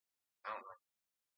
All right, so for what I saw from Chuba today, when you look at just the draw plays and the ISOs alone, you'll notice that he'll get brick walled. Like he won't go any further. But when you compare that to somebody like Christian McCaffrey or a stronger running back, they'll get those extra 2 yards. They'll go past what they were supposed to get. You I know, mean, honestly, if they'll push for those Chuba, extra yards. That comes from he kind of muscles and working in the weight room, to build up that power. I mean, he reminds me a lot of a Christian McCaffrey, like like when he first came Exactly. out. When Christian first came out, he had some problems too. Yeah, I see a lot of potential in Chuba Hubbard. I really do. I I mean, do I think too. he's like another. I agree. I mean, we started out, the first problem was his fumbling, right? We fixed that. Yeah. Second problem was his catching. We fixed that. He hit the jug machine. He's catching, what, 5 for 6 today? Great. Yeah, he's doing good now. Fantastic. Great. I mean, that's what allowed us to start using him in more different ways. But we need him to be kind of that power back number 2 guy, like back in the day when we had Jonathan Stewart and D'Angelo Williams. D'Angelo Williams was the speed guy. Stewart was the power back. It was that 1-2 punch. That's what I'm looking for from Chuba. Double trouble, right? So I see exactly why we drafted him, and I get it. I get the potential now. I had questions when we first drafted him. I was just like, why are we? I get why we were drafting a running back. We got to get the carries away from CMC, but I didn't see the full picture until I started watching him run in training camp, and I was just like, now I see. Now I get it. Y'all want him as he's a Christian McCaffrey 2.0. I get it. Okay. I can get behind this. We just got to work on the fumbling problems. We got to get him catching. Is the league has evolved from just the average power back into every running back has to be able to catch now. You have to be able to do screen passes at least. Otherwise, you're not going to stay in the league long. I would keep Scott Fitter for a long time because I really think he's going to turn his whole team around. Oh, absolutely, man. Thoughts on these 2 trades? What do you think, trade value wise? Do you think we got the right trade value? Yes, I do. I think it's incredible, like especially for Stephon Gilmore, only giving him a 6-round pick for 2023. I That's was incredible. expecting the Patriots to ask for a lot more than that for Gilmore.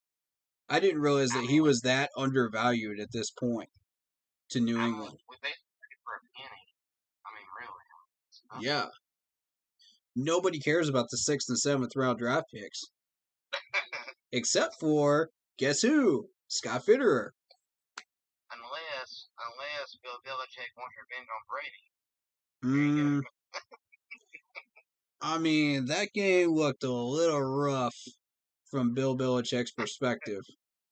He's just like, maybe we could use a little help here. Let's get rid of Gilmore. Let's maybe make another move here. I'm just saying, it's a good thing Gilmore didn't go to the Bucks. That would be Oh yeah, I heard Sherman went to the Bucks. Yeah, he did. That's a big problem. That's a massive problem.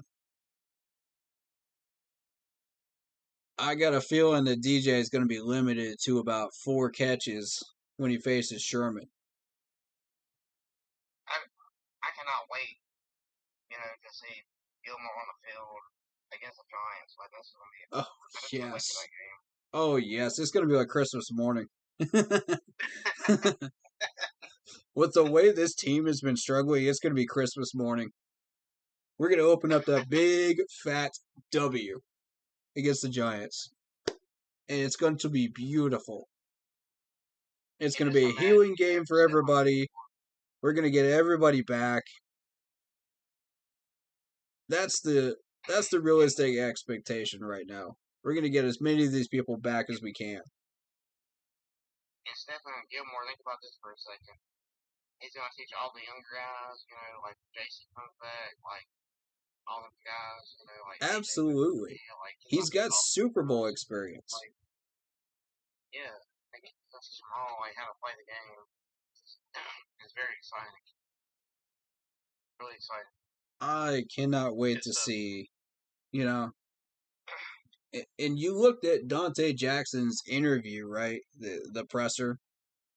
Nobody watches the pressers, but I kind of watch a few of them just to get an idea of what these people are thinking, get in their head. Did Dante look generally happy to you in that presser? Yeah, he looked pretty excited, actually. That's because he's got a team mindset. There's a big difference between a guy that's saying, oh no, my future might be up for grabs. Am I going to get paid? And we'll do whatever we have to do to win this year. We'll worry about the paycheck later. Did you watch the Scott Fitterer press conference? I believe I did on stream. Did I? I don't remember. If it's in the VODs, then. Like bringing all these guys in, or are they going to keep Dante Jackson? He says he wants to keep everybody. And that is. Oh yeah. Then I did. Yep. I love her. I do. I love it too, man. I think this team's ready to pop off. We just got to get Joe Brady on the same page. I think next year's going to be really scary, though. Yes. I really do. I think we're going to go far next year. Yes. We're going to raise the bar. Every year we raise the bar. We never settle. Never settle. I mean, as long as we keep Scott Fitterer on this team, in our coaching staff, we'll be great. Mm-hmm.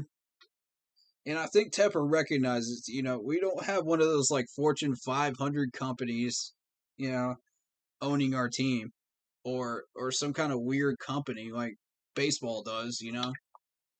We got an actual owner that has made millions and millions of dollars that understands, this is what we're trying to do. This is the culture we're trying to build. This is who we are. We got an identity under this ownership. And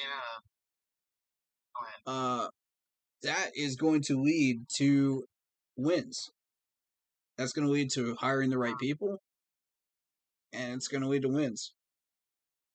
I was going to ask you this question too, like, going back to the draft, like, this is my, perception of it. Sure. I was like, what are we doing? Like, like, as a Panther fan, because I'm not used to, like, all these trade backs. Right. Like, first. It threw people for a loop. Like, I started doing research with these guys, I'm like, man. I was like, dang, Scott Fitterer is a man. He is so, like, intelligent. He knows what he's doing. Like, really. Right. And I did a month's worth of streaming and scouting and researching and film study before we even hit the draft. That's what I do during February and March, I'm all over that.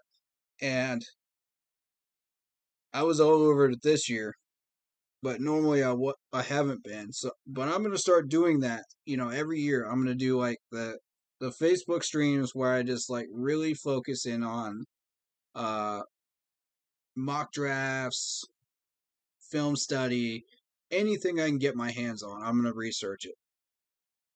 And let me look at this depth chart real quick. That's what I want to look at because I'll be right back. Hold on 1 second. okay.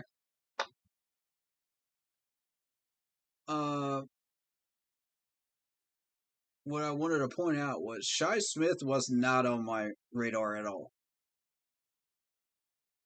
A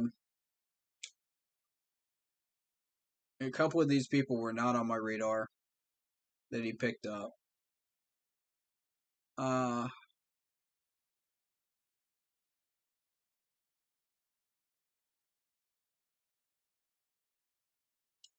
But Fitterer has built around what he sees when he came in.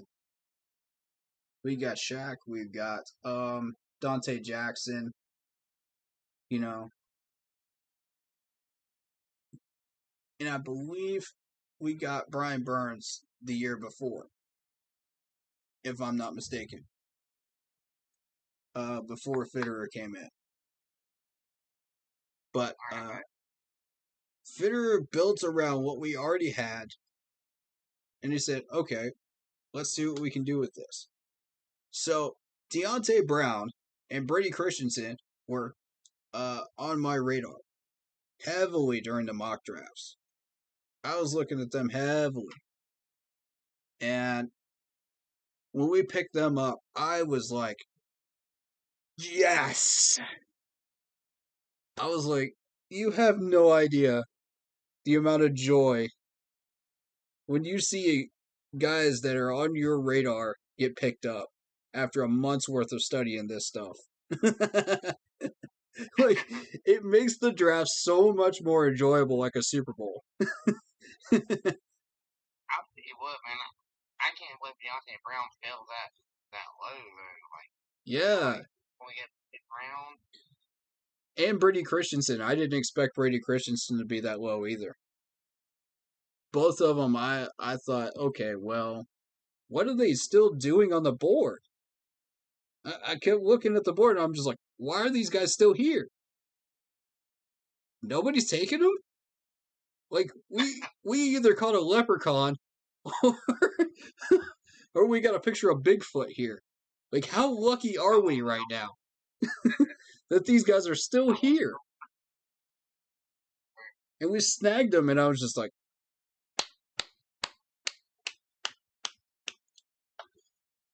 I could not be happier. If you could compare Scott Fitterer to an icon, who would it be?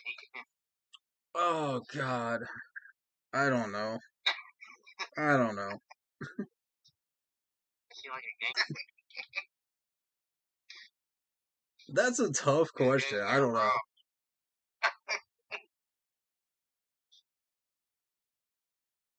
He's like one of those old gangster characters off those old movies, those old black and white movies. Oh, he does a little hat and a trench coat and a tie.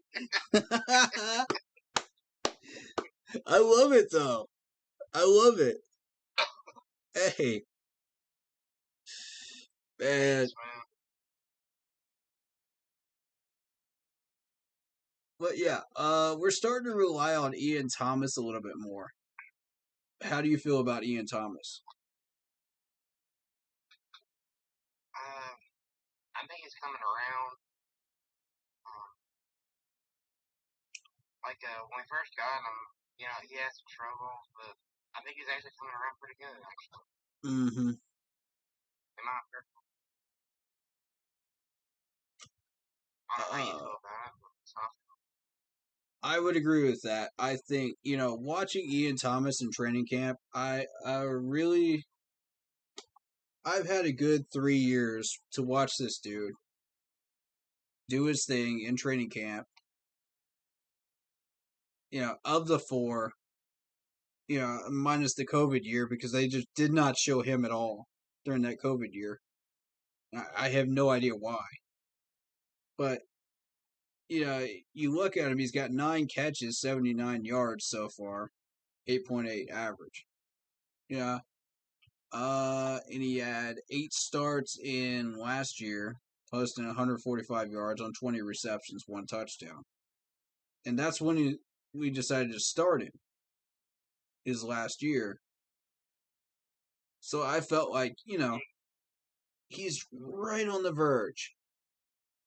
But if you put him as a starter, if you switch him to a different team, there's a few teams where he would be an instant starter, in my opinion. Same with F. Yabata, same with AJ Klein when we got rid of him.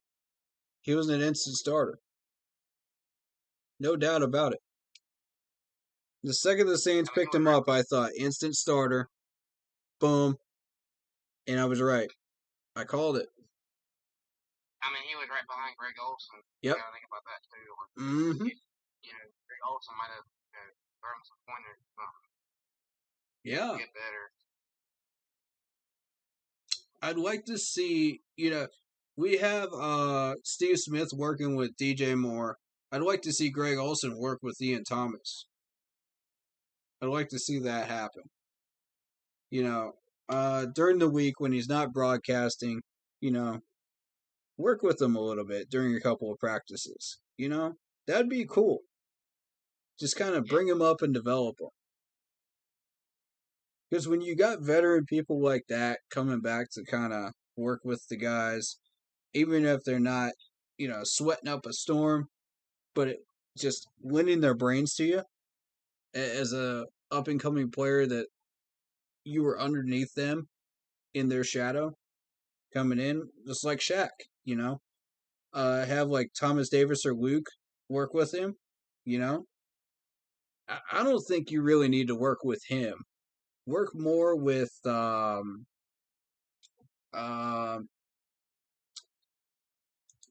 was gonna say Riddick, but no.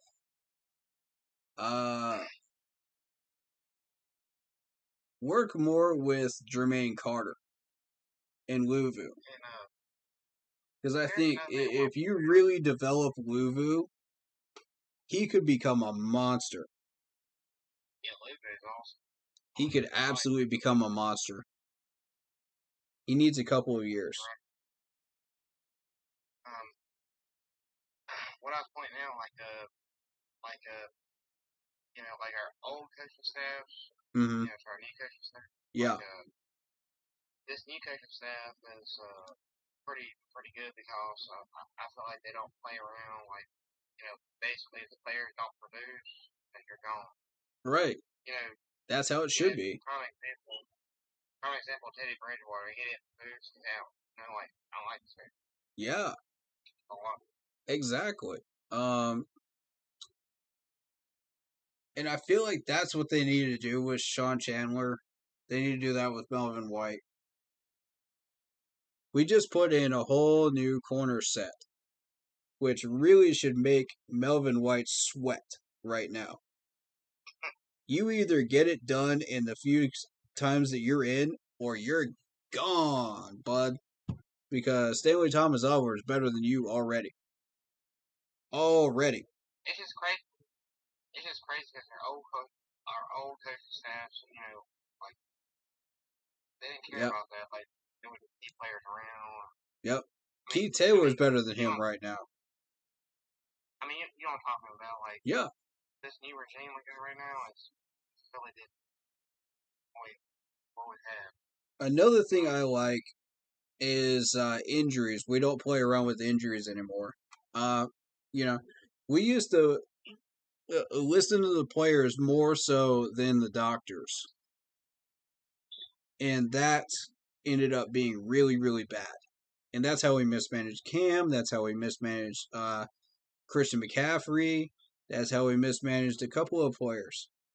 Dante Jackson being one of them as well during that time of Ron Rivera. And that's one of many reasons why people got fed up with Ron Rivera's coaching style. Because if you're going to sit there and be like, well, we'll just play you when you feel like you're ready. And you got these guys sitting there like, and they go in and they immediately get re-injured. And you're talking like Thomas Davis's injuries, Luke Kuechly's concussion. You don't play around with that stuff. Yeah, a simple rolled ankle, maybe you put him back out there. Something simple, you put him back out there. That's fine. But when you're talking like season injuries that could happen if you put him back out there, ignoring the risk of the doctors that have clearly told you, do not put them back in, even though they're medically cleared. No, you don't do that. And what you're seeing with Matt Rule is he's not doing that. He says, I'm listening to the doctors. If the doctors say don't play, don't play. If the doctors clear you, I'm still going to be cautious. You're still in that yellow zone. Yeah, I heard a lot of stories. I heard a lot of stories with Cam, with the team. I heard, they played him all the time, and like he was hurt. Yeah. And it was still playing, like regardless of how bad he was hurt. And that's a problem. I mean, I respect how hungry Ron Rivera was to win. I respected that. But not at the risk of putting Cam back in there and risking a further injury. And injuring further what he's already injured. True. It's not a good way to do things. And people got fed up with that. Me being one of them. I put out several videos saying that. Management didn't listen to me. They ignored me. So I'm like, okay, well, do this at your own peril. And I hate to say this about Ron Rivera, but that year that Cam went 15-1, I don't even give credit to Ron Rivera because the reason I'm saying this because there were shackles on Cam, and he was like calling the plays at the line, and I feel like that was Cam's year. You know what I'm saying? I don't know if that makes sense. But that's like my heart. That's how I feel about it. Like I feel like he is the one that went 15-1 with the coaching staff. It was him. Yeah. Because he changed your place in the line. Yeah, that year. I mean, that's just not him. And I do want to point out something else from that year. Actually, two things. First one is yards after the catch. We were the best team on defense at stopping yards after the catch, and we're becoming that again. We're in the top 5 at stopping yards after the catch. Have you noticed that? I have not, but yeah. Really yards after the catch is not going to be something that's going to be heavily put into any stat books, but it needs to be. And there's also missed blocks. That needs to be the other thing that needs to go in stat books. So if any of you are statisticians that make these books, put it in there. Please. Please, I'm begging you. I want to read these stats. Because they matter that much. They really do. It's the difference between an offensive line being average and actually calling out the specific players that do this stuff, and telling them, okay, well, you can improve in this category. Go out there and get it done. Instead of just focusing on the entire O-line. No, we're not going to do that anymore. We don't do that here. If there's a lineman and you miss a block, I'm going to call you out for it. So I've made it a point on my channel to do that. On that note of the O-line, guess who was the first one to point out Mike Remmers? In week 3. Week 3. I want my love, man. I want my respect. Put some respect on my name for that one. You know what they told me when I asked that question to the you know how you can ask questions to the social media person on there back in the day? Yeah. I asked him, okay, what are we going to do about the offensive line problem? Meaning specifically Remmers. Because I saw it. I saw it week 3. I got an eye for this stuff. And my viewers know so far, you know, if y'all are new, you probably don't know this, but I've got an eye for this stuff. I pay attention to every little detail like that. And if it's a pattern, I'll see it. So Remmers, we were having a 15-1 great season. We were covering it up by doing all kinds of musical chairs on the offensive line, but everybody could tell. If you were really paying attention, you could tell. And the guy said, what offensive line problem?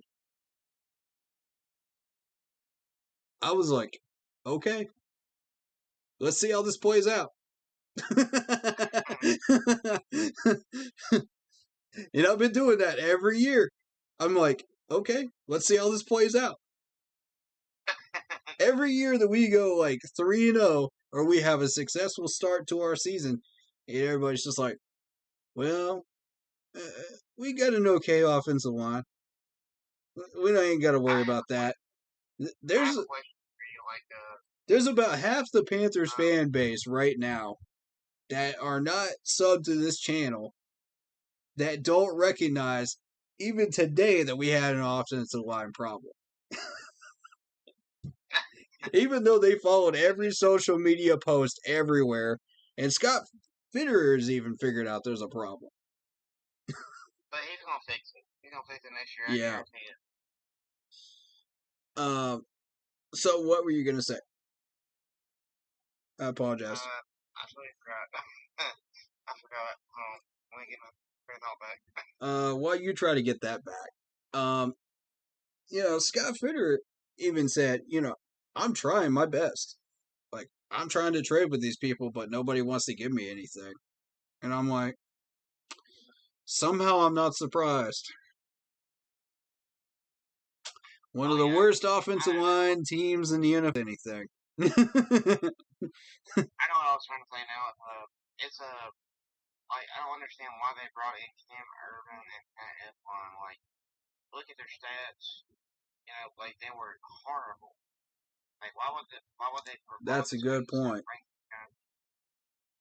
don't understand. That's the only bad move. Like bad moves I see.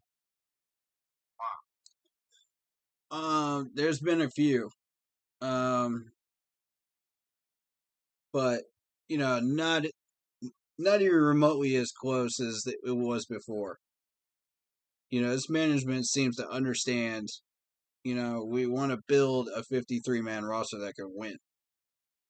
The problem is they don't know how to fully build it without making some little mistakes, that they think is not a problem, but once you get deep into the season and you don't have that foresight, like say a certain backup quarterback that comes in because our O-line is still trash and Sam gets hurt because of it. Things that make you go, with this management. I mean, that's only. I mean, all the other members of love. It's just that, like, I don't understand why they drafted this guy. Like, they're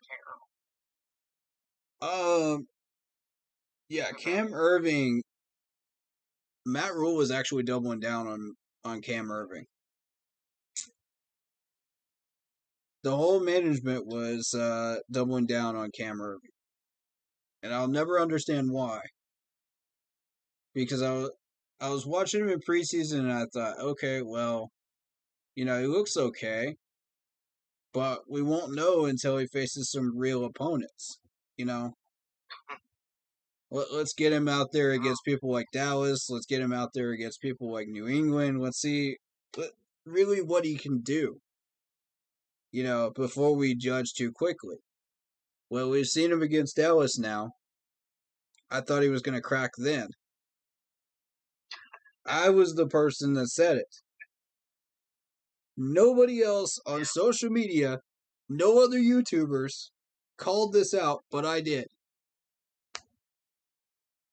He did give up one sack. But the rest of them were because of blitzing in the third quarter. Did you notice that we gave up only that one sack in that first half, and that was Cameron Irving? Going into the second half, full blitzes. Play after play after play after play. And it was just, I can't even blame Cam Irving after that. It's like Wade Phillips suddenly became defensive coordinator for Dallas again and decided, oh, we found a weakness, let's hammer it. And he was the only person to figure out that Rimmer's weakness back in 15. And actually figure out a way to exploit it. I didn't know that. That's interesting. Think about how many pressures Rimmers actually gave up during the regular season in 15. And then we go suddenly into the Super Bowl. Nobody notices that Rimmers is having trouble, because we destroy the Cardinals. And I mean, absolutely annihilate the Cardinals. So everybody's like, oh, the O-line is okay, O-line's fine. We go into the Super Bowl, first half, everything goes well. We play like we should. Second half, it's during that halftime film study of Wade Phillips, he figures out, whoa, there's Rimmers. Let's hammer the heck out of him. There's a crack. There's a crack in the brick wall that is their O-line. Let's use it. And that's what began all the problems that we've been having on offensive lines.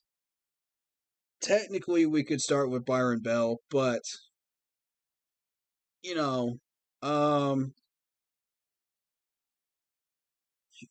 could really go as far back as once Jordan Gross retired. Alright, here's a question. Would you call Scott Pitter the Terminator of the GM? I love it. I like it. That's good. That's good, my man.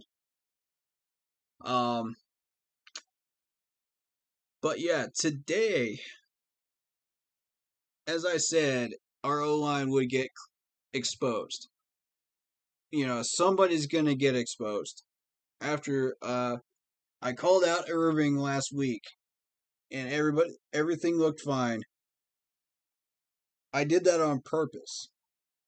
Because I knew Irving only had that one holding call every game. And I thought, okay, well, maybe it's Irving.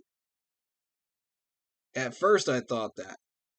But I did that to kind of get the Eagles to expose whatever else we've got going on. So it was kind of a magical hat play here. It was a little magician's trick to try to get them to expose whatever issues we really have. And it worked. Dennis Daly and John Miller. So, my question is, what do we do with these two? We don't have anybody behind Dennis Daly in the second string. And I'm looking at that depth chart right now. Let me see if everybody's seeing it on screen. Yes, they are. Okay, cool. Good. So Dennis Daly is first string left guard, second string right guard. And then you got Deontay Brown at third string at right guard. Eflin was supposed to be the starting left guard before he got put on IR. So obviously the approach here is to try to get a left guard. You know, that's our obvious weakness at this point. We thought it was the tackles, now it's the guards. It's shifted to the guards. And I'll say this about Scott Fitter too. Like he was on his press conference, he said that he was looking for O linemen, Right. Stuff like that. But he didn't say specifically which position. Ah. He's clever like that. I like it. He's not going to tell you exactly what he's looking for. Hey, he'll be back. Right. This is just his first season with us as GM. Yeah, imagine what this man could do in 5 years. We could have a Lombardi sing in our case. Ladies and gentlemen, it could happen. If we build the right 53-man roster and we stop fooling around with people like PJ Walker and Sean Chandler and our guy Melvin White back here, and we actually take this offensive line completely seriously like Scott Fitterer is doing. Yes, sir. I'm telling you, at the end of 5 years, we could have a Lombardi, folks. It is possible. There's a small chance, but it's possible. I'm saying in the next 3 years. That's crazy, but that's how it feels. I don't know. I'm going to give it 5 years because a lot can happen and will happen with our team. We've had injury bugs hit us every single year. So that's why we need this depth. This is what preseason is for, folks. People that don't understand preseason, this is what it's for. If you don't put together a good depth chart, and once you're into week 4 or 5 and these people get hurt, you're screwed. I mean, if it's not strong, you're screwed. Look at the Saints. The Saints starters are good, but once you start getting into that depth chart, it doesn't look real good. And we exploited that. We fully exploited it in week 2. So that's why I'm sitting here and I'm like, okay, well, these guys are good. These guys are good. These guys are good. Each position, we go down the list. These guys are solid. And, we're sitting in a position where, yeah, we're okay. If DJ goes down, we got Terrace. If Cameron Irving goes down, Trent Scott's reliable. Yeah, we got solid guys.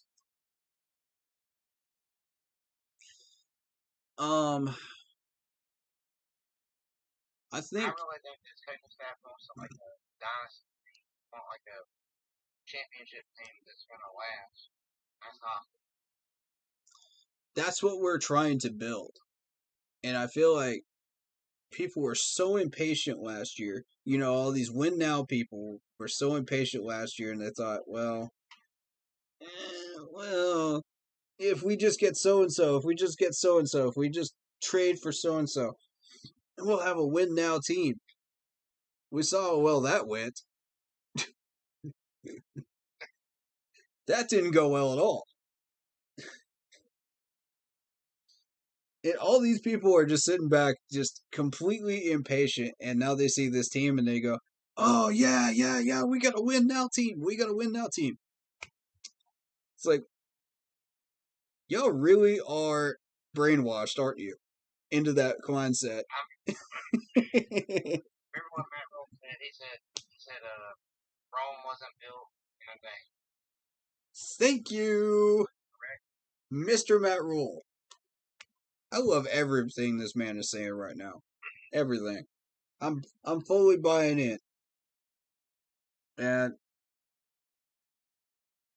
you know, I never had to question anything. I broke down his press conferences pretty much every week because he's got something interesting to say every week. That's relevant, it's important, it's necessary, and people need to hear it.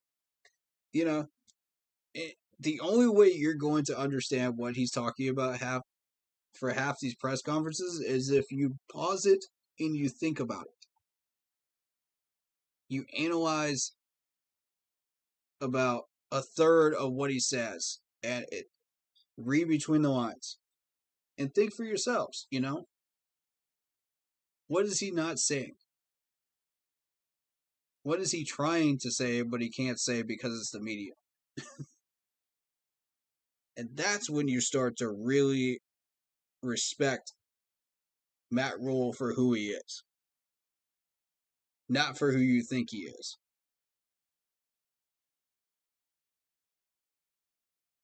Yeah, because you're going to go through some rough times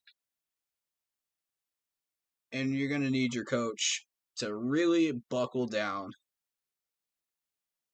and tell you what you need to do. Not just what you want to hear, but what you need to do. And that's what's important, man.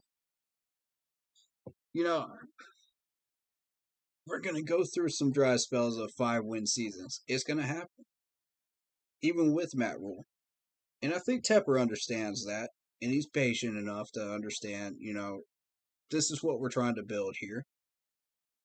So he put up with it, He was like, okay, let's wait this out. He didn't just say, oh, well, you had a bad season, fired. One bad season, fired. It's not like the Detroit Lions up in here, man. We got a philosophy. I really think a hurricane's brewing right now. Like a hurricane starts small, gets bigger and bigger and bigger. I think that's what we are right now. Absolutely. I agree. And we're in a great spot, cap wise. Tepper mentioned that. And I'm gonna kind of put this in perspective real quick. So people can see this.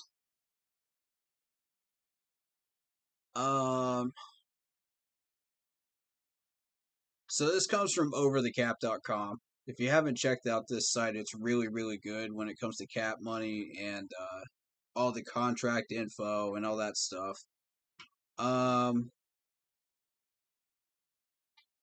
So with the Stephon Gilmore move, that cap number is 6.1 million. We've currently got Justin Burris on the IR, which would have really, really helped us. That would have put us over the edge, really. Man, I'm telling you what, if we're healthy, just think about this. Jason Moore and all this. J.J. Henderson and Stephon Gilmore. This defense would be really scary. Okay, think about this. If Hartsfield was healthy, and this man's making about $460K, let's call it 460K. It's actually 465.54, but let's call it 460K. And if he's healthy, he's already better than our man that keeps giving up these touchdowns back there, Sean Chandler, who's making $920K. So cut Chandler and put him in once he's healthy. It's not rocket science. Justin Burris, once he's healthy, making about 4.8 mil, comes in. He takes care of business. And look at that, man. We got ourselves a solid secondary. Our secondary is built, man. That's all we got to do. And then we get J.C. Horn back. Oh, my God. Yeah, I know, right? Oh, my God.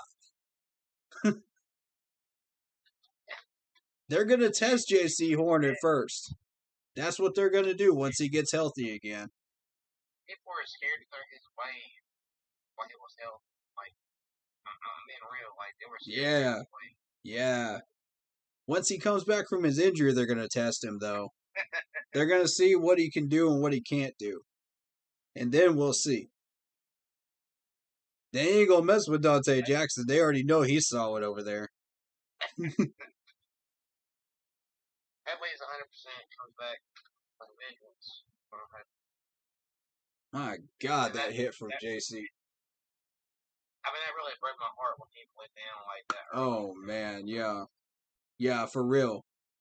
I was like, are you kidding me? I had a feeling it was going to be somebody back there, too. Either it was going to be him, Chin, or Brian Burns. One of the three. I can't stand the injury plague, man. We have had the injury plague for forever. I cannot wait until that ends. The year that it ends, with the roster that we're building, oh my God. People think they hated us at 15. Just wait. They thought they hated us because they hated us at 15. Just wait, man.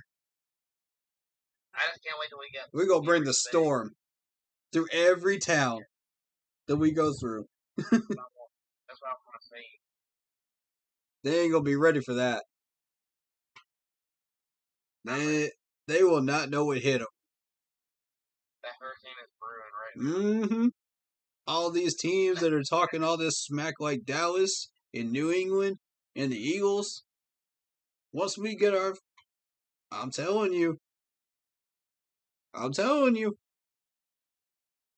Keep sleeping on this team. Keep sleeping on this team. Scott Fitter is building a masterpiece. Right about that. We may not have the pieces necessary to have a deep playoff run this year, but we can at least get in. That's goal number one. We're eventually going to be a juggernaut. Yeah.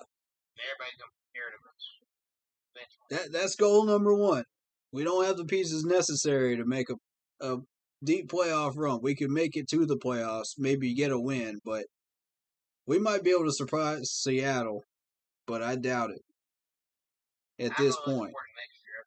I think next year is going to be like where it's at this year. Yeah. We just keep building the step ladder like we did in 14 and 15. You know, first goal in 13, once we got Cam Newton and that whole crew, get to the playoffs for 2 consecutive years. You know, once we were able to do that, once we're able to take control of the division, then we take that a step further. We get a playoff win.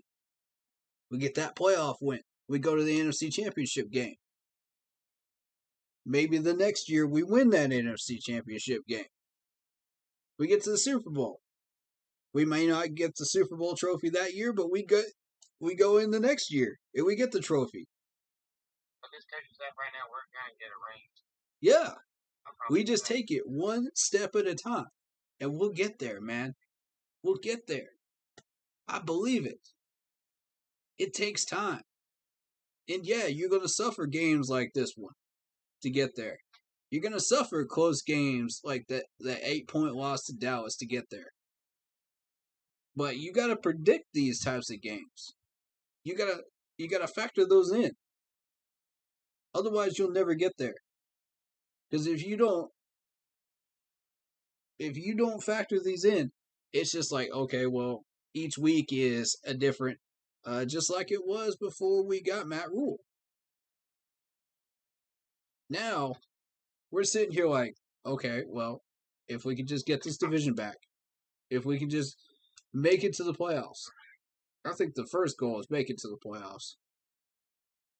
I don't think we're getting past Tampa anyway. I think let's just make the playoffs. I don't think we have a better GM that's got bigger, man. Like, like the best one ever. Yeah. In history. Next year's goal, let's make a deep playoff run. Let's win a divisional round game next year. You know, just keep working our way up. We'll get there. But we got to keep earning people's respect with wins. We got to keep pushing. I'm just saying goals, man. I'm saying goals, Vietnam. You know, I predicted 10 wins this year. I did not anticipate our offense not having an identity by week 5. That's the problem.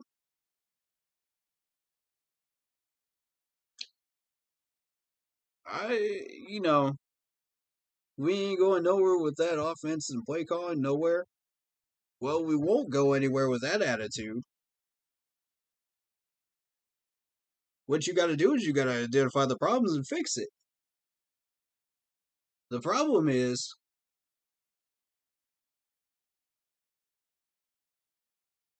well, hey, aren't we all a little bit loony up in here, man? Aren't we all? That's how this channel started, bro. If you look back at all the wacky comments I've thrown out there to the fan base, nobody took me seriously except for maybe like 10 people.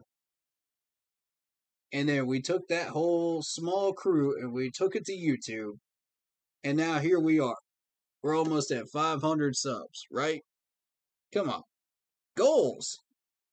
Goals. Am I right? Come on. You're not going to get anywhere if you don't believe that you can get somewhere. It's the mentality. That's what it starts with. If you ain't got goals, where you going? You don't have a directional sense. You ain't got a compass. It starts with that compass. So, now that we know what our problems are, how do we fix them? Yeah, see, we got somebody laughing. We got somebody laughing in chat right now. Look at this. I'm used to this, man. Water off a duck's back. You think I've been doing this for this long if I didn't have that mentality? It comes with being a YouTuber.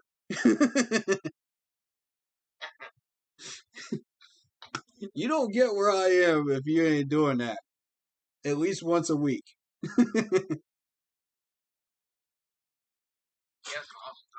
I do that several times a week. I do not care. I am not afraid to put my opinion out there. Yeah, I'm the same way, man. I know my stuff, you know your stuff. We paint the fans, you found correct. For real, man. Let's see. I mean, this was a tough loss to take, but you gotta learn from it. Yeah, man. The thing is, man, you can be a YouTuber, but you got to have the spine to go with it. That's the thing. You gotta have the spine, basically, to say what you want to say. And I say that to say this: if you have any reservations, any of you, about putting your opinions out there, no matter how silly they might be about this team, throw them out there. If you know in your heart that you are right, and you've done the research, and you've done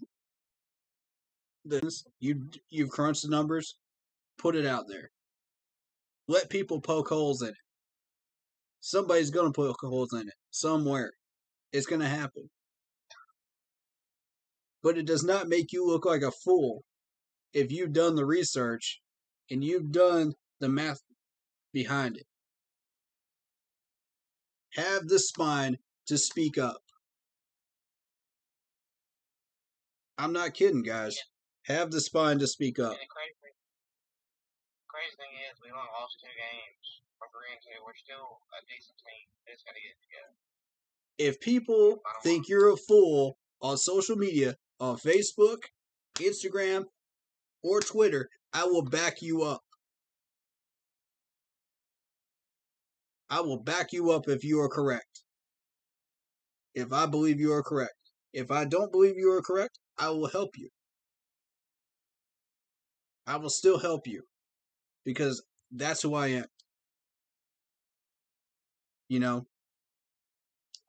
Just don't be afraid. Speak up. Alright, so the Real Zero chill, man. We got Lock Poppy, we got Vietnam is never afraid to speak up whenever he has something to say. Neither is David Screws, man. Every time y'all come up in here, man, y'all got something real to say. I respect that. I respect that, y'all. Come up in here and be real, man. That's what we do here. That's what we do here, man. Hey, that's right. We're putting on some awful O-line play on tape. Blitz packages are only going to get worse, but I'm hopeful we can turn it around. See, Zero Chill does his homework. This man knows. He's been watching these games, and he's got that eye just like I do. Every time he speaks up, he has something to say. That's what's up, bro. You know, and he's right. We are putting up some awful O-line play. And these blitzes are going to get worse. It's true. It's true. But where are they going to attack? They're going to attack Dennis Daly, and they're going to attack my man, John Miller. Right? That's exactly what they're going to attack.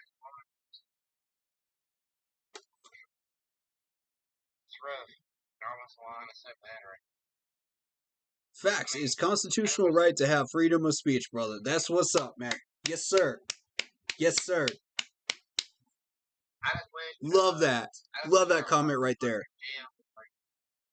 Wish they could jail like that back in the 2015 season, back in the preseason.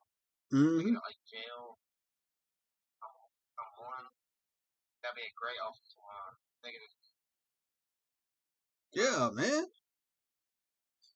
It got to the point in 15 where I was just like, I'd rather have the janitor in there than Mike Remmers.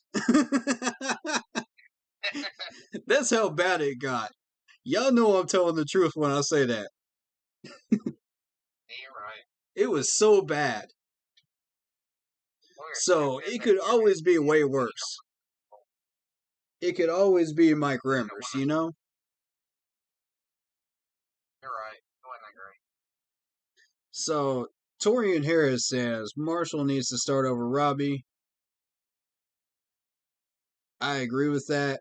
Can we put him over there, though? Is that something we can do?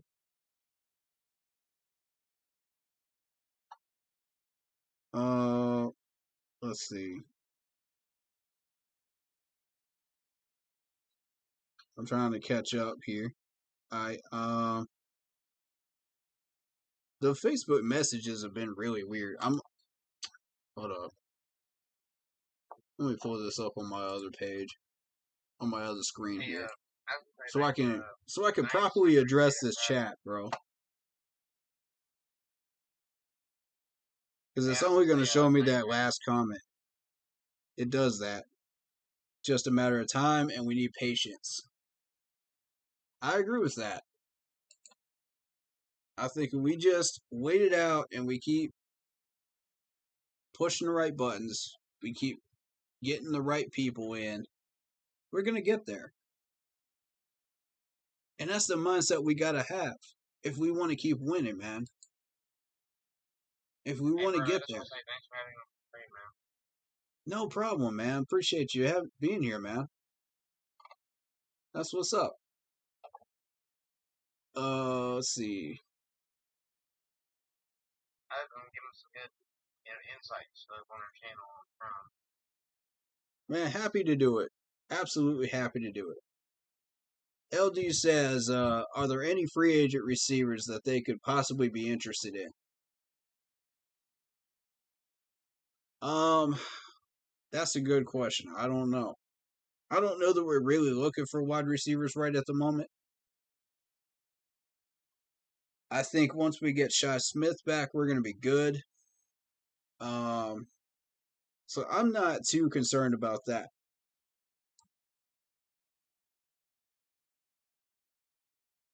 Panther for life, win or lose.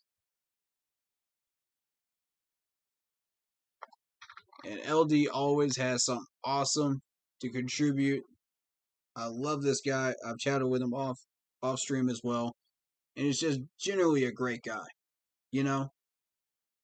Appreciate you coming up in here and leaving some awesome comments like that, man. That's what's up. And he does his research too. He's able to follow along. And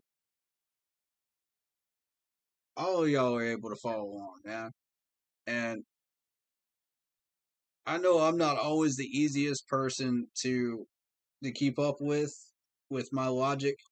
So, yeah, it can be tricky. I've had some people that get lost a little bit. But if y'all got questions, Hey, man, throw them in chat. Feel free to throw them in hey, chat. I'm going to go ahead and help out. I appreciate you having me on your chat and everything, man. Hey, not a problem, man. On live stream. I appreciate you. I've been doing a good job, man. Yeah, I hope so too, man. We'll get this team figured out. All right, so that was David. We appreciate you coming on the Facebook chat. But yeah, again, if y'all got questions, man, ask them. The real zero chill. Are you concerned with the points you've allowed the last 2 weeks, bro?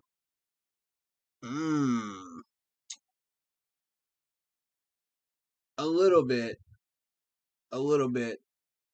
because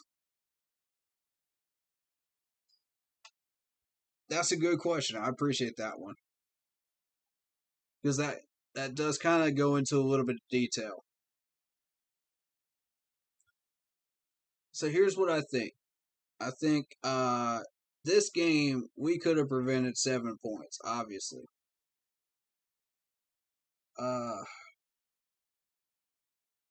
And obviously the 2-point conversion too. So, but we gave those 2 points. Yeah, we gave those 2 points up that we got off the safety to the 2-point conversion. So, that balances out. So we're realistically looking at in the end zone. This guy's lost in Narnia yet again, and I don't know what we're gonna do with him, man. If we make another trade, y'all can have Sean Chandler for free. Straight up, y'all can have him for free. I don't even want to pick for him. He's not even worth a nickel and a dime and a sandwich to me at this point. Maybe a sandwich and a dinner at Red Lobster, but we're not going to get even a 7th round pick for this dude if we try to move him.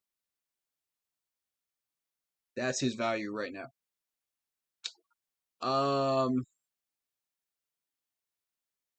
But points wise, He alone has cost us 21 points over the last 3 games. The score of that Cowboys game, because we had so many people to cover during the Cowboys game, it was just insane. I think, the Cowboys are just going to get that many points against people anyway. It's an impossible offense to stop at this point, unless you got the defensive tools to stop it. And we clearly did not. We couldn't focus on everybody. So that Cowboys game, to me, is what it is. Defensively, I thought we played as best as we could play. Now, against the Eagles today, this is where things get rough.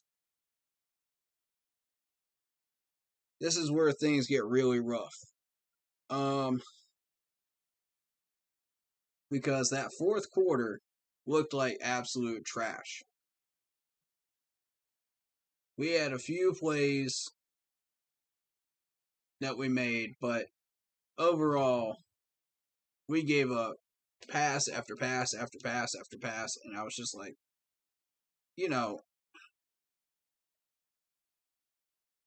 how are we going to turn this back around?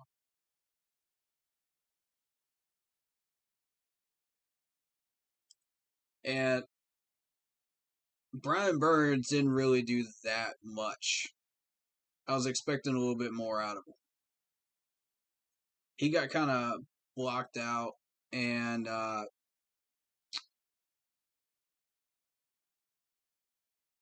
Shaq kind of did what he could.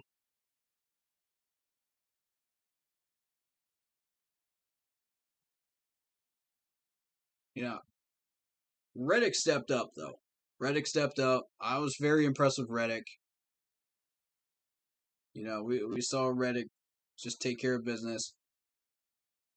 Like, Shaq was hurt, wasn't he? Shaq was hurt. I don't think we saw anything from Shaq today. I gotta double check. Yeah, I don't think... Yeah, Shaq was not in. Got it. Good to know. Alright, so... I must have been thinking about Jermaine Carter. Yeah. I was thinking of Jermaine Carter. My bad, go. Yeah, I thought Jermaine Carter did good today. He made the plays that he needed to make, and the tackles that needed to be made happen. So, yeah. Defensively, we're there. We are there. We just got to get rid of Sean Chandler. That's my thought.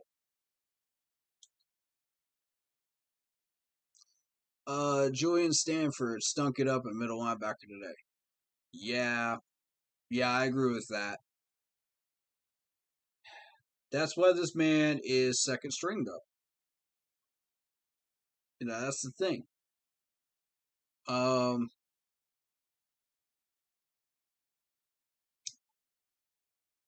They actually had Jermaine Carter listed as middle linebacker.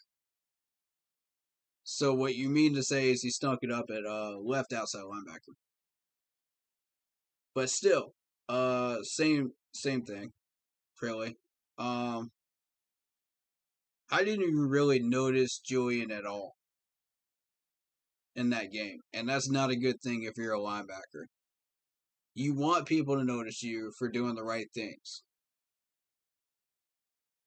It's a lot like being an offensive lineman. You either get noticed or you don't. And when you get noticed, it can be a good or a bad thing.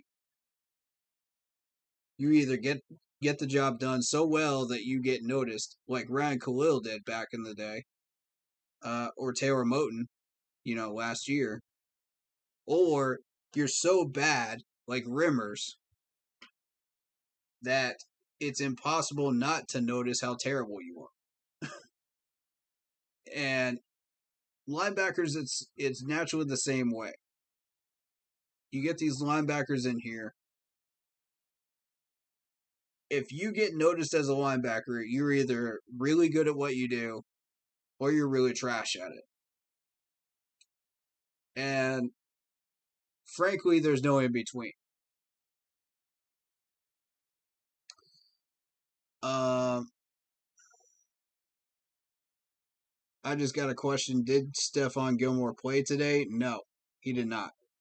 I wanted to address that question before it went away on the Facebook chat. Do you think he'll work out great for the team? Yes, I think so. There's a lot of high potential there for that to go well. I was excited to see AJ Boye come back. Yeah, I probably mispronounced that last name. Y'all have to let me know if I did. But I do that a lot. So help me out for pronunciations if I ever have any trouble with that. But I like AJ, man. He looked good today. You know, CJ still needs some work developing him into our system. But I was kind of happy with CJ though, you know, at the same time. This is his second game under the belt as a Panther. So at the moment, yeah, I do think CJ is okay. I think we made a good trade there.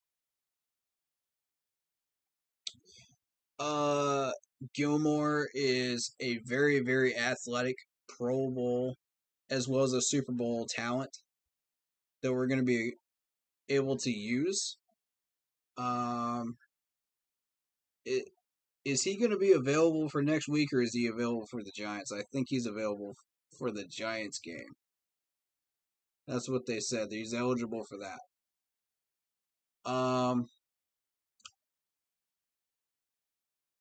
Dante Jackson absolutely shredded today. He was amazing today. I don't know how many of y'all saw that shoulder hit, but good God. This man just laid a hurting on that wide receiver. He's going to need some ice. Ice up, man. Ice up, son. Oh, yes. That's the type of the hits you like to see. Dante just came out and he was just like, man, I'm done with this, man. I'm done with y'all not getting it done. I'm going to come out hungry. I'm going to come out like a beast. And I'm just going to get it done. Point blank. Zero Chill asks, do you think Thomas Fletcher was a good draft pick? That's a good question too. I'm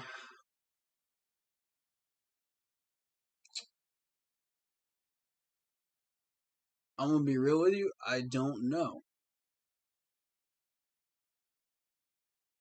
I don't know at this point.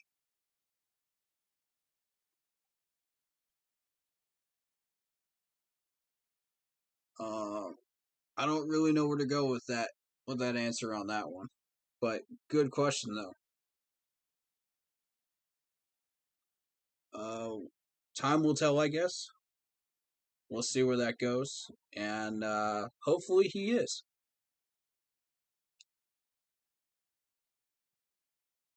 LD asks, I don't mean to ask crazy questions. If I do, it's just to get the game. I don't get to watch the game very much, just listen to it. Not a problem, man. Not a problem.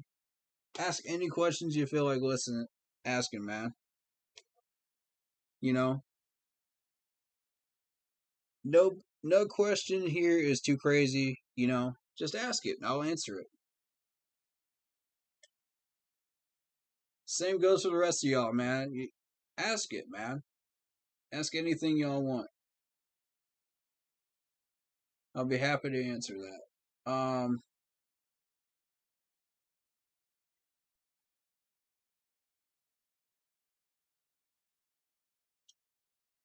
I think the most important question to ask right now is Who is our offense? You know, who is our offense?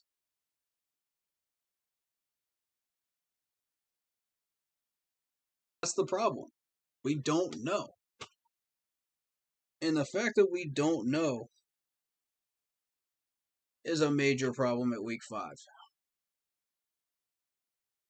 The fact that we're still forcing the ball to a man that's got 27 attempts and only 12 catches is a problem.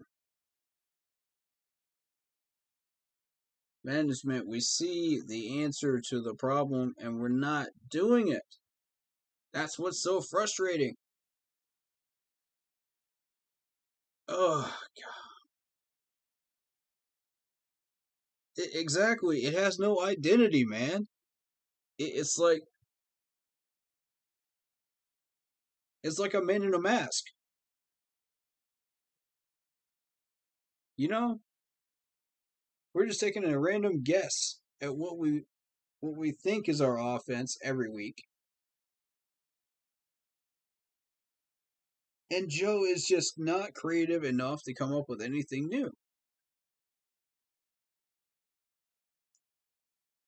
If we spread the ball around a little bit, if we move the ball away from Robbie Anderson a little bit, we can find some people. It's not hard. It really isn't. We should not be throwing 3 picks against the Eagles, for goodness sakes. That's not acceptable. You throw 3 picks, you don't expect to win in the NFL. You just don't, unless you're Tom Brady. Then you might get away with it. But this year, no. I don't think even he can get away with it this year. Because he had 0 touchdowns against the Patriots of all teams. So there you go. LDS, I got a question. What do you think we need to do to improve our offense? Because it needs a lot of improvement. First thing, spread the ball around more. Let's stop targeting Robbie as much as we are. Defenses are keying in on that. They're figuring it out. Stop doing it. It's not rocket science on that one.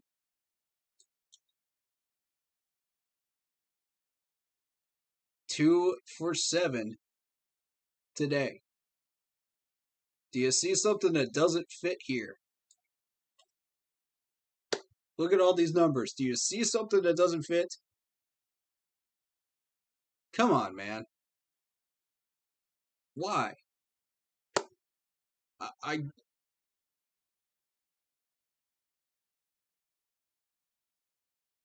Do you think Sam Darnold got enough protection? So,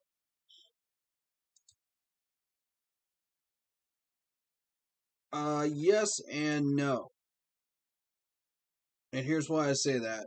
Because we had 2 Panthers exposed today.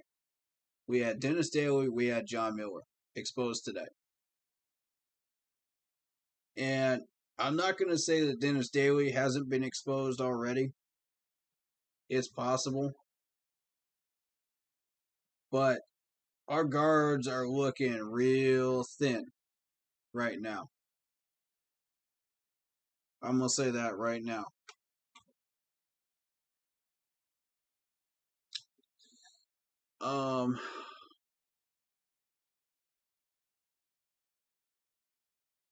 I don't know what to do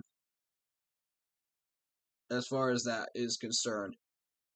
I think Scott Fitterer is trying his best to come up with a trade for an offensive lineman. Nobody's biting. So maybe we go to free agency. Or we wait our turn and wait until drafting next year. And yeah, we may be sitting at like 8, 9, 10 wins. That still should not deter us from getting an offensive lineman, a top grade offensive lineman. The guards should still be there. Late round first. You're not going to get the first two probably, but you might get a third. The third best one out there. Yeah, unless Scott figures it out before then. It's possible. I think at this point, we're not going to get anything if we offer up Sean Chandler. I think people have already figured him out.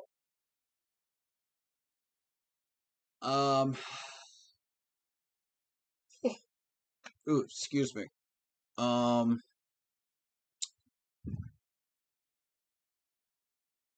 my next question is this. Can we move Terrace Marshall Jr. over to the right side? Or maybe start Zylstra a little bit more. Get Zylstra a little bit more involved. Because that seemed to work.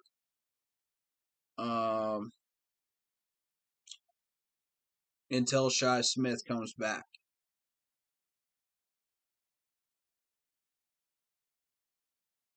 That's one thing I'm trying to think of might be a solution.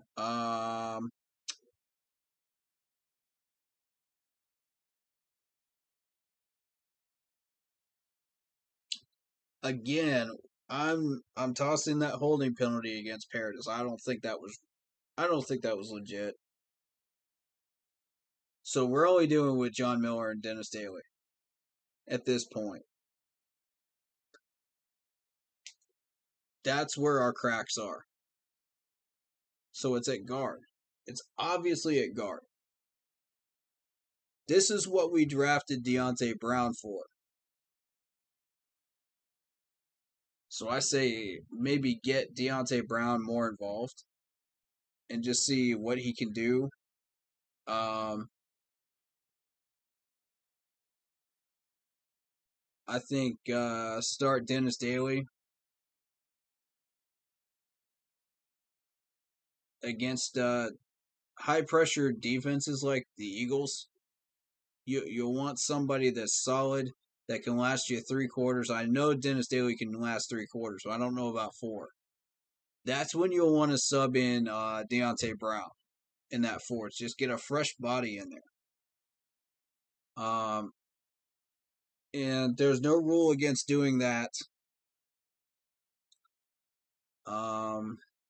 It's just you won't see Dennis Daly for the rest of the game if you do it.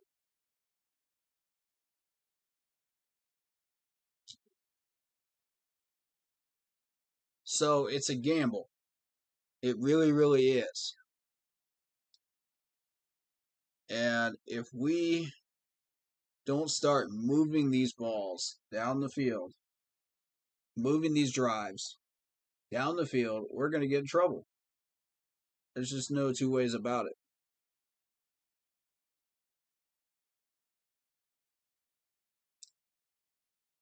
I think maybe let's get Giovanni involved.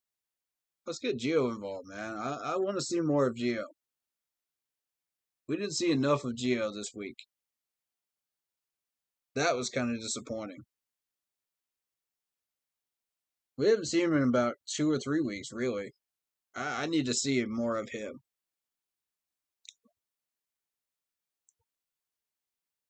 Look at all the weapons that we have, and we're not using them all. Yeah.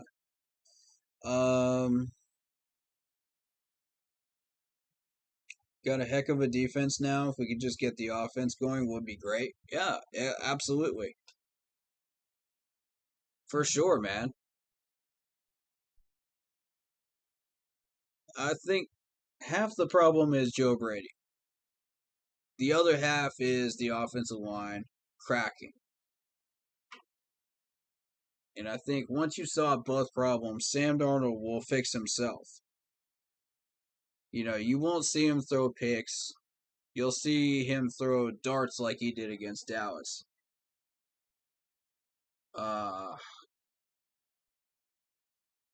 You got to give him the protection he needs, though.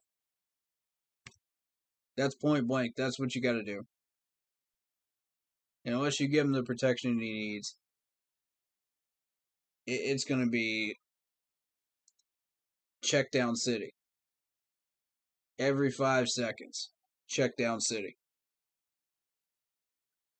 And we need more than that. We saw how well that worked out against the Jets. It didn't. Come on. It didn't. Well, we were sitting there with what?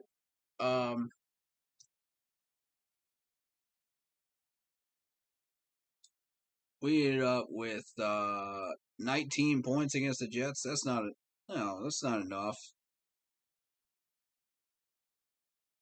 So we were averaging about 24 points a game. Ooh, excuse me. Going into the Dallas game, we put up 28 against Dallas. Okay, 26, 24, 28. Why are we suddenly now only putting up 18? What changed?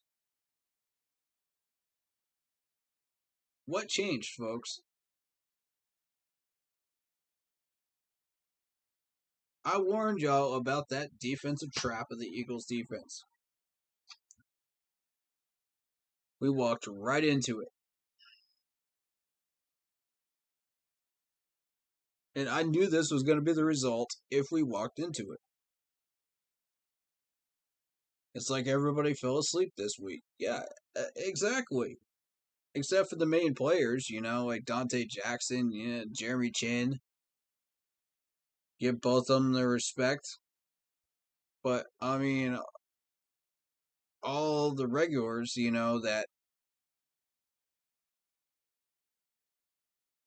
on offense, it was just a plain, boring offense that everybody can figure out. There's no answers for that, except in Joe Brady's mind. And only Joe Brady can unlock Joe Brady's mind. That's the thing.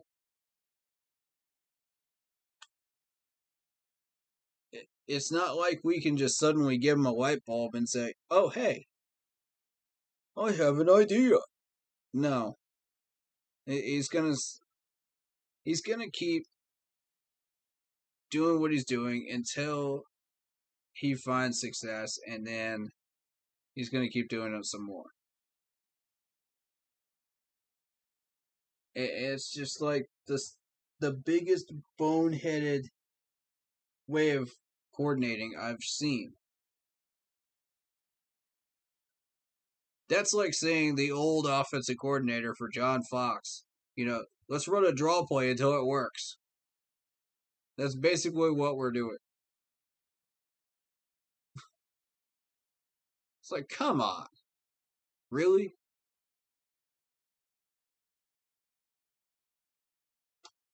Oh, here comes another draw play.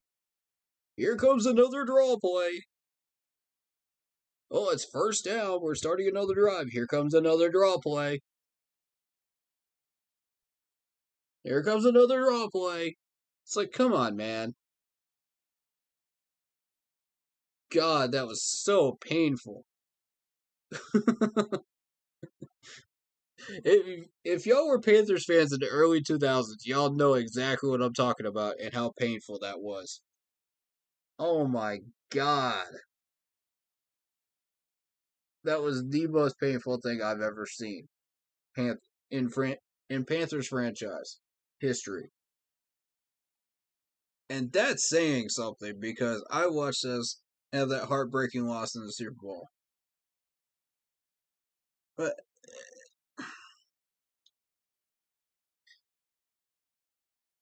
there's no 1 or 2 win season pain-wise that's going to replicate or replace watching John Fox's offensive coordinator go, draw play, draw play, draw play, every first down. It's like watching paint dry. It is literally like watching paint dry back then. That's exactly what it was. So, as of now, DJ Moore is our best receiver, I think. Yes, he is. He absolutely is. And I mean, that's pretty obvious. He had 5 catches for 42 today out of 7 targets against a raunchy Eagles corner crew here. That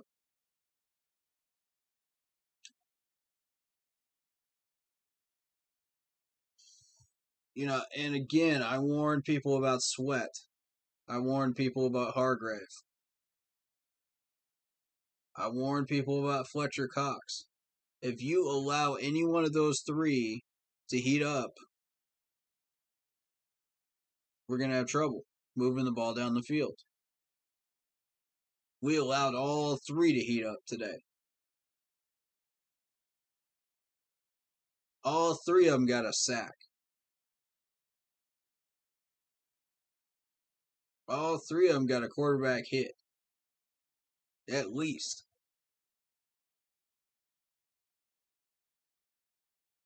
And all 3 of them had a tackle for a loss. I mean, if you allow the top players on these defenses to do what they do, it's not going to end well. You got to keep moving the ball down the field. You got to come up with something more creative that gets these people to think. Make them think. Because if they have to think, that means you got a chance. You got a chance to beat them.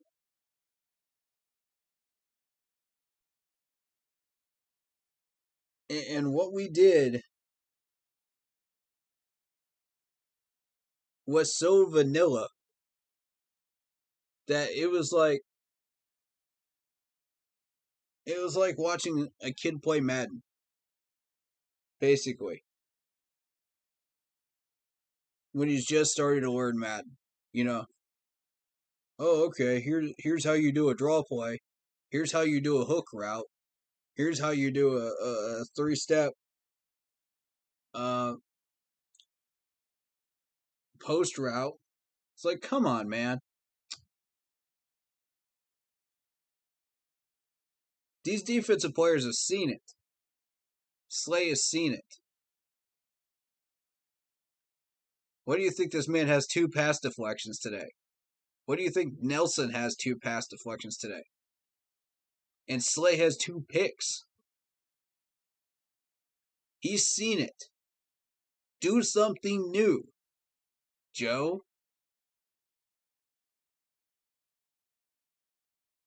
I mean, even Maddox had a pass deflection, for goodness sakes. Come on, man. When do you ever see Maddox do anything in the secondary? It's rare.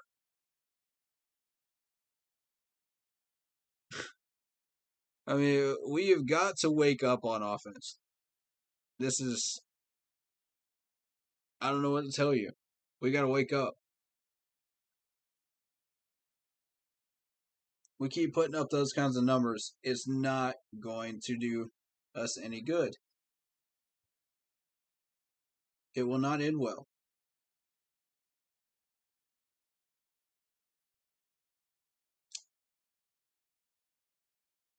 The first half alone, Sam went 10 for 18. That was with good protection. Yes, he got picked. Yes, he threw it into coverage. That does not help you. I can't cover for the man if he's throwing right into the coverage. Come on, Sam. Alright, so second half, and that's another thing I'd like to see is the playtime percentage. I want to know how long these offensive linemen have been out here, how many snap counts, percentage wise. That would help us to determine what we're dealing with. To the fullest extent.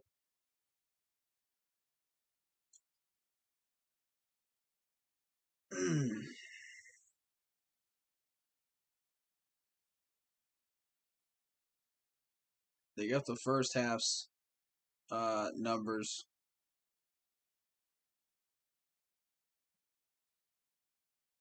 Let's see.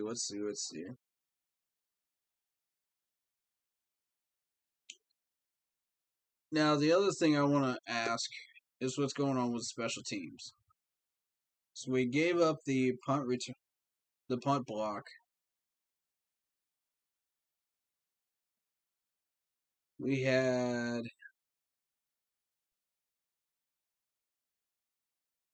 what else did we have on special teams that was not good?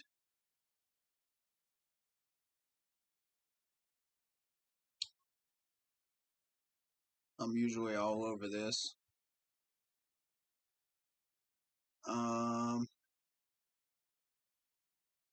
We did, however, have that safety.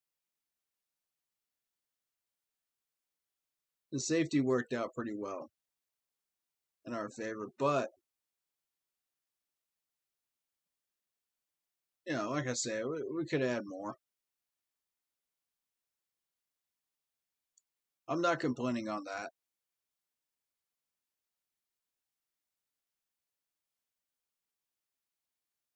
We also did not contain Hurts. That's another one that we didn't do.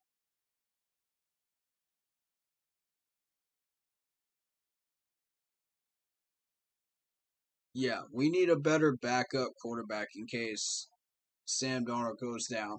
I completely 100% agree with that one. Because if Sam goes down, there goes our season. Point blank, it's gone. It's up in smoke. It's out the window. It's down the street. Gone. Unless we get somebody better than PJ and put PJ at third string. And management just refuses to do it. So, I mean, whatever, man.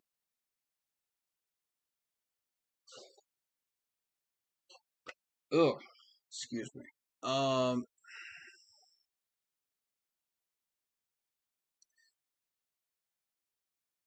Kenny Robinson should get the start, and defense is relied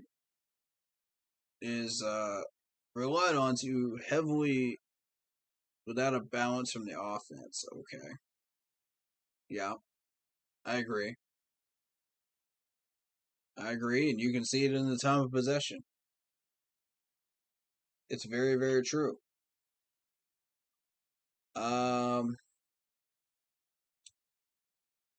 I like Kenny Robinson better than I do Sean Chandler. I'm just gonna straight up say it. I'm gonna straight up say it now. We don't do something about Sean Chandler, it's gonna keep going and keep being this bad.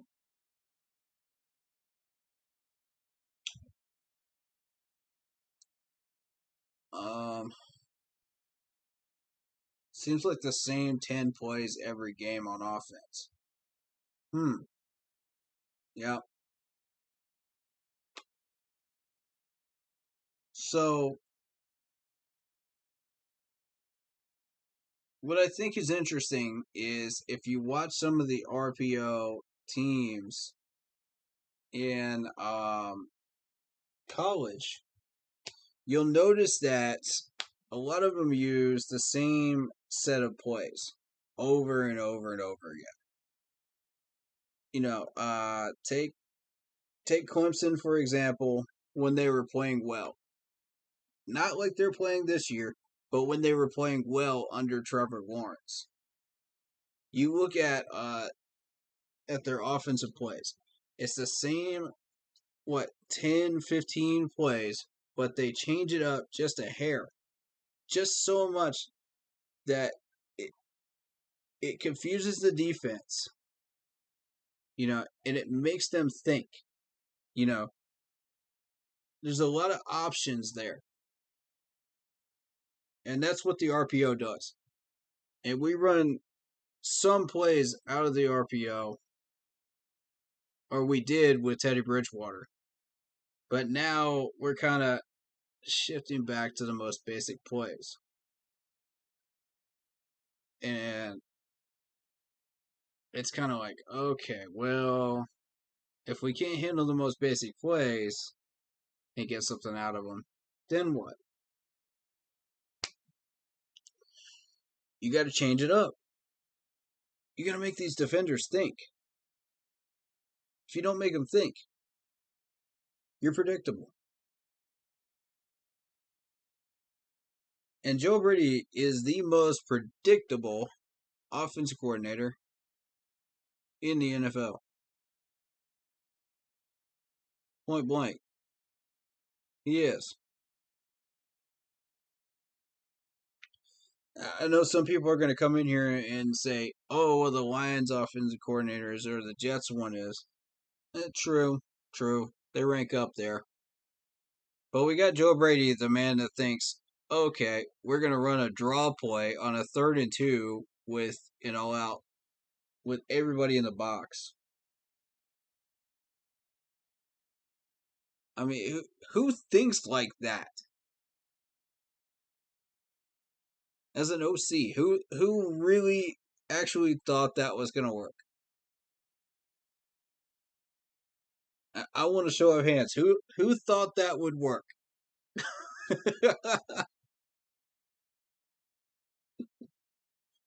You got to be kidding me if you think that would work.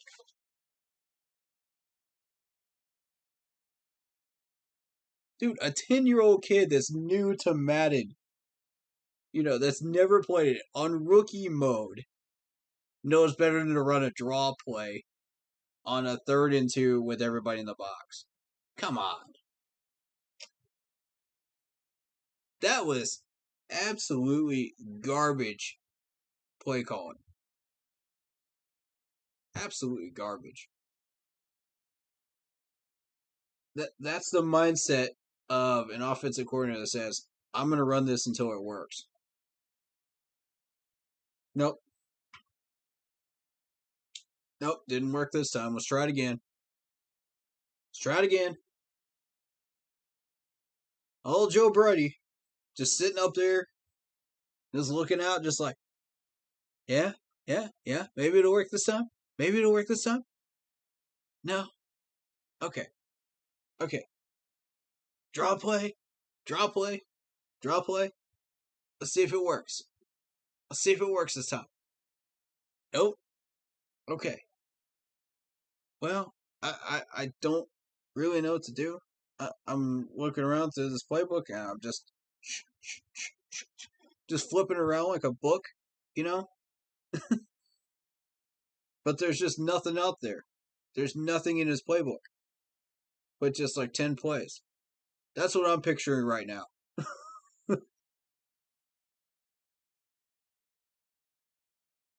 It's just so draining watching this man do this and not have an answer.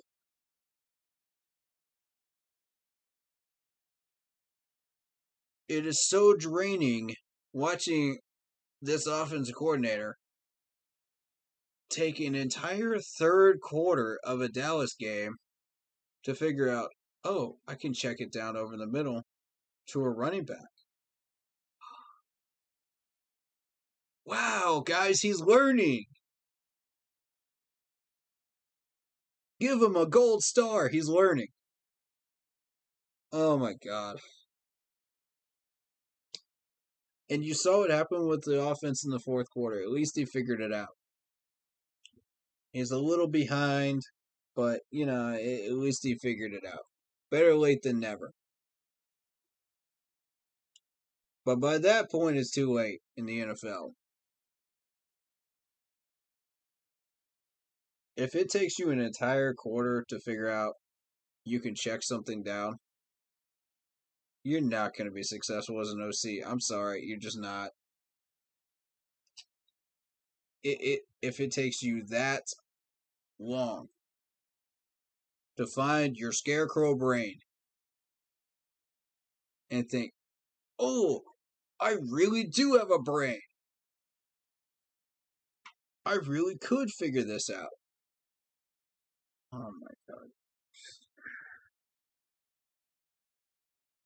There are a few coaches out there that I've seen that were just absolutely garbage at adjusting. And Georgia Tech's old coach, I forget his name, I think it was Pete, that ran the triple option. This man never adjusted even for 5 seconds until he had a quarterback that could actually throw. And that was Nesbitt, I believe. But he just never adjusted at all. At all. To anything. And defenses that were smart picked up on it and they said, nah, we got you figured out. And that's what I feel like in the NFL now. Is if you're running the same predictable 10 plays, they're going to figure you out. And they're going to say, nah, we're not going to let you get away with that. Nah, boring. We've seen it. Next play. Yep, it's the same one again. Okay, cool. Okay.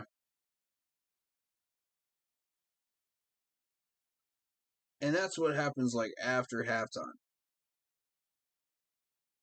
It's like these defensive coordinators are seeing the plays and they go, okay, cool. And then that's when they start roasting you.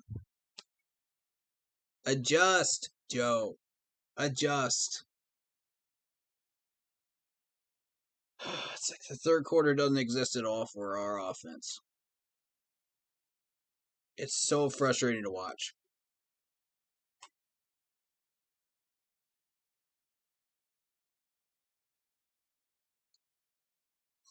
So,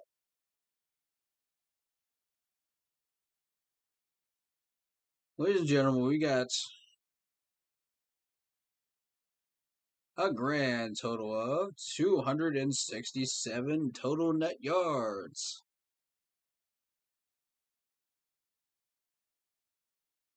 Our average game per play, 3.8. 109 rushing yards.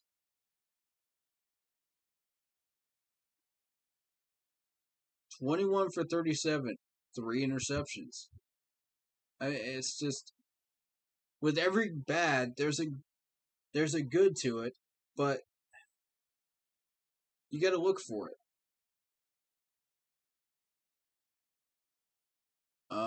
Let's see.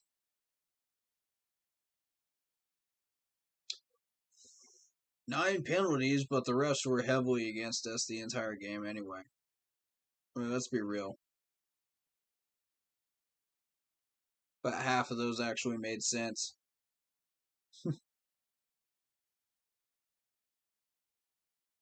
I think the other half were just, oh, we want to give the Eagles a chance because we can't stand you guys.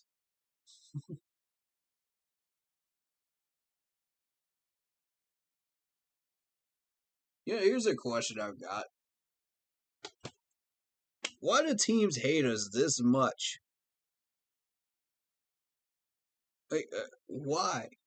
Why does the media hate us this much?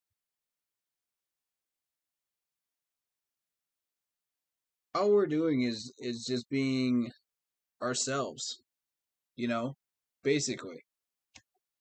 We're not going out there and we're not becoming like the arrogant Tom Brady people out there, or Gronk, or all these negative role models out there. We're just doing what we do. And people just hate it. They hate it when we win. We're not supposed to win. We're not supposed to get to the Super Bowl. We're not supposed to get 15-1. We're not supposed to do this or that. It's like, they just cannot stand it. Why? Like, it makes no sense to me. So they come out with these signs. They come out with all this garbage, during games. And it's just like, oh, come on, man. Now we got to battle that too. But that's one of the things that 15 Squad did right, man. They just shut out all the noise. They shut it all out. And they said, look, all we're trying to do is just win the next game. And that's all this squad is trying to do. We're just trying to win the next game. We're just trying to go 1-0. That's it. It's that simple. It really is that simple. We're not trying to come out here and be the Kansas City Chiefs of the NFL world every week. We're just trying to win each week. That's it. And we can't do that if our offense has no identity, Joe. Stop settling. Start getting hungry. That simple. Start making moves that benefit us towards that goal. All right.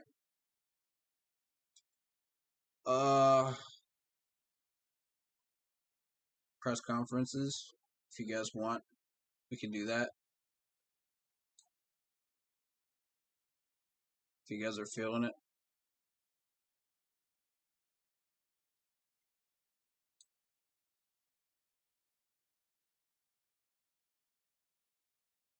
I do need to get a video out, but we can do press conferences if you guys want. What in the world is that dude wearing? Oh, it's his headset. Okay.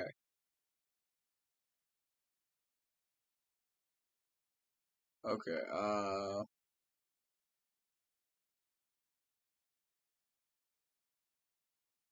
Do y'all want to listen to Joe Brady chat in a presser? Do y'all want to listen to Joe Brady and entertain what this man has to say? Do y'all want to do it? Sounds good. All right. All right. You asked for it. That's all I'm going to say is you asked for it.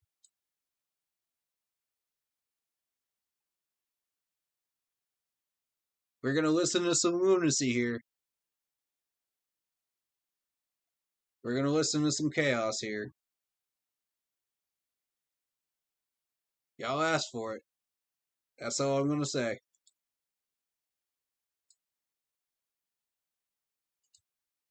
Oh, this ought to be good.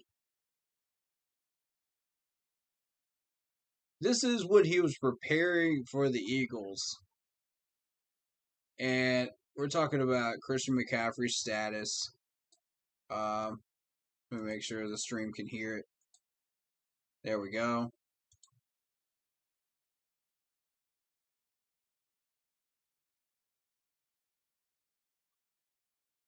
And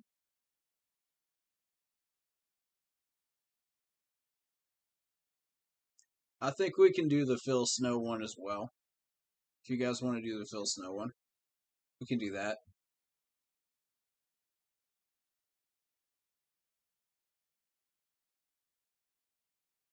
Um,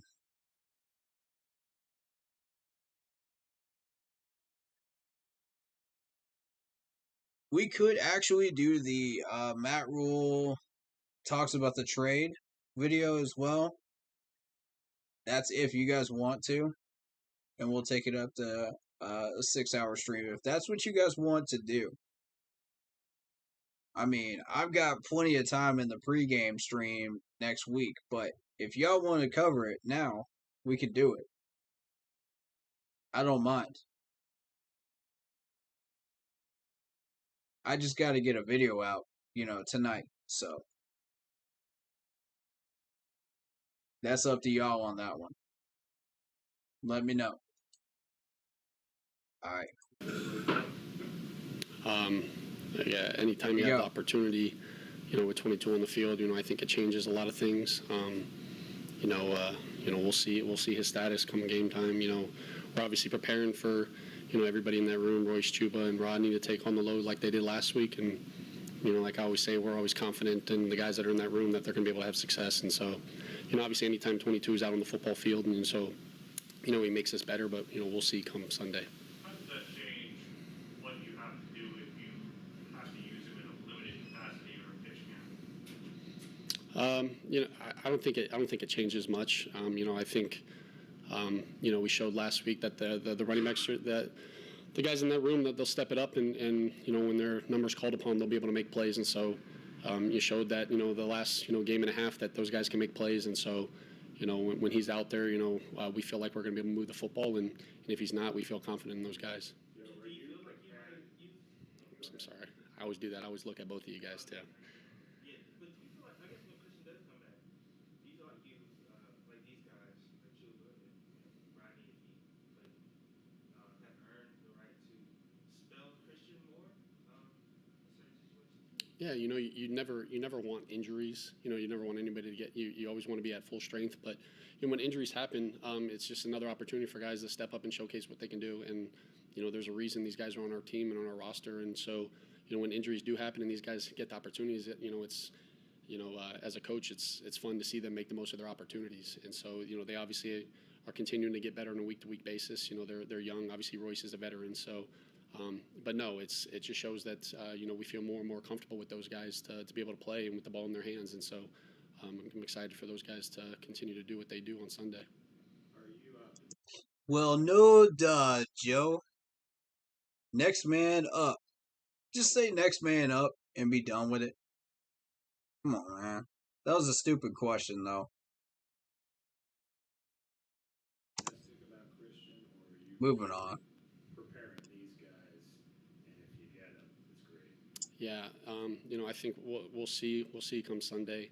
I kind of go into the week every week with the mindset of just preparing from a standpoint, just get everybody ready to go. And if he goes, that's a positive. If he can't, those guys will be ready to rock. So that's one of those we'll see kind of come Sunday. Joe, last week. Yeah, I want to know how this dude prepares, man. Because whatever you're preparing, it ain't working, bro. Whatever you're brewing, it ain't working. This offense is not putting up the points that you need this week. Whatever you did, whether you did enough film study or not, it didn't work.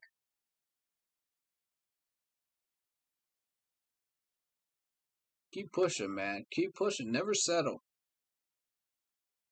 When you look at that face, does that look like a face that is hungry, determined, and wants to win? No. No. I'm sorry, but no. I don't see it.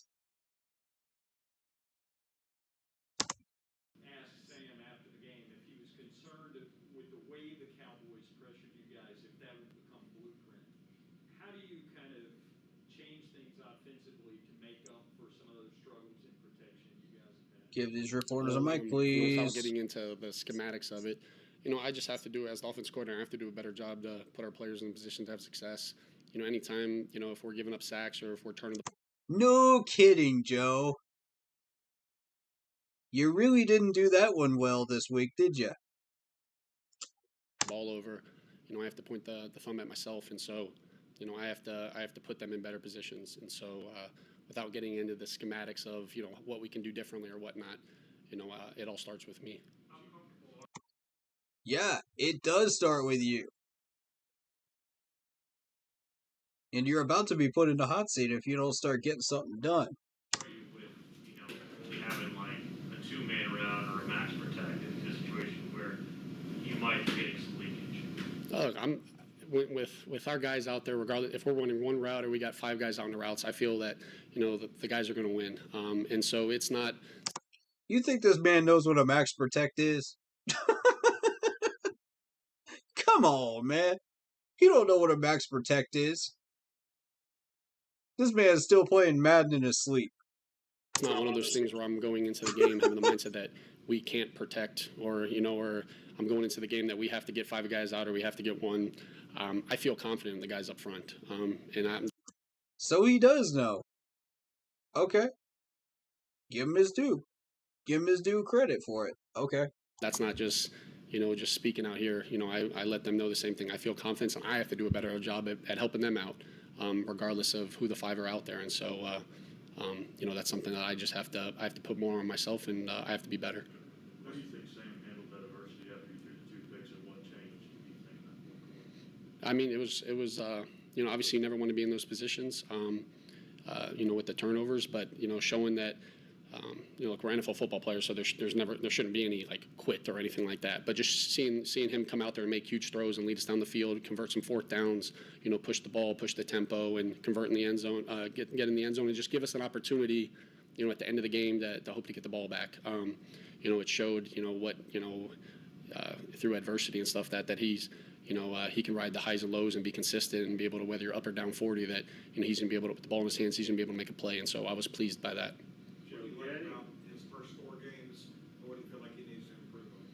Yeah, no.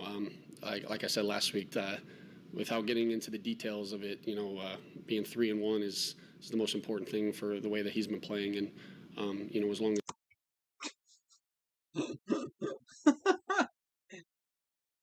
Big Boy Joe's actually pleased about something. How about that? he just continues to play within the system. I know it can sound like a broken record, but as long as he continues to do that, he's going to put us in positions to have success. I mean, you keep asking the same questions in different ways. He's going to sound like a broken record to you. I'm sorry. You got to do a better job, media. You just got to do a better job asking these questions because, I mean, it's like Joe Brady's playbook at this point. We've heard it 1,000 times. Ask it 5,000 different ways. He's still going to answer it the same way. He's not going to give you anything that you don't already know. Come on. More involved in the red zone from a rushing standpoint. All right, we'll skip this ad here, and we'll get to it. Was that a product of what he brings to the table, or more you sort of self-scouting what you guys did last year and thinking that you could have done more than that? I think it's a little bit of everything. It's stuff at the end of the season, us looking back and seeing how we can improve as an offense, how I can improve as a coordinator, and then the athleticism that he does bring. He is somebody that can show that he can make plays with his feet. Yeah, he had against Houston, he had a scramble that ended up getting called back with a penalty. Last week he had a nice 3rd down conversion that he's running. So it's not necessarily in the red zone, but that he shows that he can make plays with his feet, and so. And he's making smart decisions with it. And so it's definitely been an asset to our offense. And it's going to be definitely something that defenses are going to have to, prepare for, especially down there in the red zone. So. Was that an element that was missing last year, particularly in the red zone? No, I don't think that was an element that was particularly missing. It's just something that we've been fortunate enough that Sam's been able to, make the most of in the opportunities this year. Do you go back and tape at joint practices with the Ravens and steal some Lamar Jackson plays? There's nothing ever off the table. It's I think when you get in the red zone, you have to find ways to get creative and find ways to get guys, get eyes looking different ways, to switch things up, just to make red zone communication errors. And so. Well, you're not doing a very good job of that right now. If you're trying to get people to look the other way or a different direction, that didn't work very well against the Eagles here, man, because they were honed in. They knew exactly what you were going to call half the time. So, and the king of non-adjustments here is going to try to get the defensive players to look a different way. Okay. All right. Let's see how that works out in the third quarter. Not well. Keep working on it, bud. You're not there yet. I don't think we're necessarily at the point of being able to run the ball with the quarterback like Lamar can do. But it's definitely just something else that a team has to prepare for. And so he's made the most of those opportunities, and we'll continue to go from there. If I told you he was going to lead the league in rushing touchdowns after 4 games, if I told you that before the season, what would you say? I probably would have been. I would have been happy about it because that means we're actually, like I said last year, we're getting into the end zone. That's and that's the most important thing. He looks surprised. Am I the only person that sees that out of this reaction right here? He looks surprised that we actually have rushing touchdowns. Oh my God, we actually did something right. Oh my God, we actually have rushing touchdowns. What a shocker, dude. Let's have a parade down Charlotte Avenue, man. Come on. Oh, God. I mean, it's not about, who's getting in there and how we're getting in there and the stats. It's all about just finding ways to get in there. And so I've been pleased that he's found ways in there, and regardless of how it is, it's definitely wasn't the goal going into the season is find ways to get Sam, to try to lead the league in rushing, as you say. But, he's done a good job at that. He's found ways in there. Okay. Oh my God. I could run that joke 1,000 times in 1,000 different ways right now, and I'm not going to.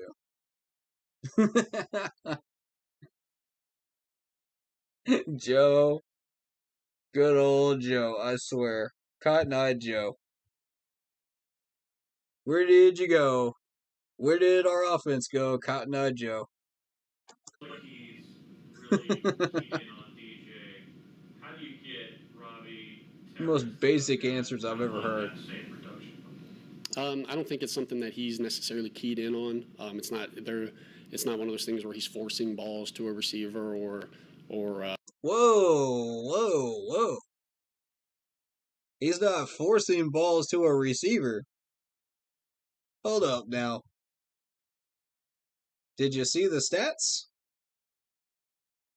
Go look at the stats, Joe. That's not what I'm seeing every week. Oh my God.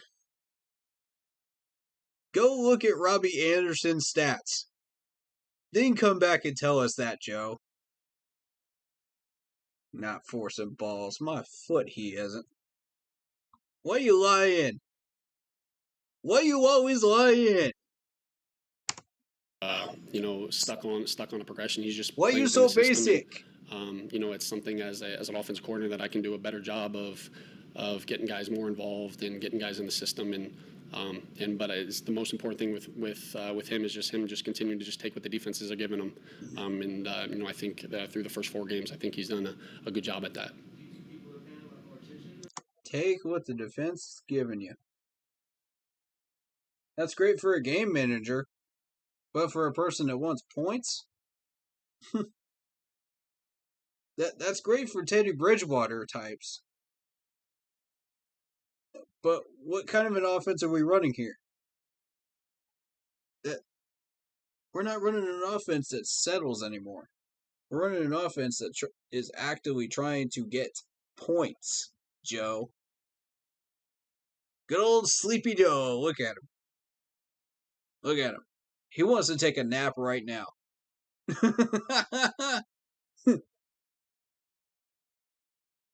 This man wants to be off this podium and taking a nap. That's what Joe Brady is showing us right now. He ain't got no energy right now. He ain't got no energy whatsoever to do this interview.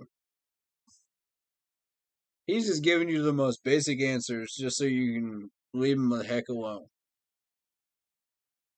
The obligatory, I'm just here to get paid, so I won't get fined.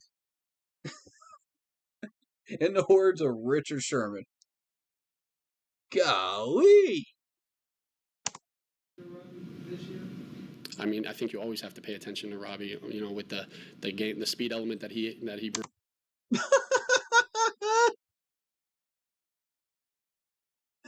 Did this man really just say that? You always gotta pay attention to Robbie. You always gotta pay attention to Robbie. Yeah, we're gonna target him about 11 times and expect him to catch the ball in high coverage, in double coverage. Yeah, we're always going to pay attention to Robbie.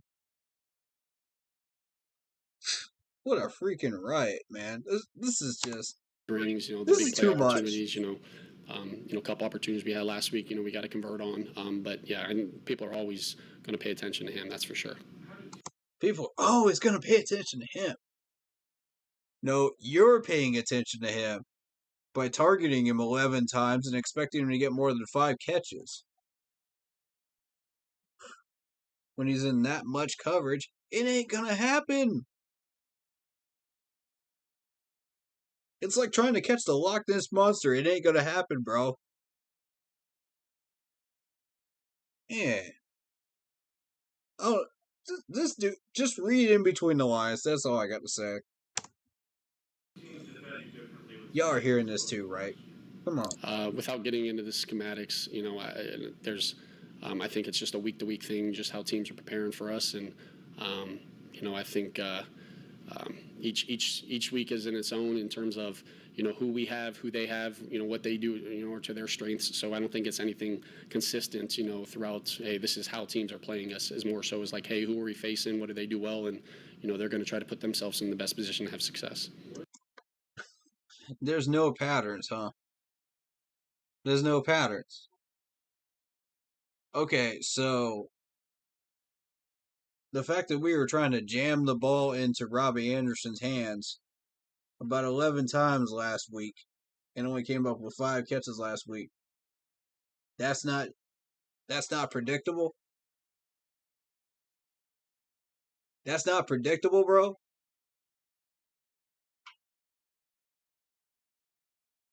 Feed me some more lies. Feed me more lies, Joe. Come on. That nose is growing, bro. It's like Pinocchio. What's your confidence level in Brady Christensen if you have to roll with him left tackle? You know, you know, no matter who's out there, and I say it all the time, but no matter who's out there, as the offense coordinator, I have to be confident in them, and I am confident. There's a reason these guys are here. I don't think. Why are you always lying? This man ain't confident. Come on. He came out of this press conference lazy as heck. He comes out of halftime lazy. Play calling. Don't even try that confident stuff with me, man. No. Phil Snow is confident. That's a man that's going to come in there at 5 in the morning and start lifting weights. And start sleeping in his office just to come up with plays. That's confident.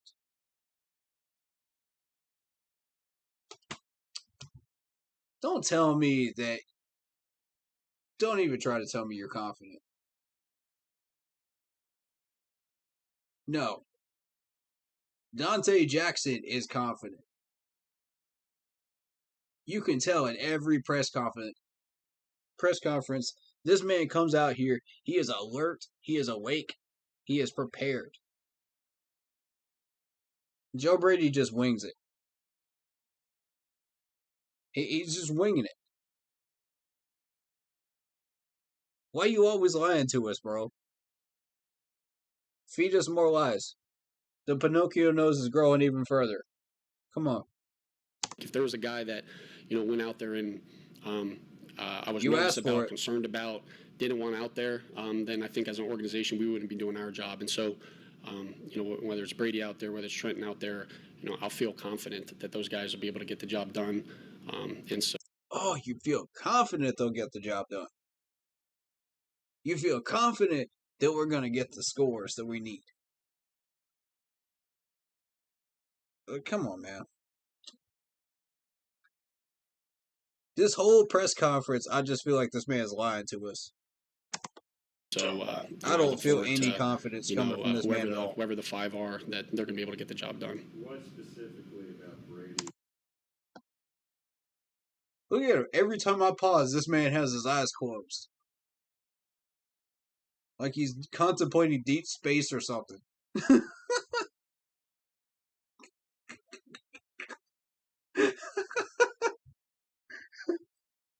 He's contemplating life on Mars. Or he's about to fall asleep. One of the two. Every time I pause this video. I don't even know what I'm watching right now. I swear to God I don't. Wow. And we're supposed to have faith in this guy right here? Alright. Okay.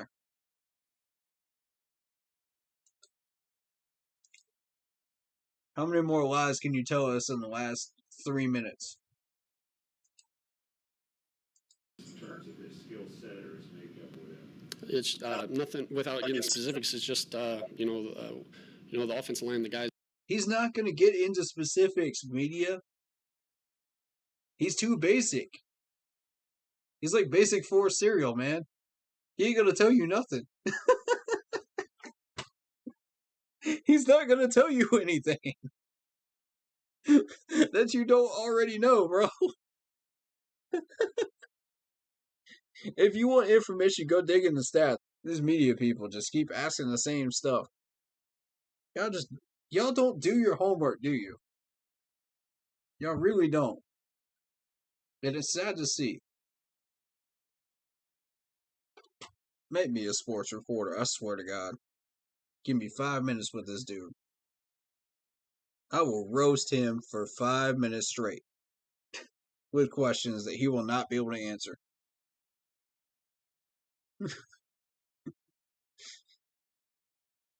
But hey, LD, thank you so much, man.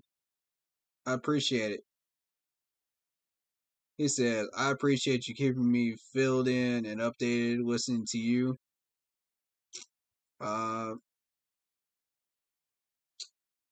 Well, Facebook comments are being what they are right now, so my bad. I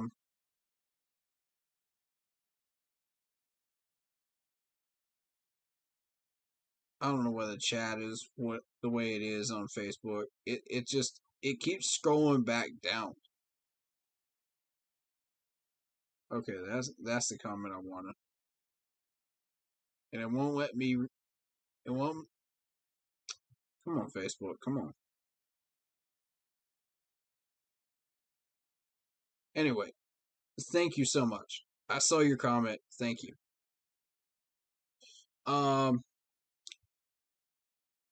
And he says, I agree. Dante Jackson came out to play, and he is confident. Absolutely, man. You know.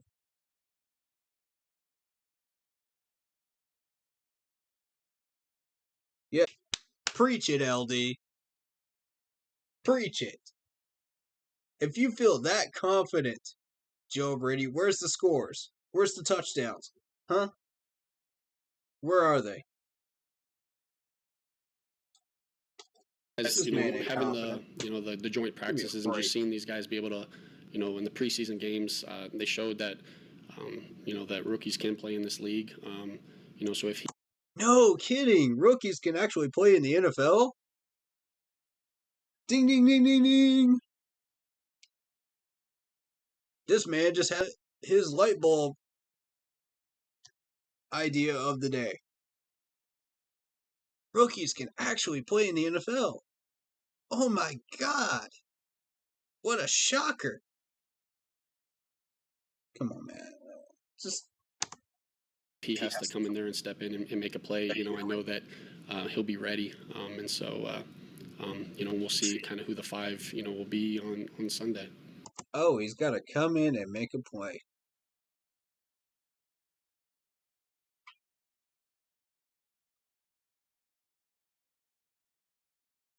He's got to come in and make a play, this man said.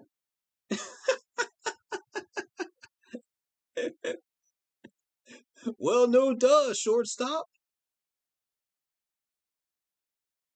We ain't playing baseball up in here.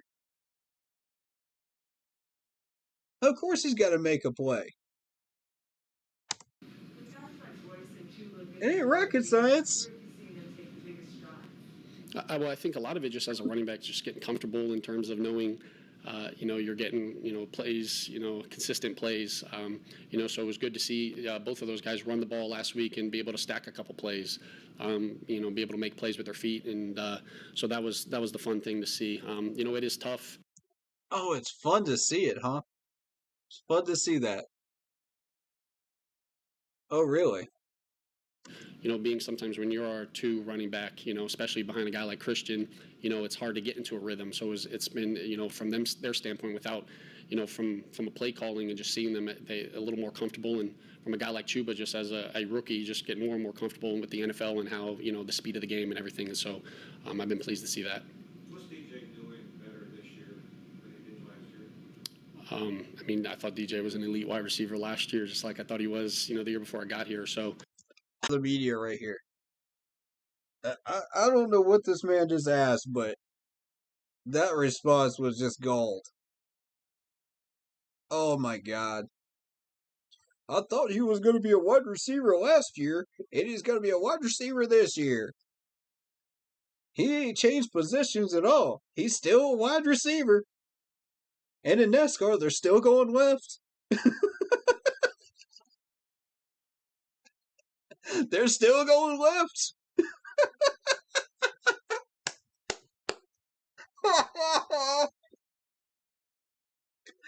God. I'm sorry. I couldn't help it on that one.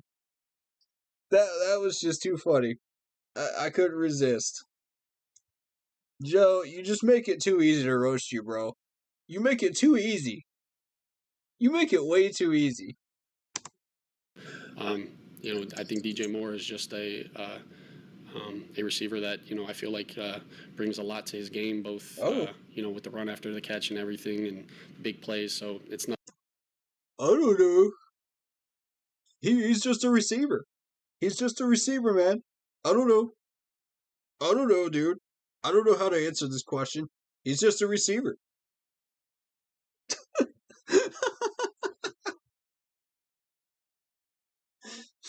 It's like this man has never done a press conference before. I don't know. I came in totally unprepared. I don't know how to answer these questions.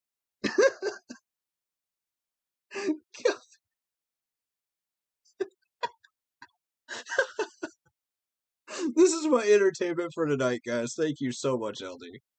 You know what? I made the right decision doing this. Nothing that stands out that is drastically. I think DJ's been a great wide receiver, since before I even got here. Oh, really? You don't say. He's only one of the top 10 wide receivers out there. But you don't say.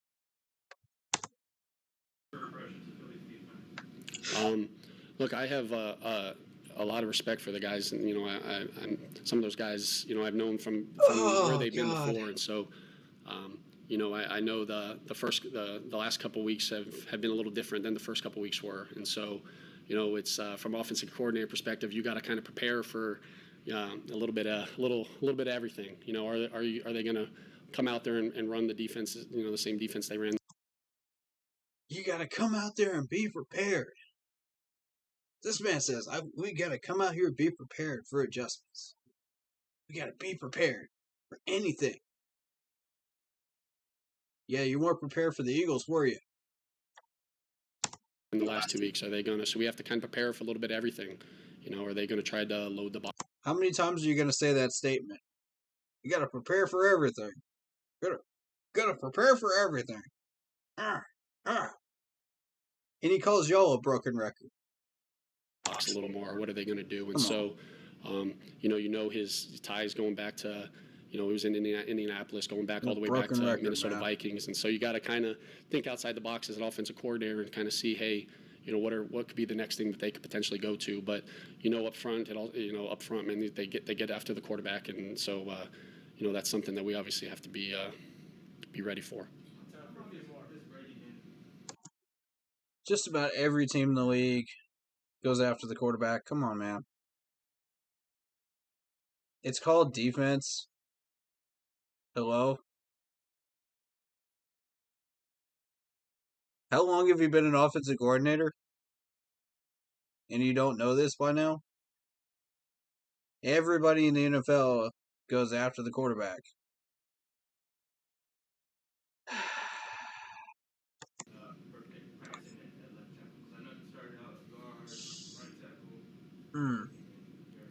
We've had, even if, for you guys at training camp, our guys have been kind of rotating all the way across since day one. Brady, Trenton, those guys, Dennis. We've going into it, we knew that the reality of having the same 5 guys for 17 weeks, rarely does that happen. So it was important. Rarely does that happen. Okay, let's think back to the Ron Rivera days, please. Rarely does that happen. Ron Rivera was determined to start the same 5 guys every game. He was determined to do it. And then they start rotating in game. Yeah. For us to train that versatility and kind of move guys around. Rarely do you see it.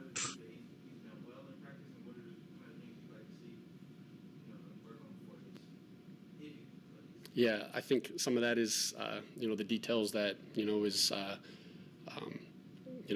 between Pat Meyer and those guys that, handle with him without giving away, things that he does well and things that he needs to improve on. But, if Brady is out there, I'd feel confident in him.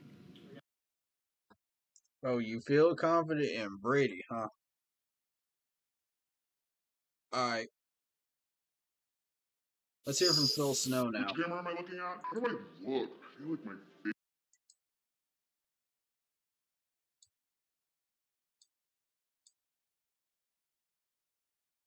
Hey, just a reminder, please use the raise hand button if you have any questions for Coach Snow. Your camera sucks. Coach, can you hear us on your end? I can hear you just fine, yep. All right, perfect. All right, guys, I don't see any hands raised right now, so if someone wants to start us off with the first question, the floor is open. Can we see him just fine? Because the camera sucks. Zoom in about 15 million times. Guys, have any questions for Coach Snow? Any Hey, questions Phil, for the man Person. here? How you doing, man? Good, Joe. How are you? Here we go. I'm good. Just wondered, sort of your scouting report on Stephon Gilmore and any background you might have with him or with folks who coached him. I really don't have any background relationship with him at all. But over the years, it was funny. I took him into the D-line room today to introduce him. He was going to introduce himself, and one of the rookies said, "Hey, we know who you are." So everybody knows who he is. So that's the only way I really do know him, other than on video watching him. And we're glad to have him. How does this help you guys? And I know he's a couple weeks out, but in terms of able to, maybe to bring pressures like you like, just how would you say in general he improves your defense? Really, Joe? That's your question? Please don't let me meet these people in person, man. I'm telling you. If these are the types of questions we're going to get, Well, he's been one of the best cover guys in the league for a long time. So please do your homework. obviously, it allows us to send more than 4 people and not worry about, who he's on. So, it adds a lot to what we can do. So, I'm looking forward to working with him. Okay. If something doesn't happen, we may be needing a new offensive coordinator. Yeah, possibly. Possibly. I mean, we got the most basic 4 offensive coordinator right now. And it's just, I don't know, man.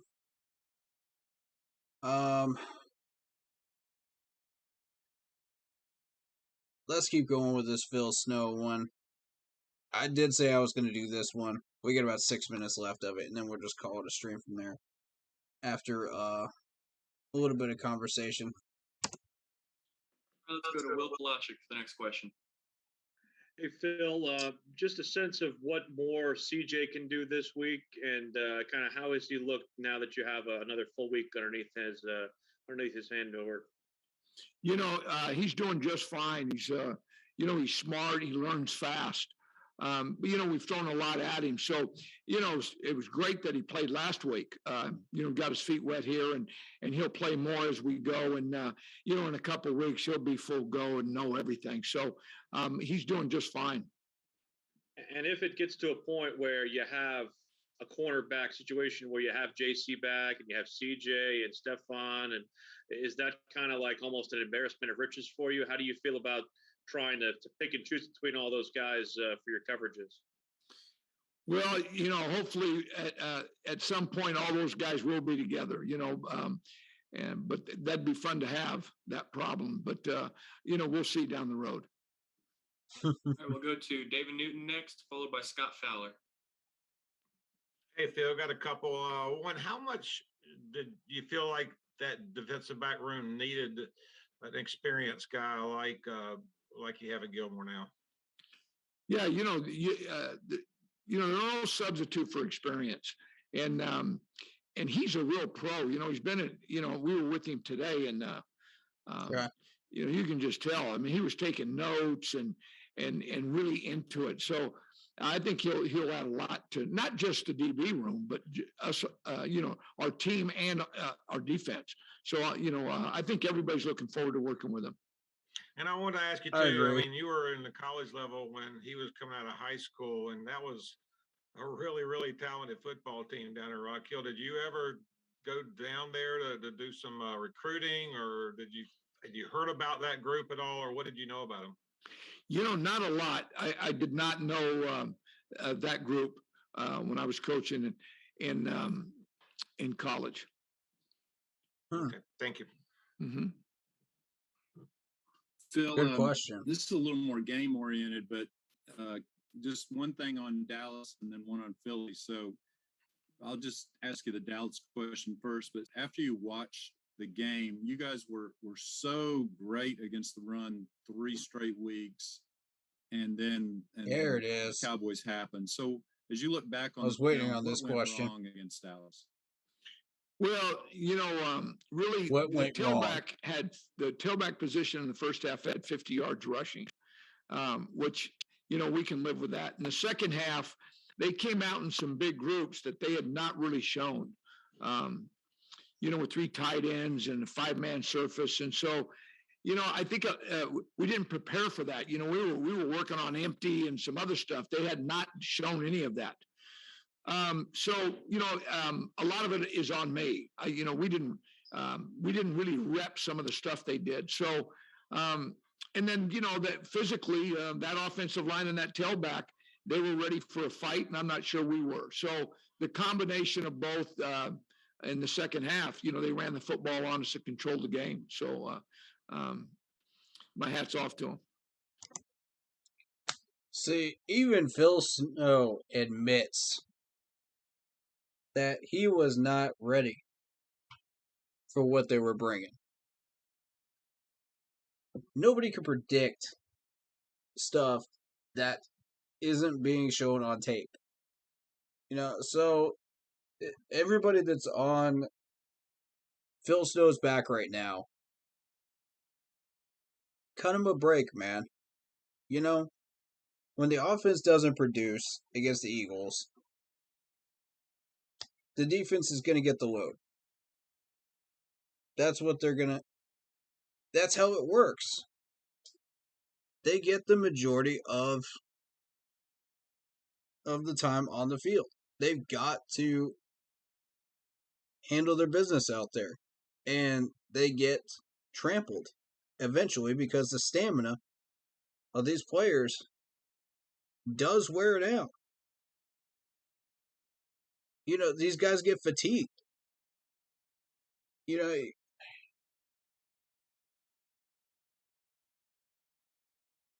If your defense is out there for 20 minutes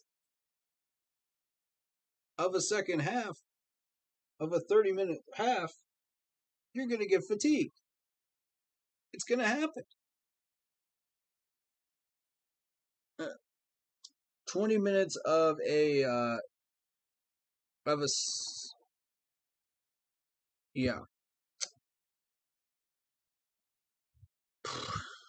Sorry, it's late. My brain was trying to do math. Unnecessary math. But, point is, if your defense is out there too long, it's going to get roasted. Point blank. He had no idea that they were going to run those plays. These guys were already worn down. They were tired. And that's how Dallas gets you, man. They come out and they run something completely different that you're not ready for. I think that's the key to their success right now, is their adjustments. Are we sure that Wade Phillips is not the defensive coordinator for Dallas anymore? Because that sounds like something that Wade would do. That's just his MO. Golly.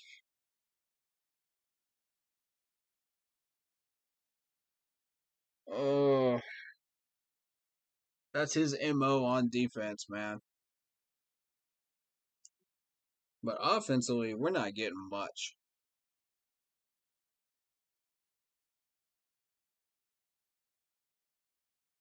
We got what we did not expect to get. So, what do you expect, man? You expect a gold medal out of this? Come on. Give this man a break. So, given that, against Philadelphia, what are your primary concerns and where do you want to get better? Well, obviously, when you give up that many rushing yards, that's a concern, right? So, I'm sure they're going to try to take advantage of some things that Dallas did. And then, they have really good skill players. I mean, they have two legit tight ends, and their wideouts can really run.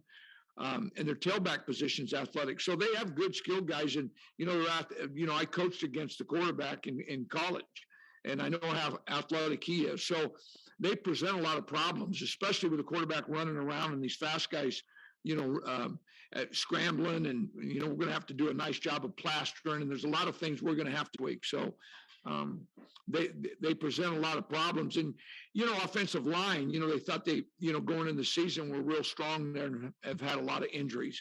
So, that's probably been their Achilles heel up to this point, but their skilled guys are really good players. Really good scouting report, I think.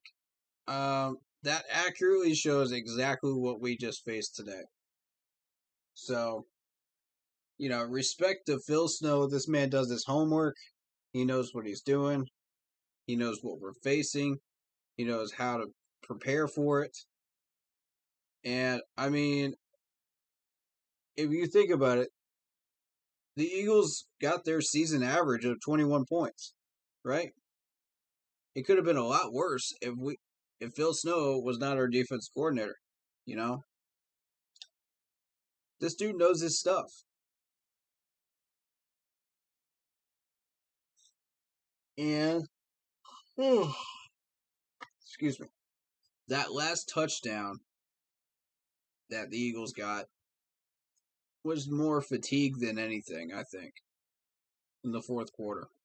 So, let's go. Let's finish this out. Thanks, Phil. Mm-hmm. Let's go to Jonathan Alexander, followed by Joe Person.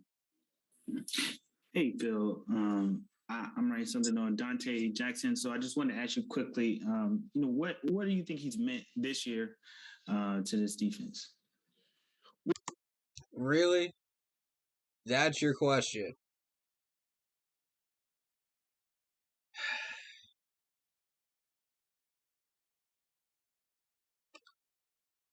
Is it obvious, or is it obvious which reporters have actually done their homework when they come into these press conferences? Come on, man. That's pretty obvious. This guy has not. Go do some research, bro. Seriously? Don't come at us with this smoke. Miss me with questions like that. That's what Phil Snow is about to say. He wants to say it, but he's not going to. He's like, okay, I'm going to take this seriously. I'm going to answer these questions because I'm being paid to do so. Let's do this. And I'm going to give you the most detailed answer possible. We got a minute left. Let's hit it. Well, to me, Dante, in the year and a half we've been here, has really matured and developed as a player, and he's getting better every day. I think the sky's the limit with him. He can really change direction and accelerate, and he's physical for his size. So, you can put him on the best player, and he holds up really well, and actually does better than that. So, I'm glad he's on our team. Same, man. Phil, is Kamal Martin going to be active for you guys on Sunday? And would he get Shaq's reps, or would it be somebody else? Kamal Martin. Well, we are still working with that. So, but don't be surprised if you see him play. But we're still working through that, and we'll make a game time decision. All right, guys, that's going to do it. Coach Snow, we really appreciate the time. Yeah, thanks. Stream 85 plus All channels. right, so that is Phil Snow. What did you guys think of that?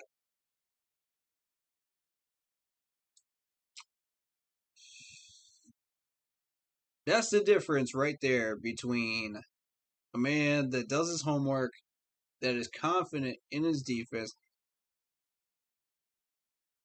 that is confident in what he does, and is hungry and wants a win. Versus Joe Brady, who just does not care. He's stagnant. He's basic four. He's vanilla. He's just there because he's being paid. And giving the most basic Madden plays. So, yeah, I don't want to be that person right now and say that we should go fire this guy or that guy, but,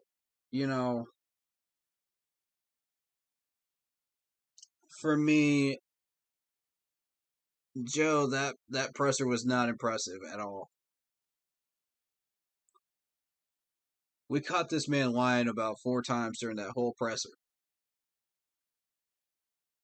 We caught him lying. We caught him with his hand in a cookie jar. And he's going to sit there and say, I'm confident? We caught this man not doing his research.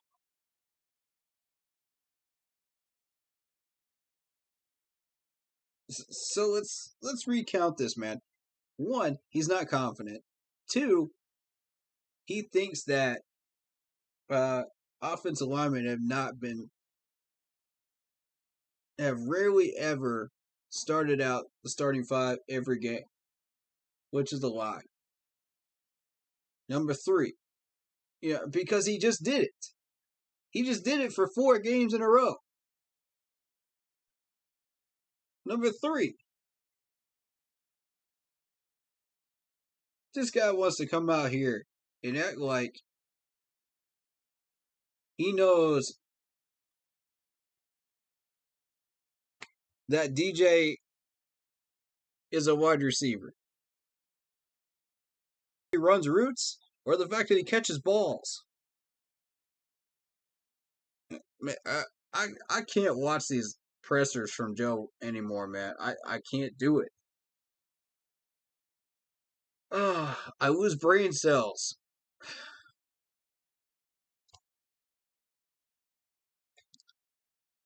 God, man. I literally lose just like Joe does. See, he's already having a negative impact on me. Listen to it. It's like you wish you could. It's like that kid with the you wish video. that's literally what this man's making me do right now.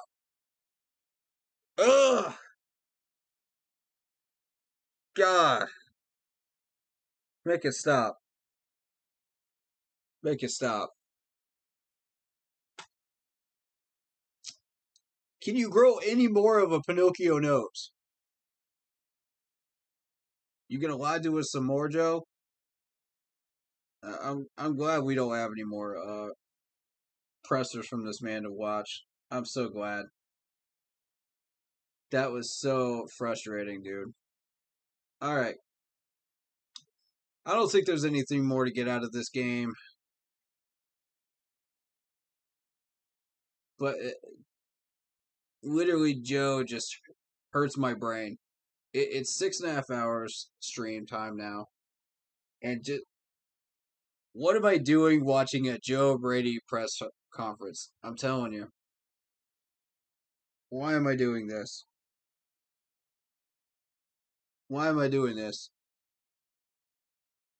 I know that all I'm going to find is pain. And I still did it anyway. I had to watch a Phil Snow presser just to get that nonsense out of my head.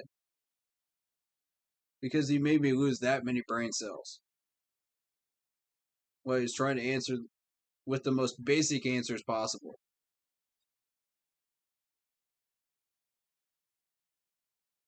Yeah, I felt like it was Ron Rivera press conferences 2.0. It's like, but,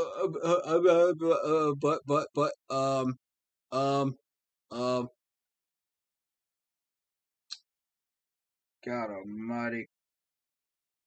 What are we going to do with this man? Anyway,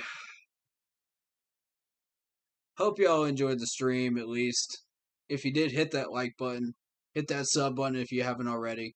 Hit that bell, select all, leave a comment down below if you're new to YouTube. Streaming today. I,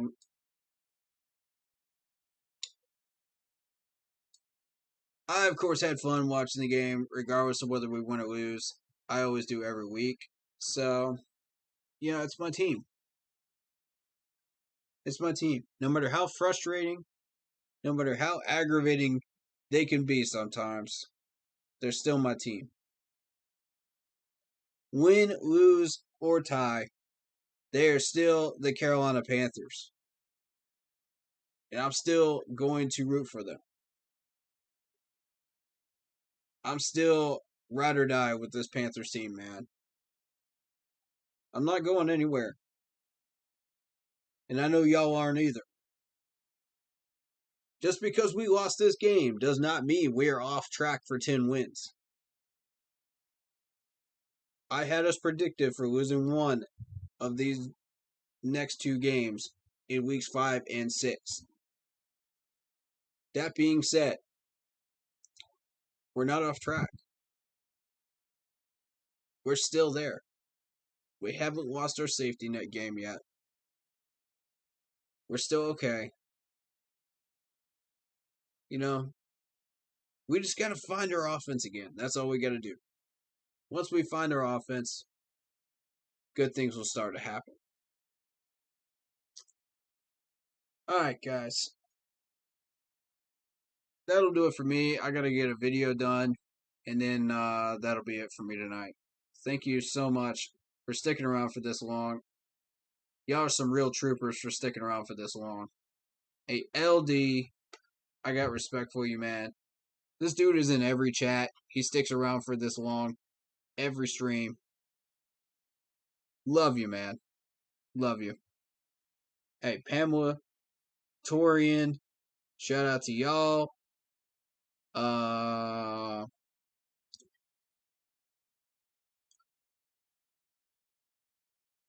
Shout out to my man David, who is in the stream today.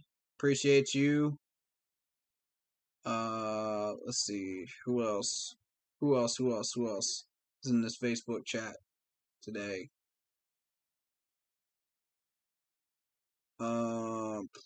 Boyd, we appreciate you, man. Thank you for coming by. So that's the Facebook shout outs right there. YouTube, let's go. We got Deegs, Nito, you can tell Naito. I think that's how you say his last name. You let me know if that's wrong or correct. David Screws, who's in as a regular. Christopher Kelton, Lock Poppy, The Real Zero Chill. He's a regular here every week. Vietnam 26. I've seen him a few times now. Appreciate you, man. Hey, so that's awesome, man. You know, I appreciate y'all for sticking by me, man, and coming by the stream. And really, though, if y'all need anything, if y'all are dealing with any type of pain, depression, anything outside of football, man, that y'all need help with, man, my DMs are open. My DMs are open, guys. Just let me know where you came from. Let me know you're from the stream. Just send me a message with your friend invite, and I'll add you. And I'll talk to you, alright? You know, we're all Panthers family, man. We're all going through different things, you know, and we all got to rely on each other. So let's start doing that more, man. Let's start spreading that positivity. Just because the team lost today doesn't mean it's got to be, you know, rain clouds all week. You know what I mean? Let's try to find something positive, right? That's what I'm here for. I'm here for it, bro. I'm trying to use this platform in the right way, man. You know? I'm trying to do good things. So, hey, shout out to LD again. Hey, brother, good night. I love you. I got much respect for you. Thanks for the info. Thanks for the updates. I appreciate you putting it out there straight up. And you take care of a brother and a great night. Got much respect for you. How much appreciate you. Everything you think you. Thank you. Okay. My brain just went because it's 11:30 at night.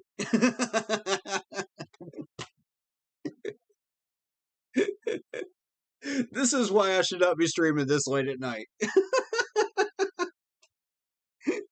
Golly. Y'all gotta stop me before I get to this point at night, man. Once y'all start hearing me start rambling like that,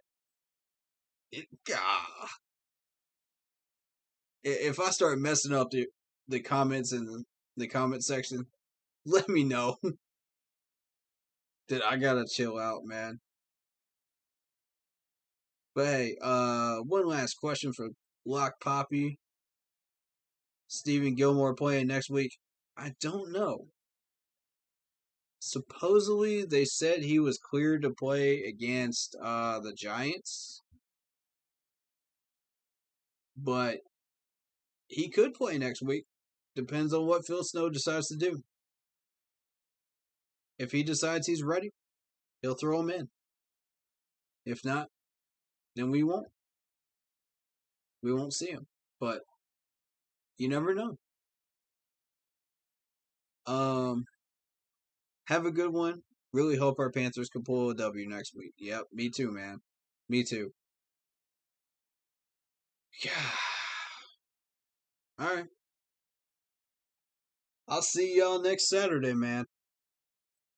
Y'all know what it is. Hit that like button on the Facebook stream. Join the Facebook page. Keep pounding in all caps if you haven't done so already. You already know the deal. If you haven't hit that sub button yet, why not? Why not? It's free. It's easy. It's that simple. I appreciate y'all, man. Appreciate y'all hanging around and giving me so much love, even just this late at night, man. Y'all are the real ones. Y'all the real ones, man. That stick around this late. I do this for y'all, man. I do this for all of y'all. Man, I got one thing left. Just say, I got one thing left to say before I get off of here and I make this video. And I say, this team is going to keep pounding today. It's going to keep pounding tomorrow. It's going to keep pounding next week. It's going to keep pounding next year. It's going to keep pounding, period. Because that's what we do. Keep pounding. I'll see y'all in the next stream, man. Thank you so much and peace. Hey.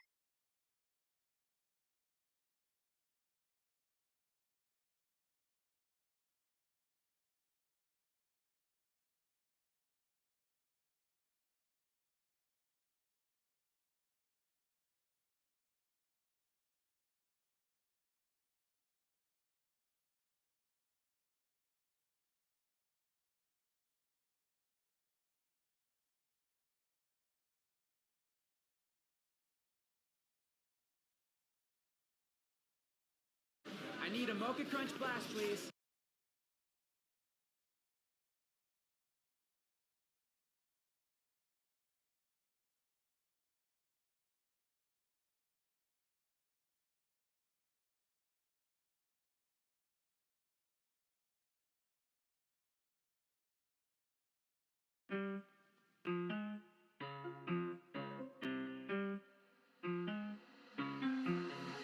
Dame la ciencia.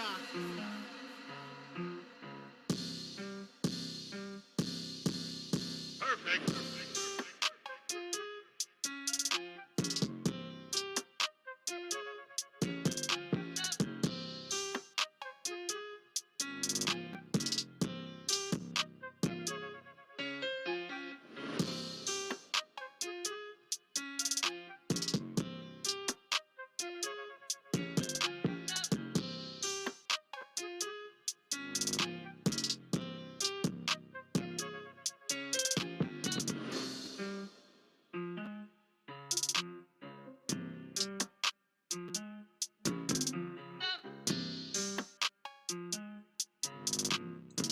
Hey, I hope this stream finds you happy, healthy, and well. I'll see you guys in the next one. Keep pounding.